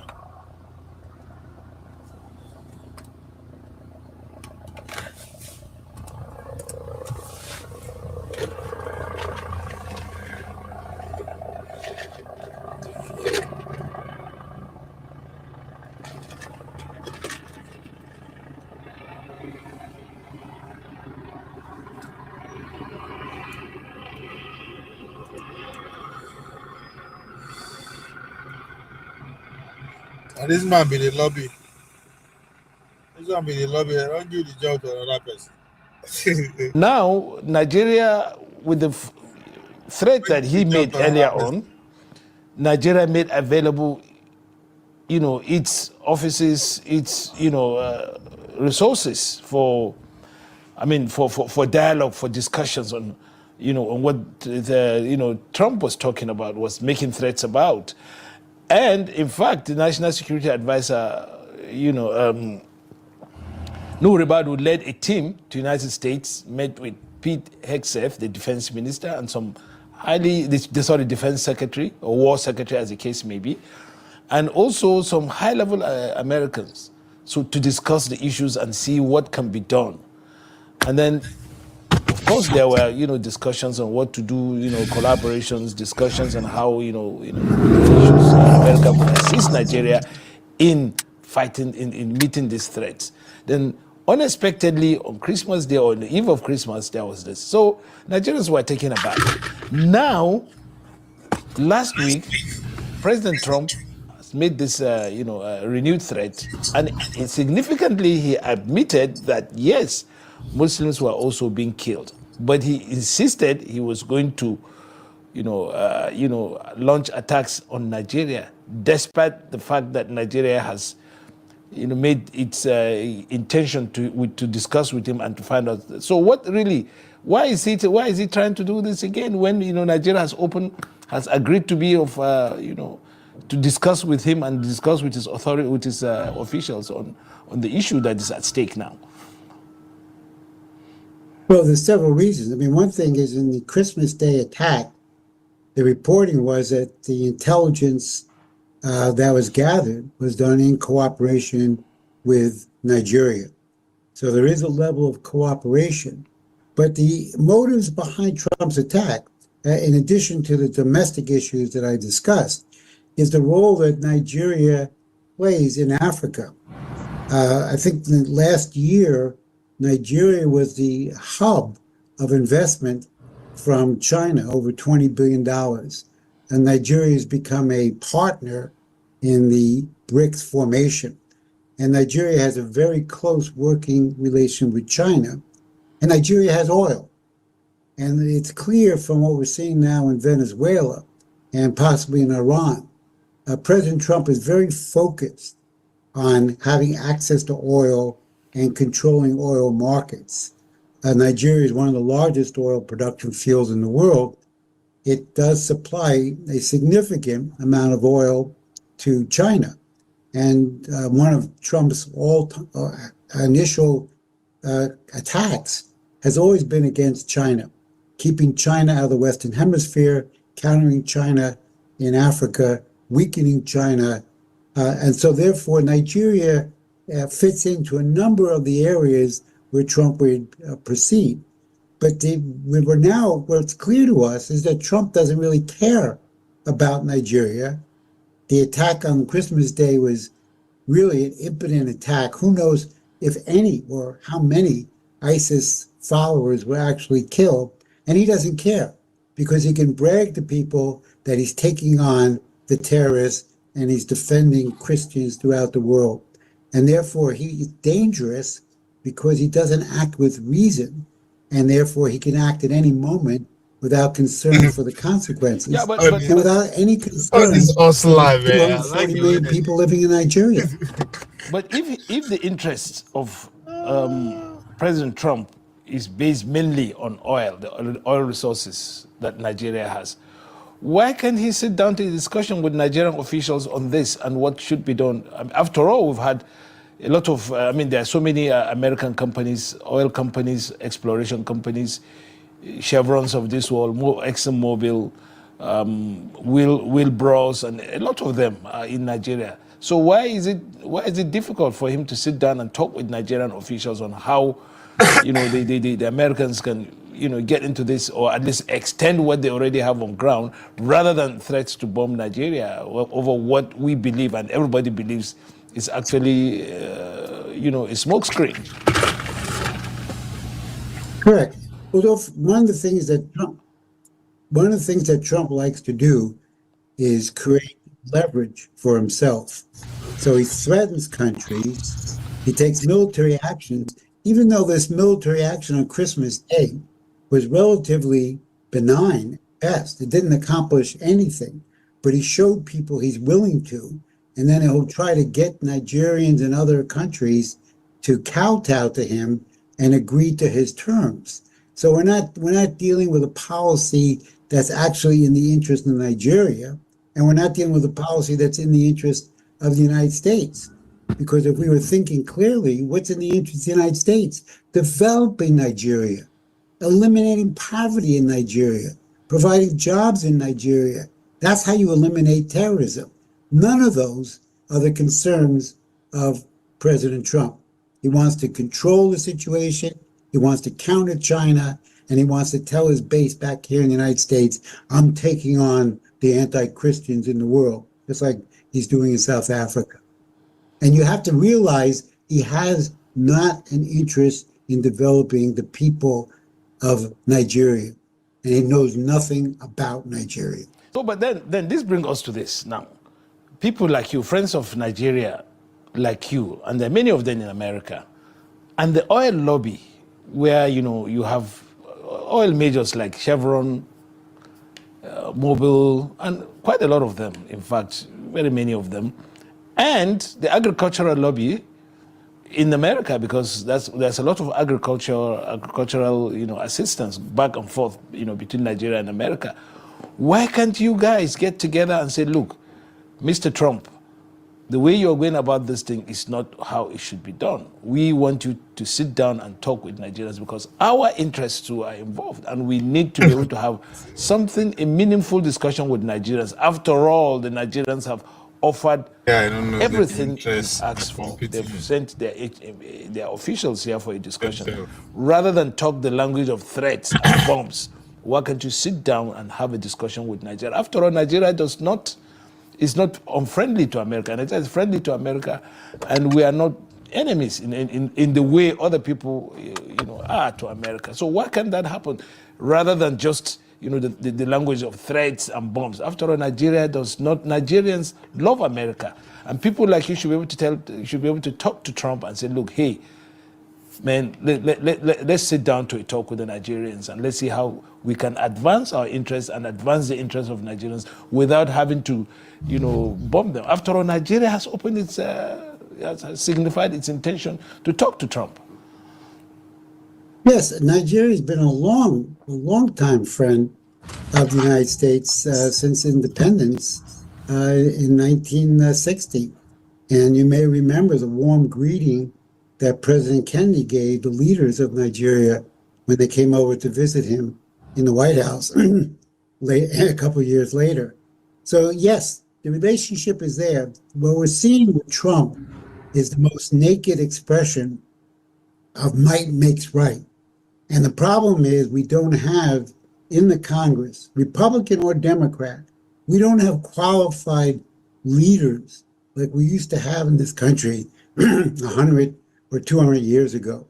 And there's no one who's willing to stand up to Trump because actually among the Democrats and Republicans, they both cannot understand what the true self-interest of the United States is. The United States has a great self-interest in developing Africa, in developing Nigeria, in raising the standard of living of the population. And our politicians are too stupid to realize what the potential is. So even though they may object to Trump's tactics, the Democrats have no view of how to develop Africa. The Congress has no view and no concern. The concern for development is gone. And so therefore the question is manipulation, threats, military action, might makes right.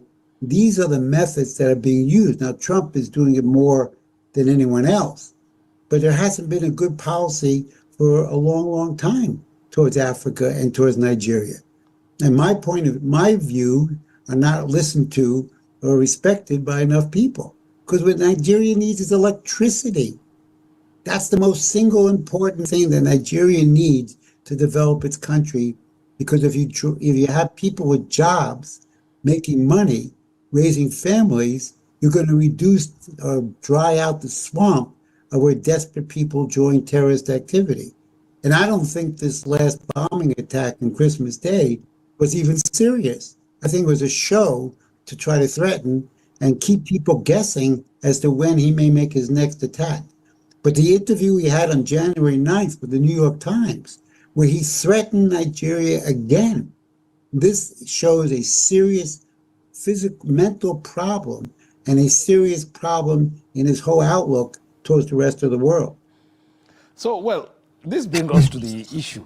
Now, Nigeria is a country, of course, in need of vast development aid. And some of the issues that have helped to give rise to this terrorism and all these, insecurity in the country, as you rightly, observed, has to do with, infrastructural development, energy issues and all that, which America can help. Because we believe that, a lot of people believe that that's the way to go, that if America can sit down to a meaningful discussion with Nigerians, with the Nigerian officials, something would come out of that.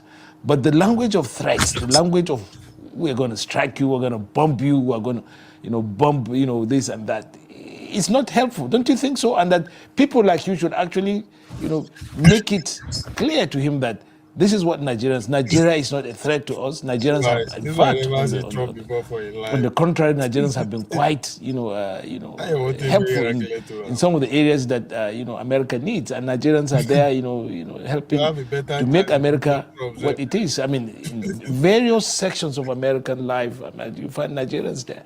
So why is it difficult for the friends of Nigeria like you to be able to convince Trump and say, look, we can get more out of Nigeria than what you are trying to do, and let's go this way. What's the problem really? Why is it difficult? Well, maybe if the Nigerian government promotes my ideas and arranges my ability to have more influence in Washington, that would help. The difference between me and everybody else, including the Democrats, is I believe in the development of human beings. And I believe that to develop the creativity of human beings, we must have material, physical standard of living, a rising physical standard of living. And therefore, I see the interest of Nigeria's 240 million people, and Africa's soon to be 2.5 billion people. This, to me, is a positive development for mankind, because these are more human beings who can make more interventions and more creativity. So I look at development as the most important single human right. The right to electricity, the right to a job, the right to housing, the right to education. These are the life and death issues which civilization stands on. Now, the question of development, the way I understand it, is not discussed in Washington. And all of our political leaders are grossly insufficient going back many years because they don't understand this crucial question of development of human beings and how to work with nations. Trump talks about the Monroe Doctrine, which was written in 1823 by John Quincy Adams when he was Secretary of State before he became president. The doctrine was to keep the British imperialists out of the Western Hemisphere so these countries could develop with the United States, not suppress them, not bomb them, but develop them. And the idea of development is gone. And therefore, what Trump says is, I will make money, we will stop China, and I will appeal to my MAGA base of fighting the fight to protect Christians. And none of these conceptions of his are correct, and none of them are being challenged by anyone else. We have a bunch of cowards. We have impotent cowards right now in the U.S., and they won't even represent the positive views that the United States stands for and will be celebrating this year on its 250th anniversary. No one understands the principles of the United States the way I do. And this is the real problem the United States is facing. It's not a Nigerian problem. Nigeria has a serious security problem. Since I've been traveling to Nigeria for over 30 years, it's had a problem in security. But what the United States is doing now will not help. This is a United States problem, but we are not thinking anymore like Americans. So let's compare and contrast what the Chinese are doing in Africa and in Nigeria and what the Americans are doing. On the one hand, the Chinese are quietly, engaging Nigerian governments, in trying to, attend to development issues, road and infrastructure, a lot of things. And they're doing it quietly without any threats, any bombing.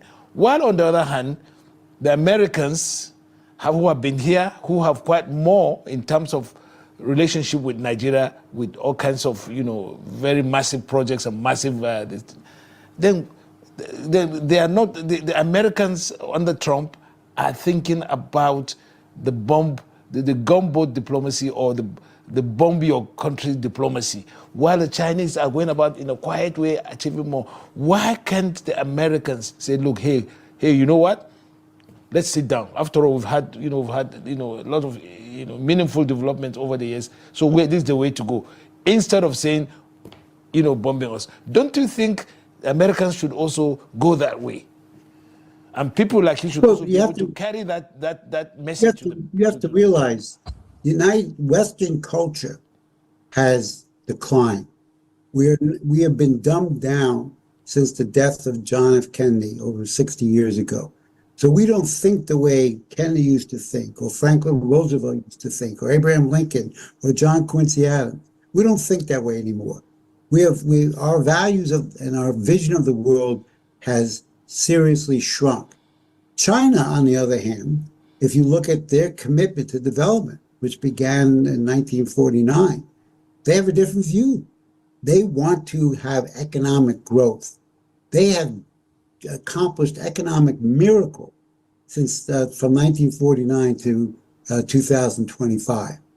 They just started to get involved in Africa in a serious way 25 years ago. The United States was in Nigeria in 1960. So in a mere quarter of a century, China has had a policy of working with and developing nations because they have a different view. And in fact, the BRICS are a more viable vision of the world than the Western banking financial system has. And the global South is now more and more realizing that we need a new paradigm. The Western paradigm, we will not cause confrontation with them, but we are going to move slightly differently. You see the expansion of the Chinese currency in some of their trading going on in Africa. We could have, as President Xi says, we have a common shared interest for the future of mankind. The Western model, the rules-based order, the zero-sum game mentality, the might makes right.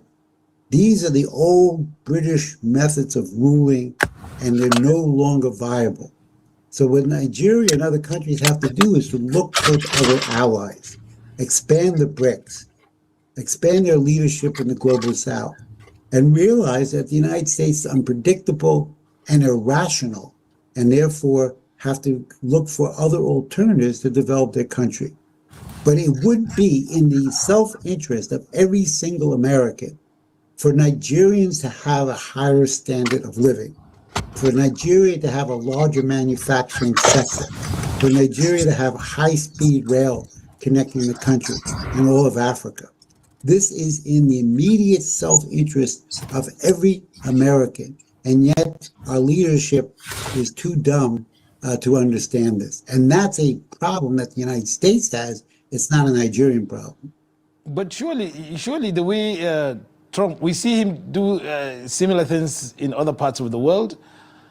He was in Venezuela, where recently, in fact, where he's, American forces intervened and, snatched the president and his wife. And virtually now, Venezuela is at loggerheads with America.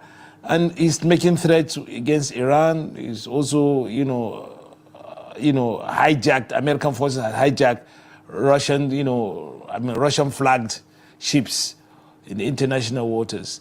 And this is scaring the whole of the world. And then, of course, the most recent threat of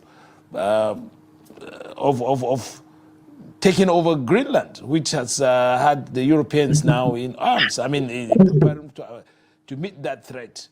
Now, if an American president or America that emerged as the leader of the world after the Second World War is behaving in this manner, what can countries like Nigeria do, or what do you think countries like Nigeria will feel about this? And America is no longer benign.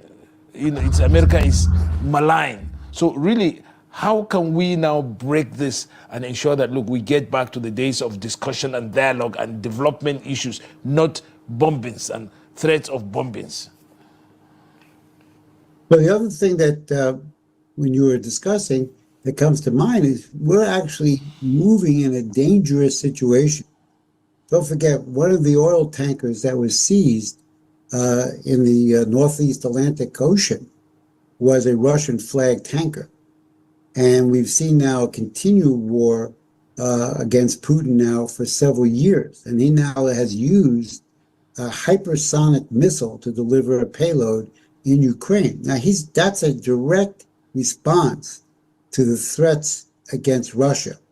And the United States now, if it keeps promoting anti-Chinese policies, and plus I think we sold $11 billion in arms to Taiwan, we're looking at a real threat of expanded war, which could lead to nuclear war, but expanded war beyond these isolated attacks that Trump is making. So we're in a more dangerous world than we were several years ago. As to what Nigeria can do, is Nigeria has to see its future in the future of mankind. How does Nigeria, the largest populated country in the continent, with rich mineral resources and very fertile land, I know from experience, how does Nigeria play a more prominent role in leading? We have the BRICS, which has 9 or 10 members. Nigeria now is a partner of the BRICS and probably will become a member within the near future. The BRICS represent an embryo of a new dynamic, a dynamic based on development. And that BRICS leadership is part of even a larger dynamic of the global south, which represents 85% of the world population and resources. So this is the area that we have to work on. What Nigeria needs to do most immediately is we have to get electricity. That we can't have any more excuses. We can't exist on 5,000 or 7,000 megawatts of distributed electricity. This will not allow Nigeria to survive. We have to have a very committed force to say, how are we going to get another 100,000 minimum megawatts of power brought online in Nigeria? Because as your population expands to over 400 million in the next generation, if we don't have electricity, if we don't have jobs, then you're going to have a bigger problem. So Nigeria has to work with its allies around the world and for a moment realize the United States is not going to help and pursue what are important national goals that are part of an international development program. If you are in a position to advise the Nigerian government on how to unravel or on how to approach this issue with Donald Trump, what would you tell the Nigerian government? How would you approach it to the benefit of Nigerian government and Nigeria itself? I would say cooperate where you can, where it doesn't violate your national sovereignty, and realize you're dealing with an irrational policy, the most extreme policy of the rules-based order and the zero-sum mentality. So be careful, negotiate where possible, but put your interest in your economic growth somewhere else. The United States is not going to be a reliable economic growth partner. They just want to make money. And if that serves the purpose of Nigeria, fine. But Nigeria has to realize you're in a period right now where you have a irrational leader of the West who is actually isolating the United States. The United States is not stronger. The United States is weaker now because of what we did in Nigeria. We're weaker in Africa for kicking South Africa out of the group of 20.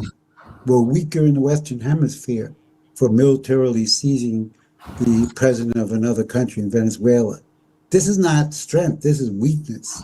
And so you have to seize the moment of the collapse of the West, of the system driven by the United States, and look towards a more viable program. What Nigeria needs is long-term, low-interest credit for infrastructure. Billions of dollars of long-term, 15-year low-interest loans so you can build massive nuclear power plants, more hydroelectric plants, thermal plants, and of course gas. Nigeria has the largest gas reserves in the world, to my understanding, and has never applied them properly. Gas is a key for you to develop your energy. And the environmentalists and others just tell them, leave us alone. You built your countries on oil, gas, and coal. We're going to do the same. And this has to become the #1 priority of the Nigerian government, along with dealing with security. But this will help security, because the more people who are working and the more people who are living better and the more people who respect their elected government for helping them, this will be a weapon against the spread of terrorism and insecurity in Nigeria. So there's a school of thought in Nigeria and perhaps even in America that, look, America is looking with disfavor with Nigeria as it goes about, making deals and arrangements with China and other countries. And America virtually feels left behind. And so one of the reasons why America wants to, remind Nigeria that, look, we know what's going on and, we want to be part of what's happening and you must give us, a space. And the only way they could do that is perhaps maybe, threaten Nigeria and say, look, hey, we have the power to, to do what we can in your country. But can't we sit down, can that discussion, can that be this? Because, you see, we're talking about trying to resolve the regional, threats, regional activities of terrorist groups. And if you look at just one area, which is just to bomb country or countries, how are you going to be able to resolve the issue if you're just looking at just one area, which is just say we're going to bomb? And how effective can this be in addressing these issues? It's not. And as I said, this particular attack on Christmas Day in the Northwest was not effective at all. I mean, it was a failed attack. If 25% of your munitions don't even go off, and they go to all the wrong areas, and it's not even a strategic area of ISIS, this is failure. This is military and political impotence by the part of the War Department of the United States and Trump. So then this is not going to work. And therefore, we have to make that very clear. But they don't care. That's the point. They're more interested in countering China, Trump and his people, and really the political financial elite. They want to stop the spread of China. China is very close relations with Nigeria, very close relations with Ethiopia, very close relations with Egypt, with South Africa. These BRIC nations work with China, and China delivers infrastructure, ports, cities, rail lines, electricity. And this has to be what is pursued. So you have to look for those areas in the U.S. government that you could work with. But don't fool yourself. This is what I would tell the Nigerian government. You can't propitiate Trump. You could try to work carefully with him, but you can't propitiate him, and you can't do anything internally that's going to deal with the problem of Trump's irrationalism, because it's not coming from Nigeria. Nigeria has to concentrate on achieving complete economic sovereignty and having a population of 400 million Africans who live with a higher standard of living. And that will be a great achievement. There are people who believe that Africa did not, or the Americans did not initiate a kind of Marshall Plan program for Africa, just like it did with Europe. And in fact, Nigeria and other countries in Africa have been looking to America to do that sort of initiative. The massive, initiative that happened after the Second World War in Europe also should be done, because Africa also participated in that war, albeit, under the colonial forces of France, Britain, and the rest of them. And that now that Africa is in dire straits with all kinds of issues like this is a time that instead of guns and bullets, what Africa needs is for US to say, look, hey, okay, let's sit down and talk. Let's see how we can also do something. We may not have the resources like we used to have during the Cold War years, but at least let us sit down and talk. Let us talk about bread and butter instead of guns and bombs. Don't you think that's the best way for America to actually, to address the threat that it feels China is doing in Africa?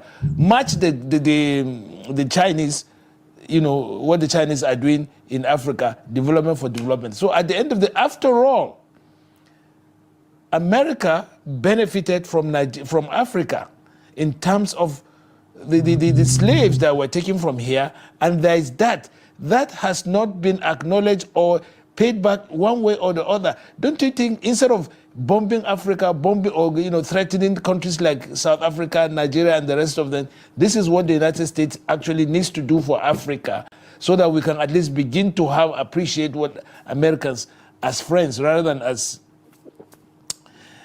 people who are threatening us.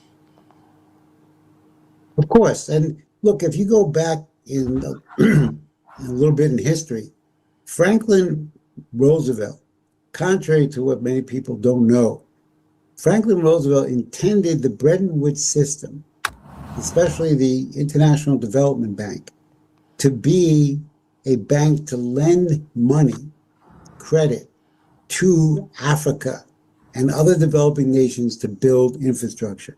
I'm going to be writing an article over the next week or so on this.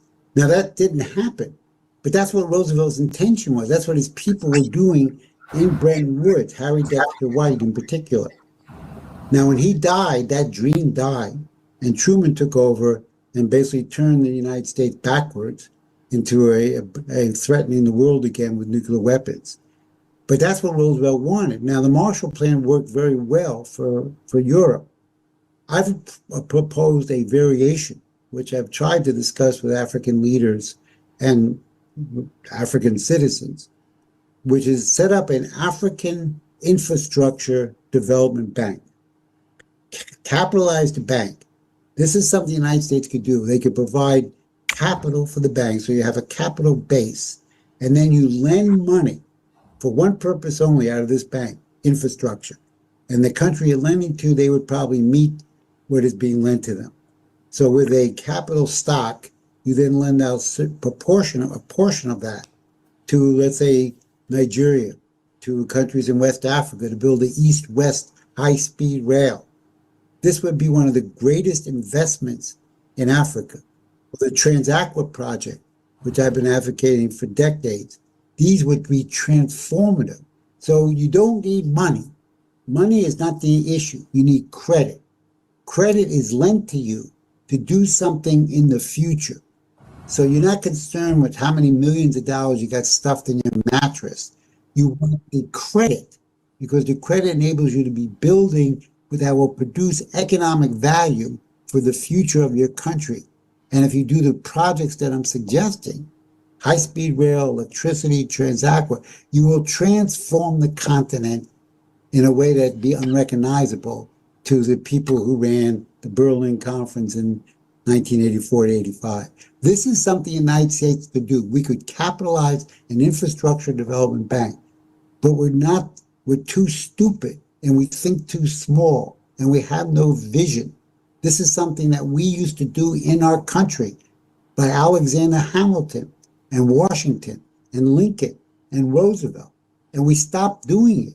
We have to get back and have a cultural renaissance in economic and culture in the United States so we can start thinking again. I'm one of the few people, I'm going on 75, and I'm one of the few people who thinks this way. And I want more countries and more people to work with me so we could change the Africa within the next generation. So, well, it's now, Nigerians are now living with more or less trepidation that, you know, Trump is going to attack, because the last time, you know, Nigerians were not expecting that he was going to make good his threat. But now that he has come out and said, look, we are going to strike again. Now that is, you know, being that is really, you know, making Nigerians to really be apprehensive, because, I mean, the last time this thing happened, something like this happened, yes, the damage was not what we expected, and you know, it's basically symbolic, and you know, and the precision strikes that he said was going to happen didn't happen, and the impact too did not, you know, amount to much. But we were also living with the possibility that the next one is going to be more impactful in terms of loss of lives and loss of you know, and a lot of issues that will come from there. Can't, you know, people, I mean, in America, say to Trump, look, we have enough problems in America, we have issues in America. I think rather than, you know, threaten or bomb Nigeria, let's sit down, let's have a way of having a Nigeria-America discussion where some of these issues can, I mean, the Americans can do that. They have quite a number of, you know, assets that they can deploy to make sure this happens, and also to make sure that they get the right kind of information. Why isn't that being contemplated? What we're talking about is, what we hear from Trump is, we're going to bomb, we're going to bomb, we're going to bomb. What the hell is that, for God's sake? You want Nigerians to start shivering in their pants or what? Are you not going to help Nigerians the way the Chinese are doing it? Why do you want to now, you know, use the language of threats and bombs in Nigeria? Well, you bring up the right point. The fact is that Nigerians now are apprehensive. When we had our discussion in November, I think you said, do you think Trump will do it? And I said, well, I don't know, because you can't predict what he'll do. And I was in Tunisia on Christmas Day when I read about the bombings. And I said, oh, God, this is horrible. This is not going to solve anything. This is not going to help Nigeria. Now, one of the reasons that Trump is focusing on these so-called Christian issues of saving Christians, we must save the Christians, is because it feeds his base, because his economic policy is splitting his base. In the United States right now, there is a considerable fraying of the support that Trump had only 1 year ago in the election. And there's legitimate discussion that the Democrats will take back the House of Representatives.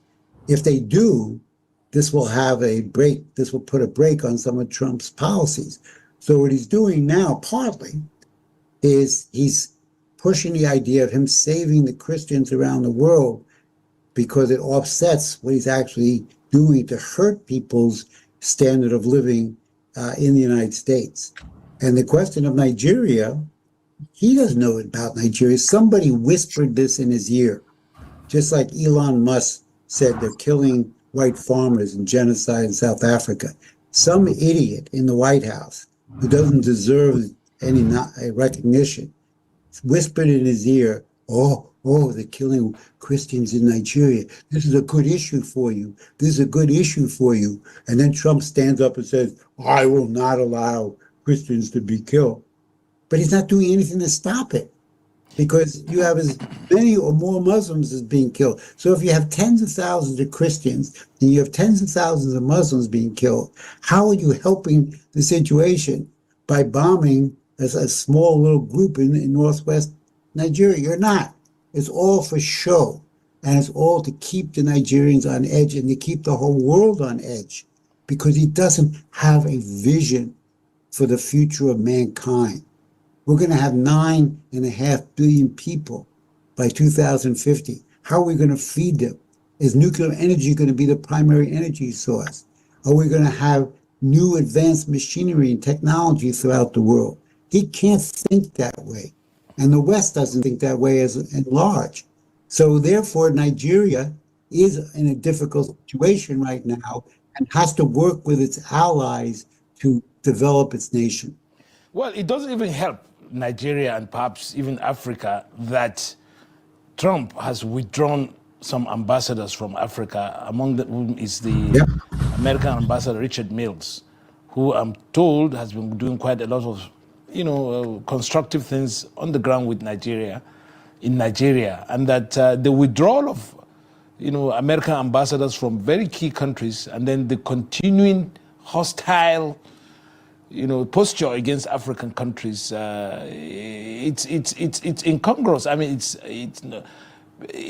people find it very, very, very, very strange that, rather than sitting down and arranging all these discussions, we're having this. So now that America is saying it's trying to, I mean, Trump has said he's going to renew his, bombing of Nigeria.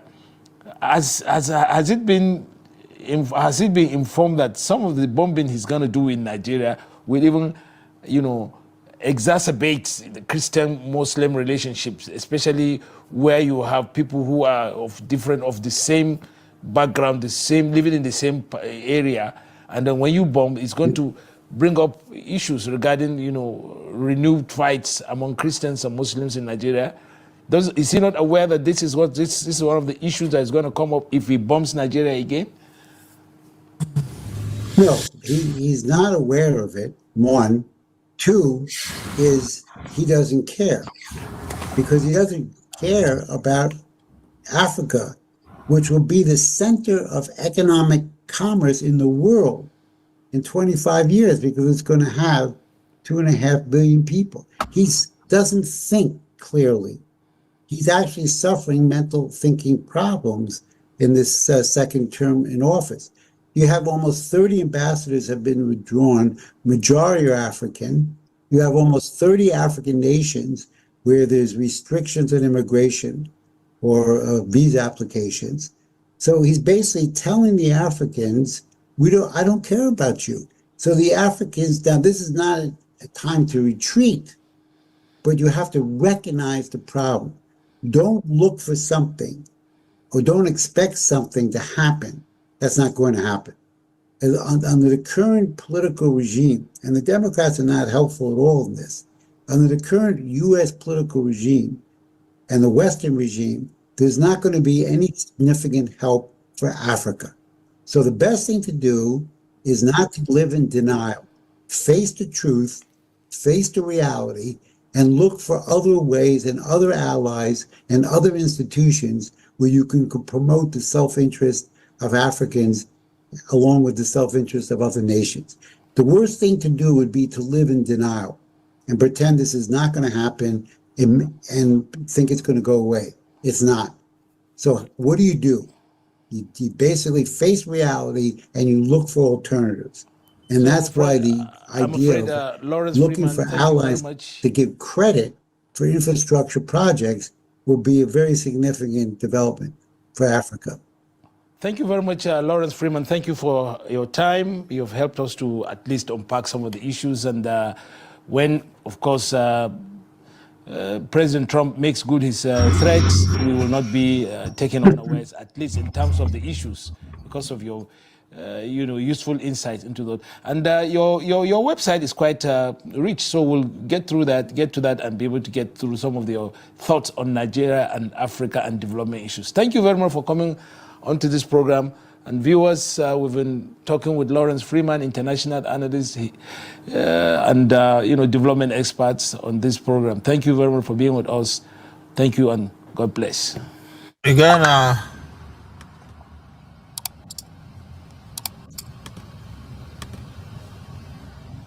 hustler. So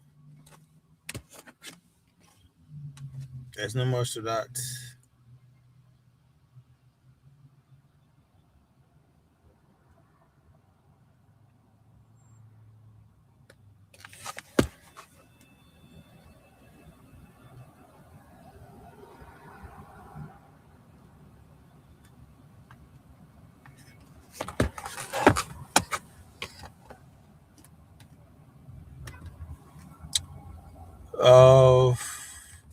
What's new?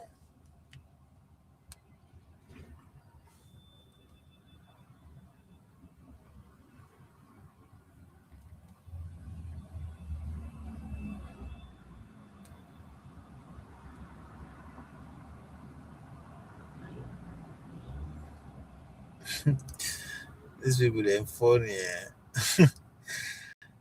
The brotherhood where they declare terrorists. Look in Nigeria, I have nothing to do with Nigeria now. I guess they're talking about Yemen and the likes.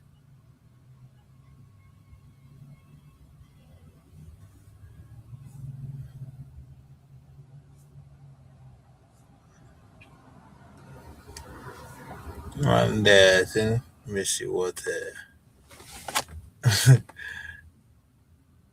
Bannon and Co are saying. When Bannon, when Hassan, no one man they listen to. People they power is a man who listen to them. People know the power, got to listen to Hassan. Come on now.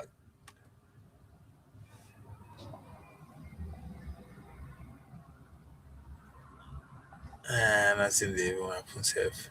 No matter I even go Roger Stone. Roger Stone where they come. I'm going website in X account. You see what he's up to. Let's see if this Tunubu deal, lobbying deal. Don't try to do now. I don't know, but I make her continue.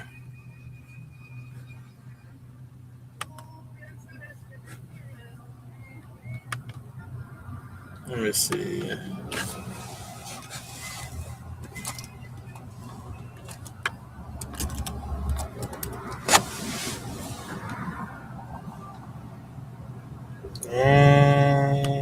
Let's see. This guy is part of the DCI lobby firm that the Tinubu administration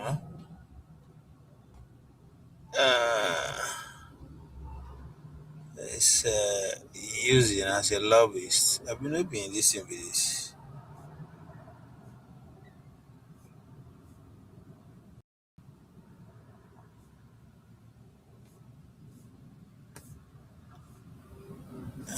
Let me see. I don't think this is it. This is what I'm looking for.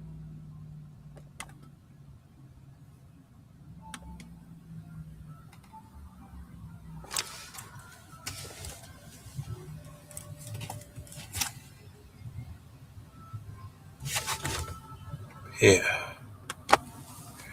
I'm not saying I'm a guy right here. I'm not saying I follow right here. Maybe. I know see I follow. Yeah. I did follow this motherfucker. I know the guy from many years ago. So let's see if there's any. Oh man, let's see if there's any. We have a clue or a sign that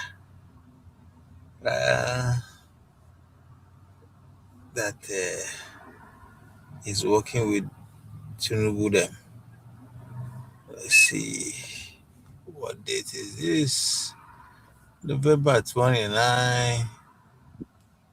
January 12. The heck? Yeah. Okay. Let's see. Go all the way to see if there's any. What is this? January, December 25th, 26th tweet. Mukuno, I respond to the airstrike. That will give me some clue.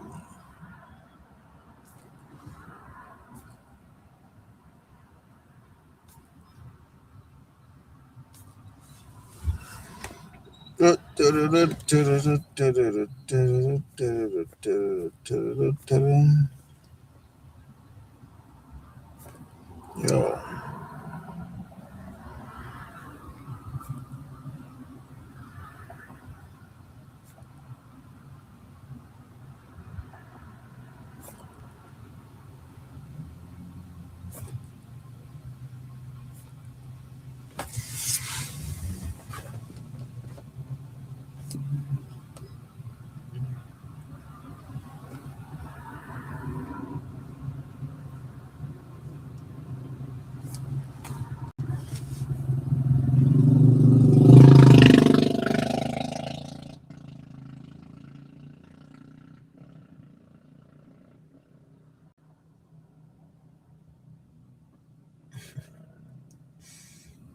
Ah, that's interesting.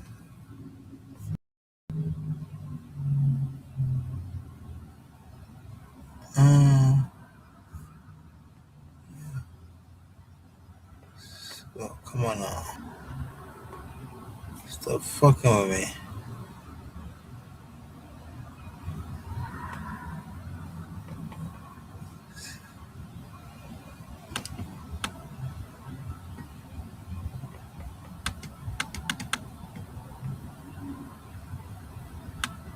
Come on now. Stop.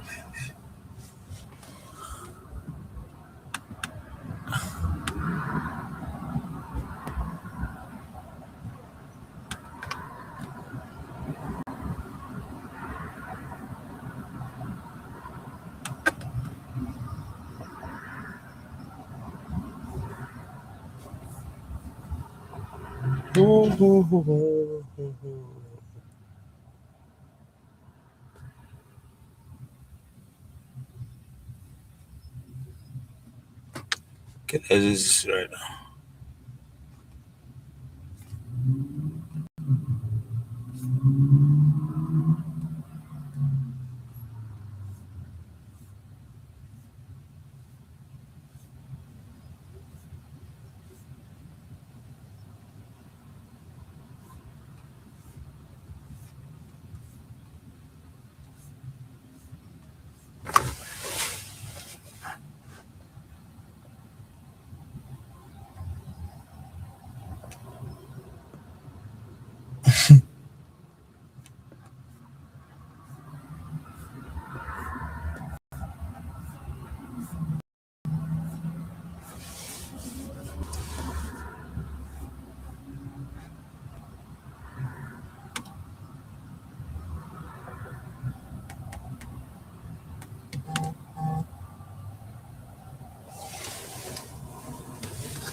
hate this shit.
So this is 25th. Let's see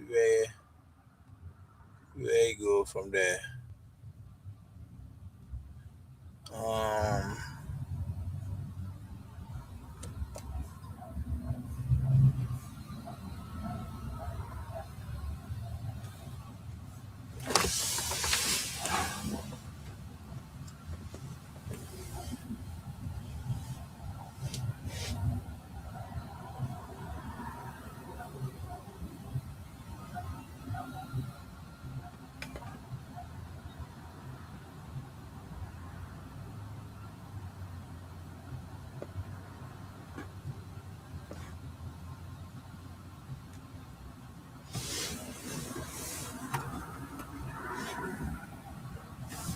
I'm looking for evidence of Tinubu 9 million a year deal with Roger Stone's lobbies, with the lobby firm that is connected with Roger Stone.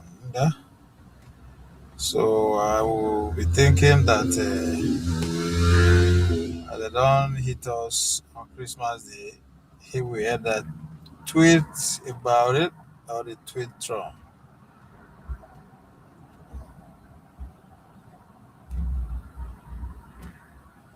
Yep, right here.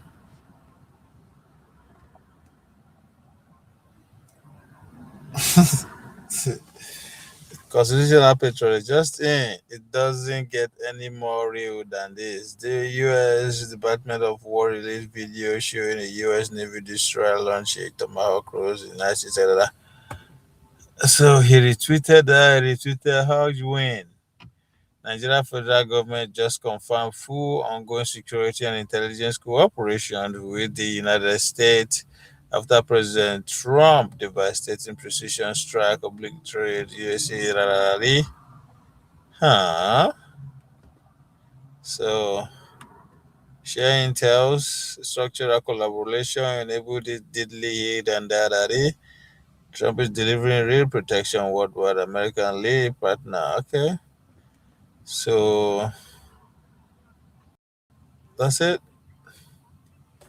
That's how it tweeted. President Trump drops his tons of explosive in ICs on fire. Once it's later on Christmas Day. The Stone Zone 7W. Okay. We will listen to rap. See? As I do my work. As I do my work. Let's see. From here we'll have a clue if it's actually been contracted, not him, but the firm that he works or his partner, and to see if it's real that they were associated. So let's see. Hopefully, they give us a glimpse.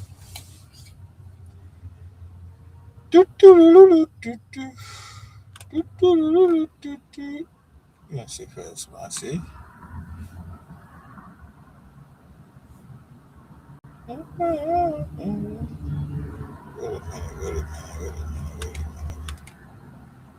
minute, wait a minute. Oh shit. Oh, I really want to do this now. Let me see. 19%. Yeah, no, I want to do that.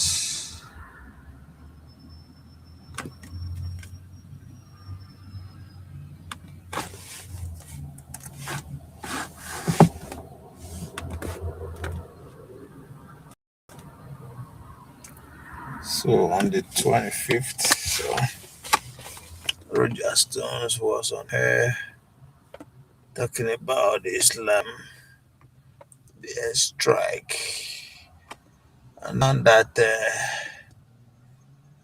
there's a rumor out there that the Tinubu administration has contacted a firm at the rate of $9 million per annum when when Gumi is taking us through his Marshall Plan. Okay.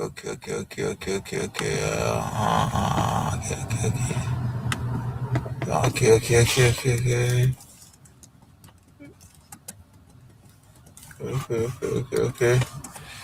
Let's see something here real quick.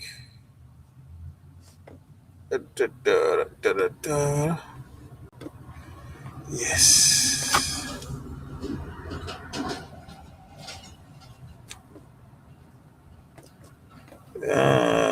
Okay.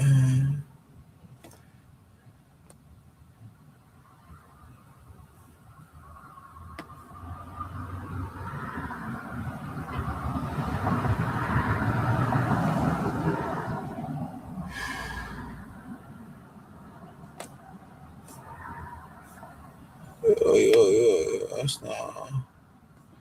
Where's this shit? It's supposed to be what, on the 25th?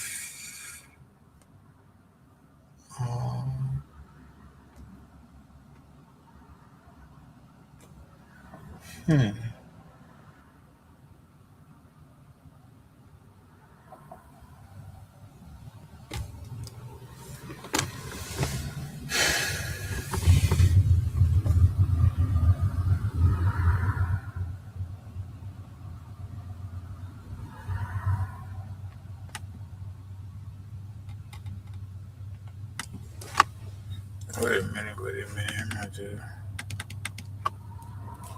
It's not cool.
Why?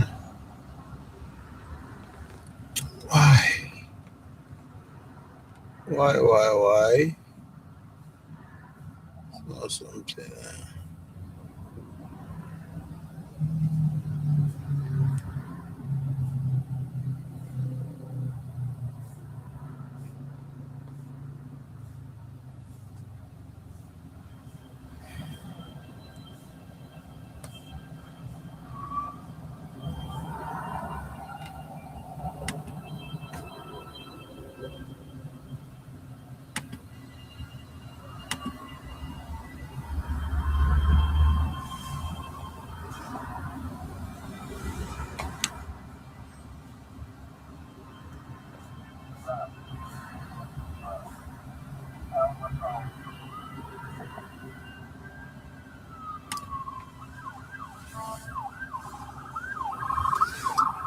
I don't get it, man.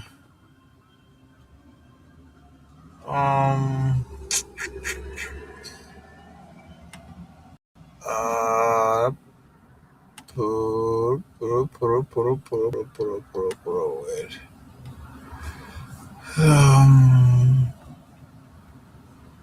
Imagine the 26th.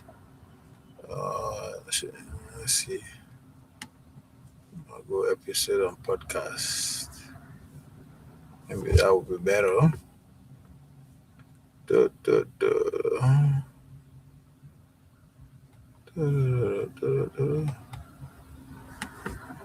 What the fuck, man? What the heck?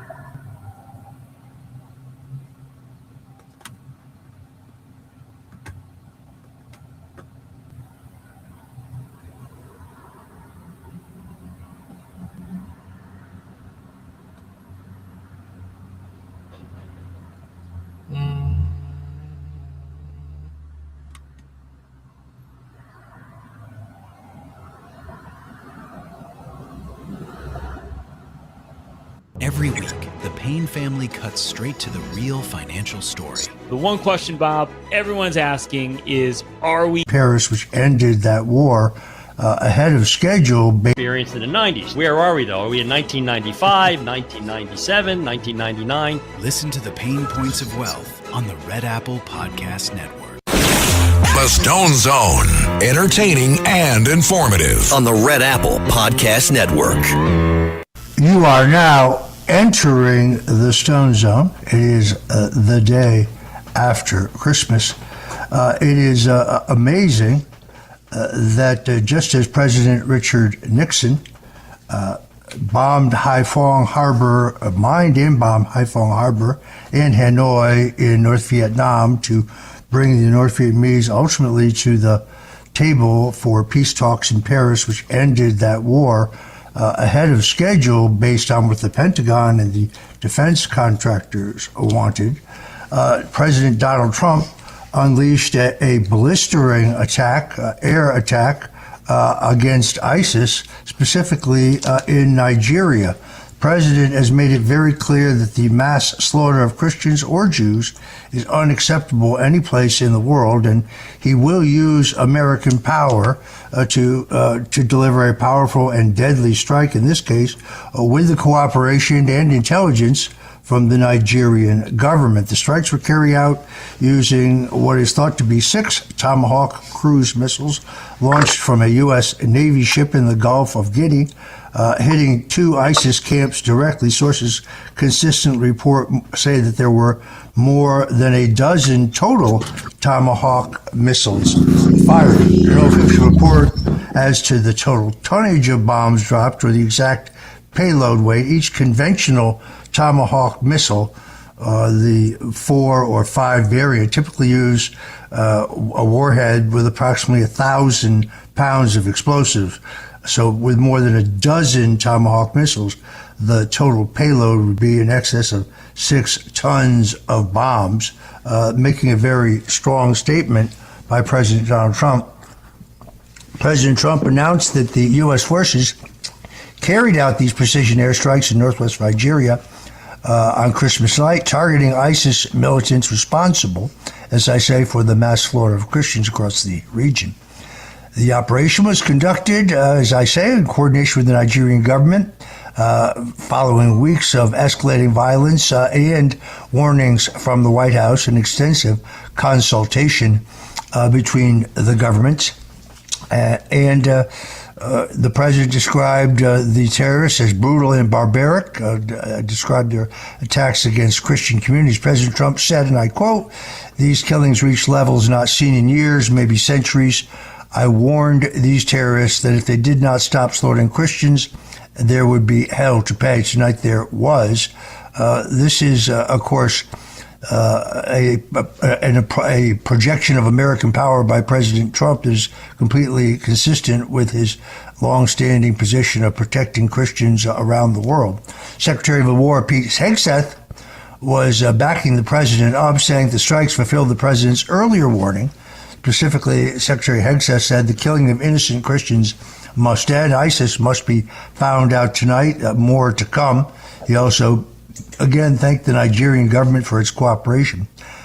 The action follows a surge in jihadist violence across Nigeria, including deadly attacks on churches and mass kidnappings of anyone who worships Jesus Christ as Lord. In response, the administration has announced new visa restrictions targeting individuals involved specifically in terrorist activities and religious persecution, a move that Secretary of State Marco Rubio, surprisingly emerging from his neocon past to be one of the stalwarts of Trumpism, said the perpetrators would be held accountable. American foreign policy hasn't not been concerned with the well-being of Christians in a long time, certainly not under Obama, certainly not under Biden. This is why Trump loves the military, and the military loves Trump. And it is, I think, appropriate on this Christmas Day. You know, I'm one of those people, I don't ever like to buy anything new. And you can live, a lavish appearing lifestyle. You can live in high style, but you don't have to pay prices, the retail price for anything if you're prepared to shop online. I've written a long article about how much I like Etsy.com and Poshmark.com. You have to be prepared to shop, but basic things like Gucci loafers or a navy blue blazer or a tasteful regimental necktie can be found at bargain prices, and therefore you don't have to be wealthy to be well dressed. You can find gently used, sometimes $1,000, that can have nice, cool art recipe, which he referred to as has to be ice cold for it to be good. You have to be wealthy to be well dressed. $2 million money prosecution collusion attempt to remove Trump. Adamant here, and folks, it's very, very much about and informative, as I say, for the mass slaughter of Christians across the region. The operation was conducted, as I say, in coordination with the Nigerian government, following weeks of escalating violence and warnings from the White House and extensive consultation between the governments. The president described the terrorists as brutal and barbaric, described their attacks against Christian communities. President Trump said, and I quote, "These killings reached levels not seen in years, maybe centuries. I warned these terrorists that if they did not stop slaughtering Christians, there would be hell to pay." Tonight there was. This is, of course, a projection of American power by President Trump that is completely consistent with his longstanding position of protecting Christians around the world. Secretary of War Pete Hegseth was backing the president up, saying the strikes fulfilled the president's earlier warning. Specifically, Secretary Hegseth said the killing of innocent Christians must end. ISIS must be found out tonight. More to come. He also again thanked the Nigerian government for its cooperation. The action follows a surge in jihadist violence across Nigeria, including deadly attacks on churches and mass kidnappings of anyone who worships Jesus Christ as Lord.